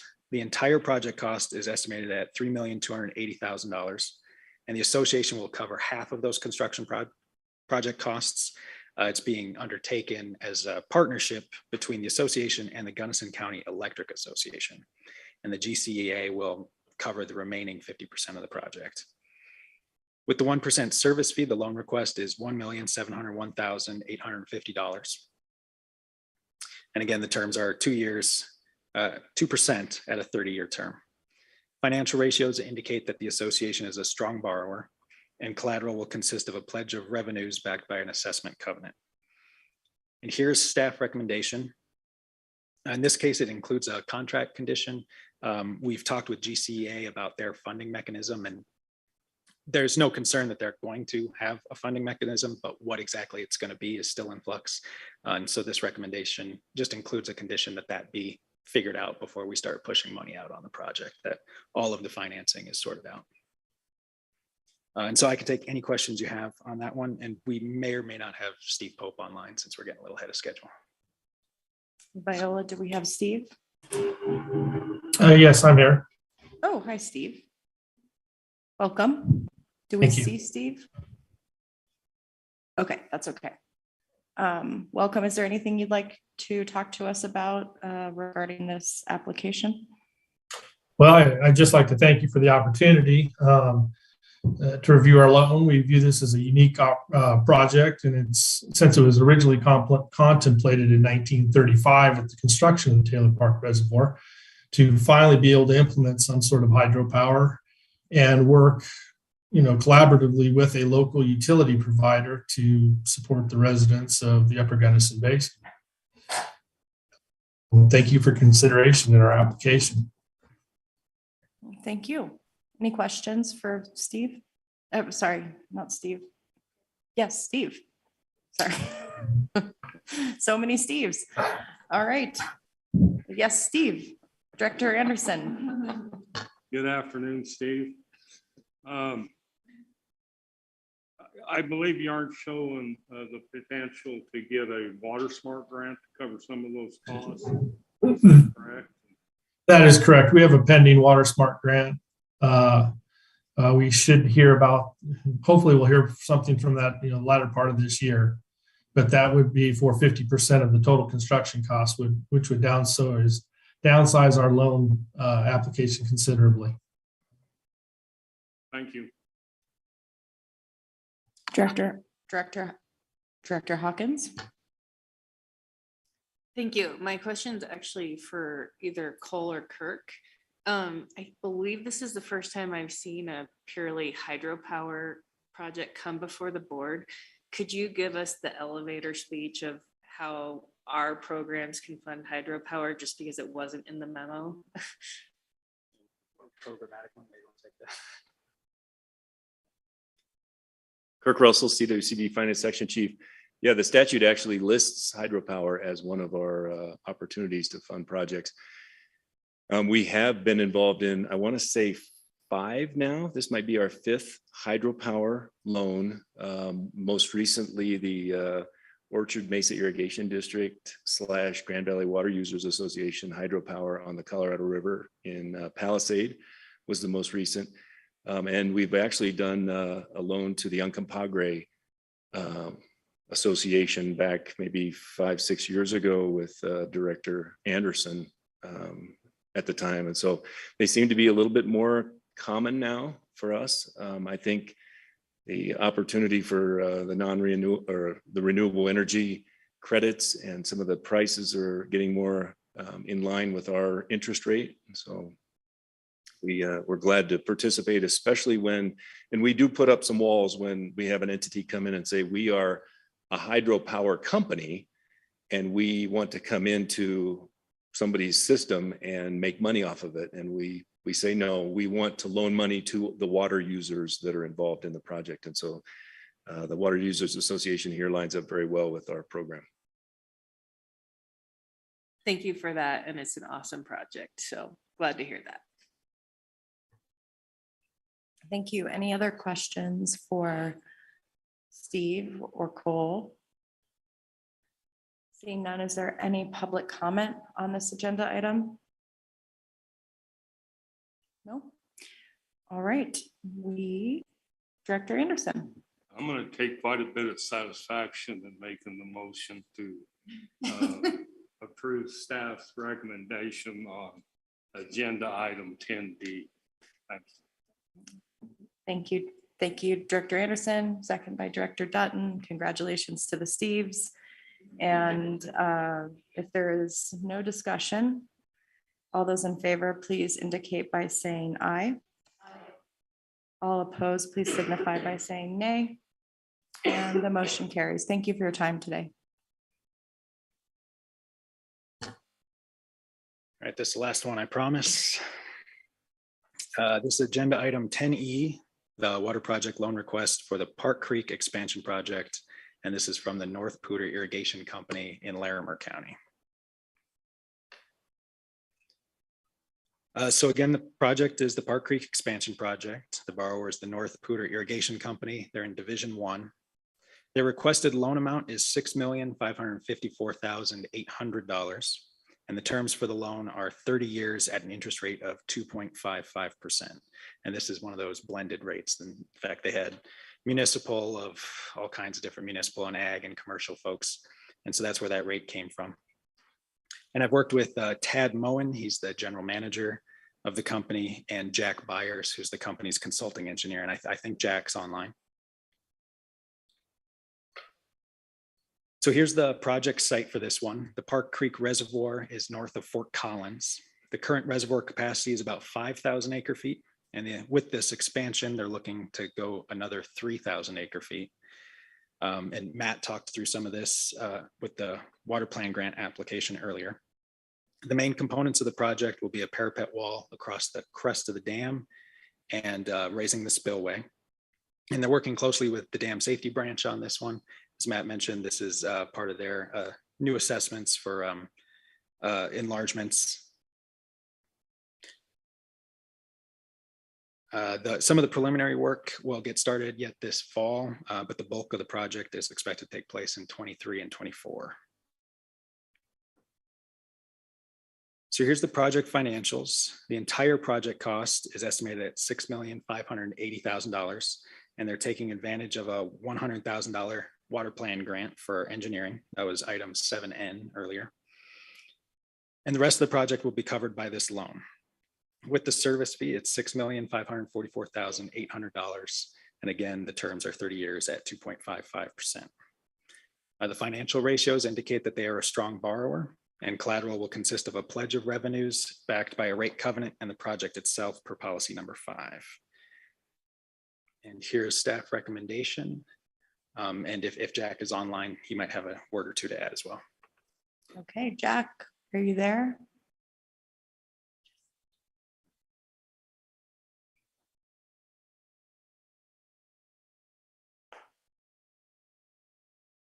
Yep.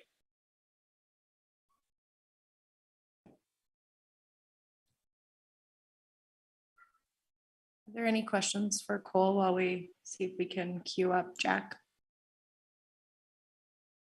Is there any public comment? Okay. Can you hear me now? We can hear you loud and clear. Thanks for coming. Great.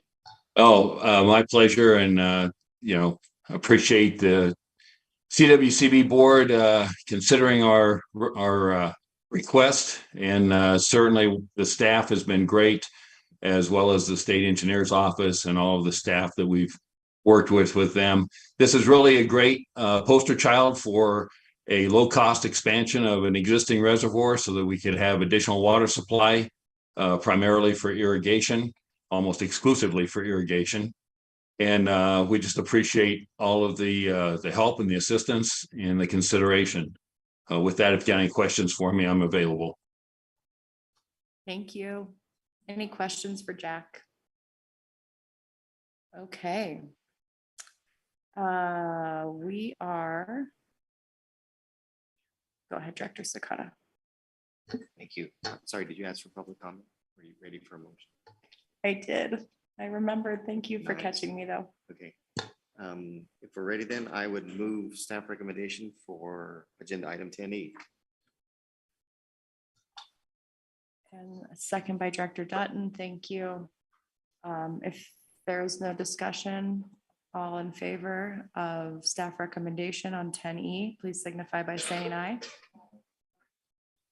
Any opposed, please indicate by saying nay. And the motion carries. Thank you so much, Cole. Great job, and Thank nice to you. meet you, Joshua. Thank Appreciate you. it. Instead of going on break right now, we're going to go ahead and just jump to agenda item 11, the Attorney General's report, and then we'll go to break while we change our IT system. We're also really far ahead of schedule, so I don't worry. I know, I'm not, I was just gonna thank everyone, but not get them excited. Except for that later you'll get a burger, so that's exciting. But it could be later, much later, much later. Now it's up to you guys to keep it on track. No, it's up to you. All right, Scott, are you ready for us? Yes, thank you, Madam Chair. I will keep us on track to burgers. You all have an update on legal matters in the report.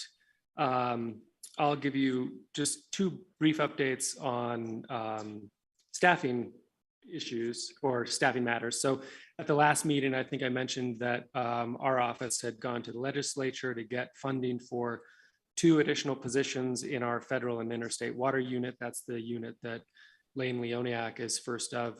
We are moving forward and hope to fill one of those positions soon. We had 2nd round interviews last week and hope to make it a final decision there soon. And then some of you might have heard that in one of our other water units, the Water Resources Unit that represents the state engineer and state and division engineers, our first Assistant Attorney General, Paul Bennington, has announced his retirement at the end of June next year. So we will be starting the process looking for his replacement. And as we often do here, I am open to your suggestions and would ask you to keep your eyes open and recommend any great attorneys who you all think would fit that position well. So if you have questions on the on our memo, I'm happy to answer those or rely on our excellent staff who's here who can also answer them. Otherwise, that's it from me. Okay, I know Becky's always a fan of stealing people from other state agencies, so keep that in mind as you go along. Oh, the but search. not from this week. But not from hers. This was a great memo, really well done. I'll ask for any questions from the board, but also queue up public comment online or in the room if there is any there as well. Not anything online. Any questions from the board? Okay, thank you for the thorough memo. We'll go ahead now and go on break. Go ahead and take the full 15. Nope. Oh. Do we do it when we get back or now? We need a motion now. Now, okay, thank you. I always mess that up. Thanks, Director Brody. But if Would I you could like to do, make that motion? Can I do a quick little Yes, introduction? you can, of Thank course. you. Yep. This is Jen Neely. The next step is to vote to go into executive session. During executive session, we will consider agenda items 12A through C. This executive session is authorized pursuant to sections 24(6), 402, 3A, 2, and 3 of the Colorado Revised Statutes. We are now ready for a motion. Thank you, Madam Chair. Thank you. Director Brody. I'll move that we adjourn ourselves and reconvene in an executive session to discuss agenda items 12A through C as provided in Colorado statute. Thank you. And I have a second by Director Anderson. If there is no discussion, all those in favor, please indicate by saying aye. Any opposed, signify by saying nay. Motion carries. Thank you. Recording stopped.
2, Michelle Garrison will be tag teaming this presentation.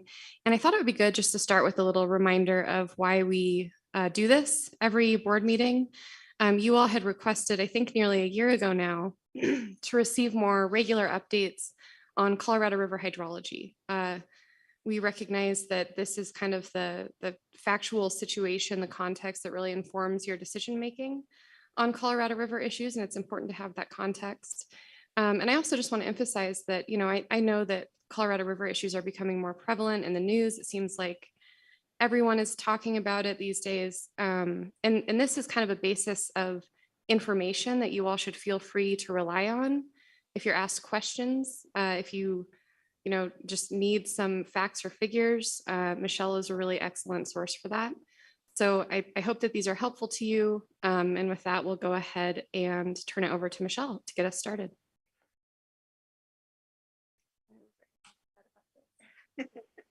Fair enough. I think he said any screen, so we'll see if that works. Yes, it does. All right.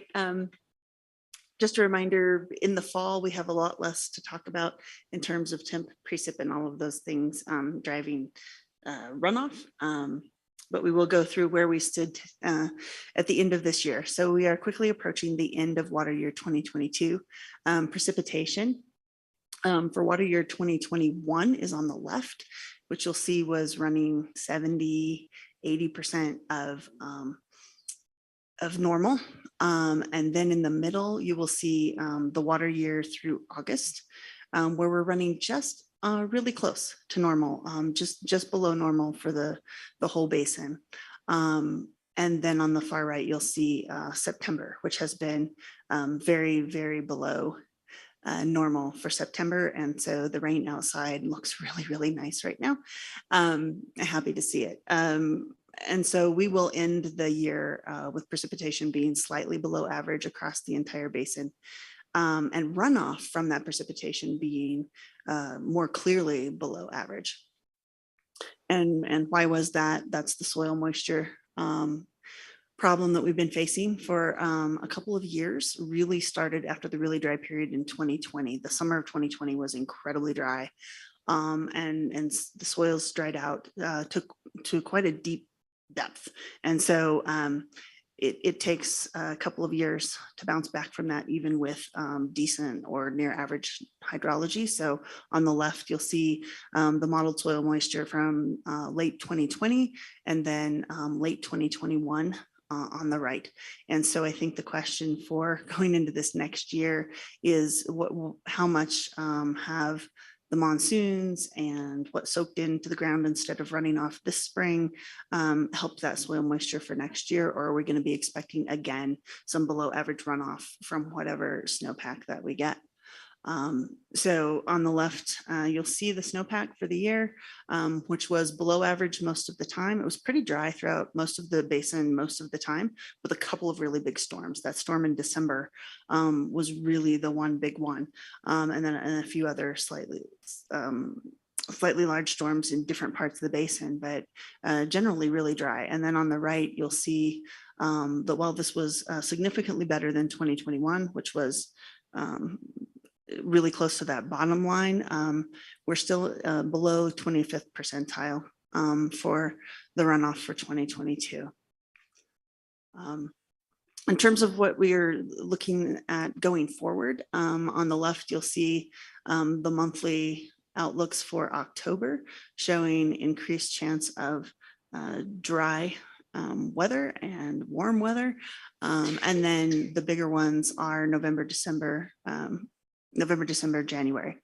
And you'll see the signal of this continued forecast of La Nina. And I know you heard earlier this year from someone else, 2 years of La Nina is rarely good for Colorado, and now we're looking at possibly 3. And so we do expect a good chance of some dry conditions continuing. You'll see in that seasonal precipitation outlook, that signal is much, much stronger farther south. And the question for La Ninas and El Ninos is always, where is that track going to land in terms of Colorado? That sits really in the middle of that signal. And so there's really not much to go on right now other than just maybe when in doubt, plan for dry weather. which I think is what Commissioner Mitchell will continue to do with her peers. In terms of storage conditions, the upper basin storage continues to be well below average. Flaming Gorge sitting 70%, Blue Mesa quite low at read my own, about 30%, and Lake Powell has dropped to about 25%. And then on the right, as you look at the table of how this year fell out, remember that we've seen roughly 90 to 100% of average precipitation across the basin, but the runoff is more in the 60 to 70% range. And so we really aren't seeing the runoff. That dry soil moisture is really playing a huge factor in the amount of runoff we're getting, the amount of available water in our streams, the amount that's getting into the reservoirs, the amount that our folks in the upper basin have available to divert, really strongly being influenced. In terms of Lake Powell, the little blue box on the right of the graph talks about the water year 2022 forecast coming in, inflow into Lake Powell for the water years expected to be roughly 6.08 million acre feet or 63% of average. Note that 6 million acre feet into Powell is 1 million acre feet less than the release from Powell of 7 plus evaporation. And so Powell will continue to decline. And then on the left, they show water year 2023 forecasts, which of course we really don't know what we're going to see next year. And you'll see that indicated by the fact that there's an 11 million acre feet difference between that 10% driest forecast minimum probable and that 10% wettest over 15 million acre feet. And so you can get all of this information from the reclamation website, but at this point in the year, there's not really much to go on. And you just have to plan for every circumstance. There's not a clear signal, and the variability is bigger than the forecast itself, which is not uncommon in the Colorado River. And just a reminder that for water year 2022, the anticipated release based on the August 2021 24-month study was 7.48 million acre feet. And due to the low storage conditions, that was decreased to 7 million acre feet. We'll talk about that a little more in a minute. And finally, if I can get the laser pointer to work, maybe. Yes, there we go. Just to talk a little bit really briefly about the interim guidelines. And if you look at what's been happening, in the wet period here, and you kind of don't see the 50s drought off on the left. This starts in the 60s. But when we first, the operations before the 2007 interim guidelines were based very much on there being sufficient water on a pretty regular basis to focus on fulfilling those contracts in the lower basin where they had fully developed their apportionment and then some. And so you saw operations that were very geared towards trying to provide certainty to the lower basin, trying to meet all of those demands in the lower basin. And the 2007 guidelines came along kind of after this period of really dry hydrology in the early 2000s. But going into this, there had been a pretty good wet period in the 90s, and the reservoirs were full. And so what you continued to see in terms of how the reservoirs were operated, Powell and Meade, was that there was sufficient storage to continue to provide that certainty to the lower basin, kind of separate from the amount of hydrology that was available. And as you look to the right of that, you see these wet years occurring a lot less frequently. And you see a lot more below average years. And so instead of expecting, above average or above median, in particular, about 50% of the time, if you look after 2000, it's at most 1/3 of the time that we're getting sufficient water to be kind of above average. And so guidelines that try to kind of release to the full demand of the lower basin we're coming out of this, these big wet years plus undeveloped water from the upper basin. And that's really what kept the system going, but has brought the two reservoirs down together. So before the interim guidelines, Powell was dropping faster than Mead because they were very Powell centric. If Powell had water, it got sent down. After the 07 guidelines, it was if you looked at both reservoirs together, you would draw them down together, and then they would recuperate together. They would recover together in wet years, and there just haven't been very many. And so the reservoirs continue to decline. And so we find ourselves now both facing kind of the urgent crisis that we're understanding as they continue to decline, that the lower they go, the harder they will be to recover at any time. And also this need for long-term solutions, because at this point with them this low and the way the hydrology is expected to continue to go with fewer and fewer wet years less frequently, there just have to be some changes in what's a long-term solution. So that's what our commissioner and the others are really having to work on, both the urgent and long-term solutions to this change in hydrology. Yes, Director Felt. Absolutely. I'm just wondering with the projections for 2023, Mhm. and then we've seen the projections. I mean, these projections, are they mainly derived from snowpack, I assume? When you get into the snow accumulation season, they're driven by snowpack. Right now, these projections come from just taking the conditions of today and looking at the 30-year period of 1991 through 2020 and what happened in those years, and just producing a spaghetti plot of if after today you got 2002 or you got 2010 or you got 2011, what would that look like?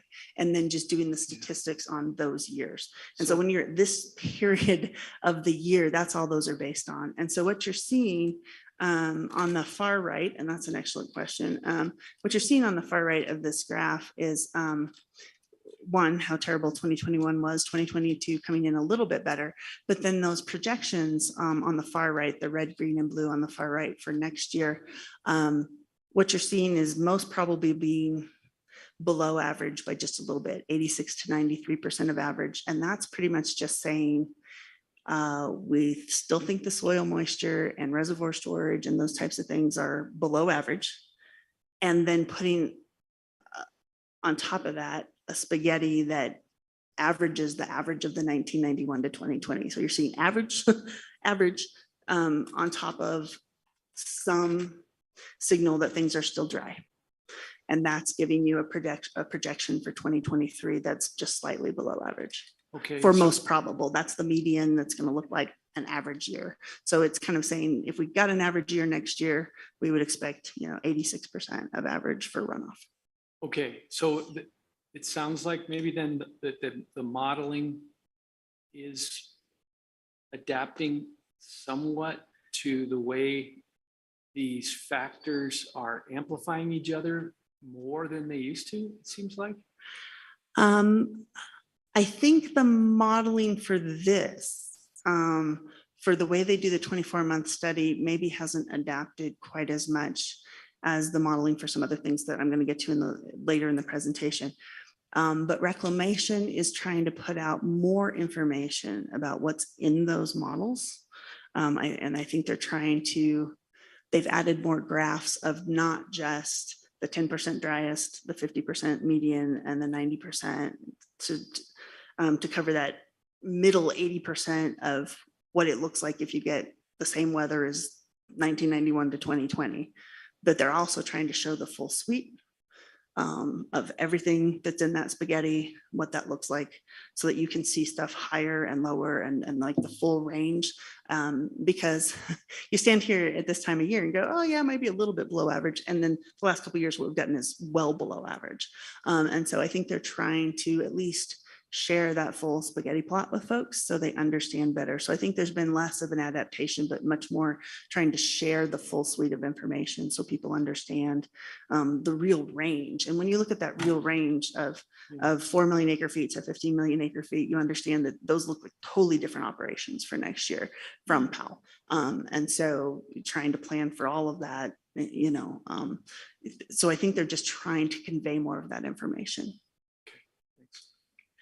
In terms of the drought activities that have been occurring, we are currently working under the drought response operations plan for May of 2022 through April of 2023, which called for increased releases from Flaming Gorge, up to 500,000 acre feet to be released to help protect PAL. Those releases began in early May and they are on track to hit the 500,000 acre feet. And monitoring and planning for next year, and Amy will speak more to that. Weather modification and demand management feasibility investigations are the other two pieces of the drought contingency plan, and those are ongoing as well. The states and the UCRC have been working on their feasibility investigations. And then of course, Colorado added not only demand management feasibility investigations, but that more holistic look at drought resilience tools across all of Colorado. So we've been working hard on all of those things here in Colorado. For the Los River Basin in Mexico, 2022 required DCP conservation, tier 1 shortage, consultation on protecting elevation 1030 and the 500+ plan. In terms of drought response operations, in 2021, remember reclamation released 161,000 acre feet under an imminent need emergency provision because we had dropped through the forecast faster than we could have the year to plan the regular draw plan. 36,000 acre feet of that has come from Blue Mesa Reservoir. None of that 2021 release has been recovered at this time. For water year 2022, we started off with reclamation making monthly release adjustments at Lake Powell and holding water back in January through April, but they intended to release at some other time later in the year.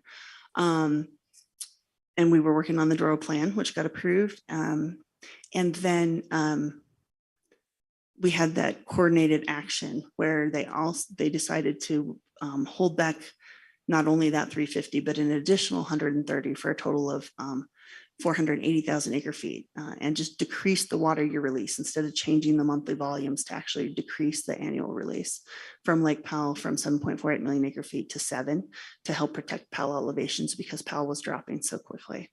And a reminder that 480 since about April has been modeled as operationally neutral.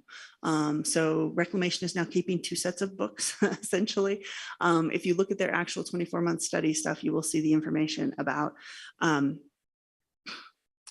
physical elevations in the reservoirs, but for determining the tiers, and this was pretty clear in the stuff they put out for the August 24-month study, which determines the releases for the next year, that they treat that 480,000 as if it had been released to Meade. And so they are not increasing the shortages to the lower basin because of this 480.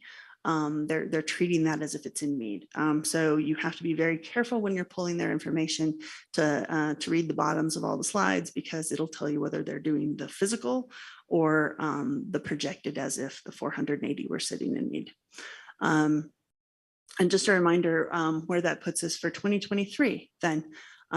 Here's a chart of the shortages that can be declared to the lower basin under the 2007 interim guidelines on the left. And you'll notice on those, Arizona and Nevada take all of those. California does not take shortage under the interim guidelines. And then you'll see the minute 323 reductions to Mexico. But you have to get in the middle part, the DCP part, before you start seeing contributions from California. So in 2002, we were operating on that second line down marked by the red arrow. That's tier 1 shortage plus DCP contributions for a total of 613,000 acre feet to help protect Lake Mead. That's not all physical water. Some of that can be conversions of water that's already sitting in Mead from one type of water to a different type of water. So you won't see a full recuperation of that 613,000 acre feet. And then for 2023, they've gone down one more on the table, which is tier 2A shortage. And so you'll note on here that now we're looking at 721,000 acre feet, still fully borne by Arizona, Nevada, and Mexico. And it is not until they hit tier 2B shortage that California starts making DCP water savings contributions. And in fact, as some folks have heard, has been covered by the media, the lower basin continues to have the ability to take that ICS water that they have stored previously and release it on top of the shortage, the reduced deliveries. And so Lake Mead releases do not go down by 613 or 721,000 acre feet. And just a quick reminder, updates to forecast and modeling. You will now see they're only the things that are projected to be released for DROA and not these rules about what DROA could release. You will see decreased reservoir capacity due to sedimentation. Lake Powell went down 6%. Some of the others went down a little less, but they're updating that information. They are, and this gets to part of your question, Director Feld, they are making other updates to their other models. And so CRIMS is a model they use to do 2-year and 5-year projections of risk of the reservoirs falling below certain critical elevations. And they have made some more updates to those to better reflect what's going on right now. They need to get in there also accounting for the DROA releases. Recovery was a huge part of those DROA plans. And we need to get some accounting and preparation to start watching when we might be able to recover those reservoirs. And they've also made some updates to CRSS, which is their long-term planning model, to better reflect the upper basin. It's still meant to be planning model only at a very large scale, can't cover everything that's happening in the upper basin, but they are making some updates to do a little better job of showing shortages in the upper basin in dry years and use of, more of the water that's available in wet years. So that is going on. And then for the 500+ plan, the 24-month studies only include currently approved conservation plans. And so you will not see in the 24-month study that full 1 million acre feet that was expected to be conserved in 2021, 22, and 2023 together.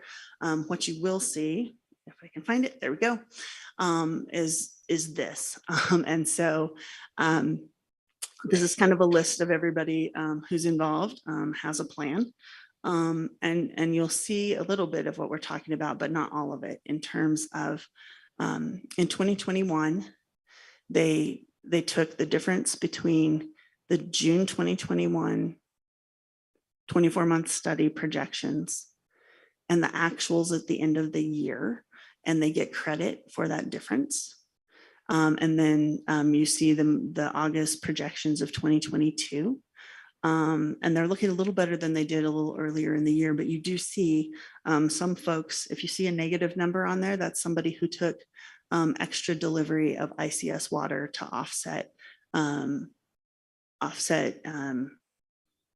shortages elsewhere in their system, or offset reduced deliveries from reclamation, depending on which entity it is. And then in 2023, you'll notice some pretty large negative numbers there. And so, and that is folks taking ICS, that water that they stored some other time and got credit for under the interim guidelines, relying on that for next year to cover shortages from reduced deliveries.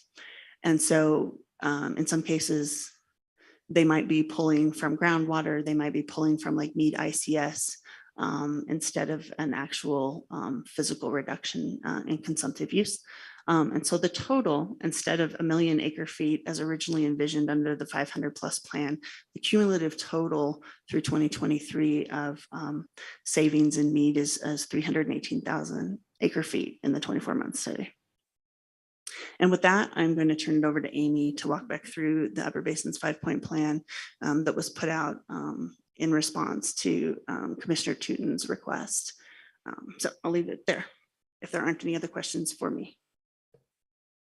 Great, thank you very much. Thank you so much, Michelle. This is Amy Ostick again for the record. And I'm just briefly going to go over some implementation updates of the Upper Basin 5-point plan. And as Michelle said, this was the plan that the Upper Division states put together in response to the commissioner's call for 2 to 4 million acre feet of conservation. And since this was adopted, we've been hard at work implementing the various components of it. So to start, the System Conservation Pilot Program, we committed to seeking reauthorization of that program that was operational in 2014 through 2018. Temporary voluntary compensated reductions in consumptive use. That water would become system water. So unlike demand management, it wouldn't get shepherded to Powell and have any number of considerations and requirements that come along with the demand management program. So since making that commitment, we continue to look for opportunities to push forward some federal legislation reauthorizing it. There was a bill that made it out of committee, Senate committee, but it has not progressed further at this time. We're also working with our fellow Upper Division states and really thinking through the parameters of that program. How do we make sure that we have the protections in place that we need, the control over how it goes and things like that. The next component of the 5-point plan was the commitment to have an expedited process for the 2023 drought response operations planning process. We committed to start that in August 2022 with a final plan next April in 2023. That, of course, as you all know, is really contingent on snowpack. We can't start to plan for any reservoir releases until we know how much snow, how much water will be, how much snow falls and how much water will be in those reservoirs. So we will soon start having those discussions, but it'll be a process to say the least. And we will have a final plan in April of 2023. The next component is continuation of the demand management feasibility investigation. And this is where I'd also like to address the question that was raised earlier by Director Boucher regarding the Roaring Fork Conservancy District Water Plan grant request. So let me just start by providing an update on the feasibility investigation. We anticipate getting more information from the Upper Colorado River Commission investigation soon. We've been saying for a while now, we expect to have more information in fall of 2022. It's fall of 2022. As these things go, it's taking, it always takes a little bit longer than expected to get things kind of wrapped up, but that's where we are right now. And we expect to have a little bit more information shortly that we can share with you all. And, the information that comes out of that UCRC investigation can really help inform this board's next steps. And, we have talked about demand management or we've been discussing it for quite a while now. Most recently, you all wanted to kind of wait and see what came out of the UCRC's investigation, wait to see what was going on in the broader Colorado River system, and use all that information to inform your next steps, whatever they might be. So I just kind of wanted to highlight that that time is drawing near, that you will have additional information and can determine where you want to go next. And specifically relating to that, that grant request, the way that we were seeing it, since we will be getting more information shortly, we wanted to give you all a chance to consider, to digest that and to consider what comes next in Colorado and to see how that information like that could potentially fit into your process and the process among the Upper Division states. So we wanted to kind of give this a chance to play out, not get ahead of the board in process or in substance. So that's kind of what was motivating, our thoughts on that grant application. I'm happy to pause here and see if there are any additional questions about that. I know it was raised earlier in the day, or I can just continue working through these and take questions at the end, whatever the board would prefer. Questions? Okay, I'll just keep going. Yeah. All right, so the fourth element of the Upper Basin 5-point plan was using bipartisan infrastructure funding to look at opportunities to enhance measurement and monitoring across the Upper Basin. The Upper Division state technical staff has been hard at work meeting among each other and among themselves and with others, trying to understand what are the infrastructure needs, what are the measurement needs across the Upper Basin, where are the priorities. So they are continuing to do that, and I think getting closer to identifying what the needs really are and where the needs are. You can expect a lot of that to be focused on things like stream gauges, soil moisture monitoring, things like that. Finally, strict water rights administration, and the thing that's not actually captured in the heading here is also, looking at opportunities to push intra-state conservation efforts forward. So, we, and particularly Kevin and his office, will continue the strict administration of water rights, which, I think in our minds is really the most effective thing that can be done, is just to live within the means of what the river provides. And I think that we have a solid history of doing that, and we'll continue to do that. And then the intrastate conservation efforts, Director Mitchell, mentioned in her report the municipal MOU that recently came out among water providers across the Colorado River Basin. So that's one effort that kind of falls under this, but I think are encouraging folks to think about what works for their systems, what opportunities they might see, and also how this might align with the goals of the water plan, and where all this can kind of go forward together. So I think that's all I have. We will continue to update the board as we progress through all of this. And, we'll continue to have, I think, a lot and more to discuss on all these points. So that's all I have. Thank you. And I'm happy to take any questions. Thank you. Any questions for Amy? No? I think you're seeing us hit our burnout. I'm sure you guys are too. It's been a long day. I understand that. This is great, and thank you for all the communication. I heard when you guys stood up to do this last agenda item, that you heard from us that we wanted more information, and the memo was great and the presentations were great. So thank you. And sorry, we're kind of at the end of the day. That's a tough place to be, but let's make sure everybody's no more questions. Okay, we're good. Great. Thanks again for your time. Is there any public comment? Anything online? Okay, then we will go ahead and recess until 8:30 to, oh, Yeah, do we have to take action on 5E? oh. Dang, yeah, good job. Keeping us honest over here. And that would be, go ahead, the consent agenda 5E. Yeah, so consent agenda 5E. Amy, thank you very much for those comments during your update, and it makes a lot of sense to me. I just wanted to express that I see still some holes in information that we have that I think could be helpful to our state in the basin. And I think that, I would place a call on, the scientific, academic, research, innovation community to really hone in and work with the CWCB and the brilliant staff on how we can collaborate and work together in the future to, really fill in some of these holes and work towards that. Thank you. Is that a motion?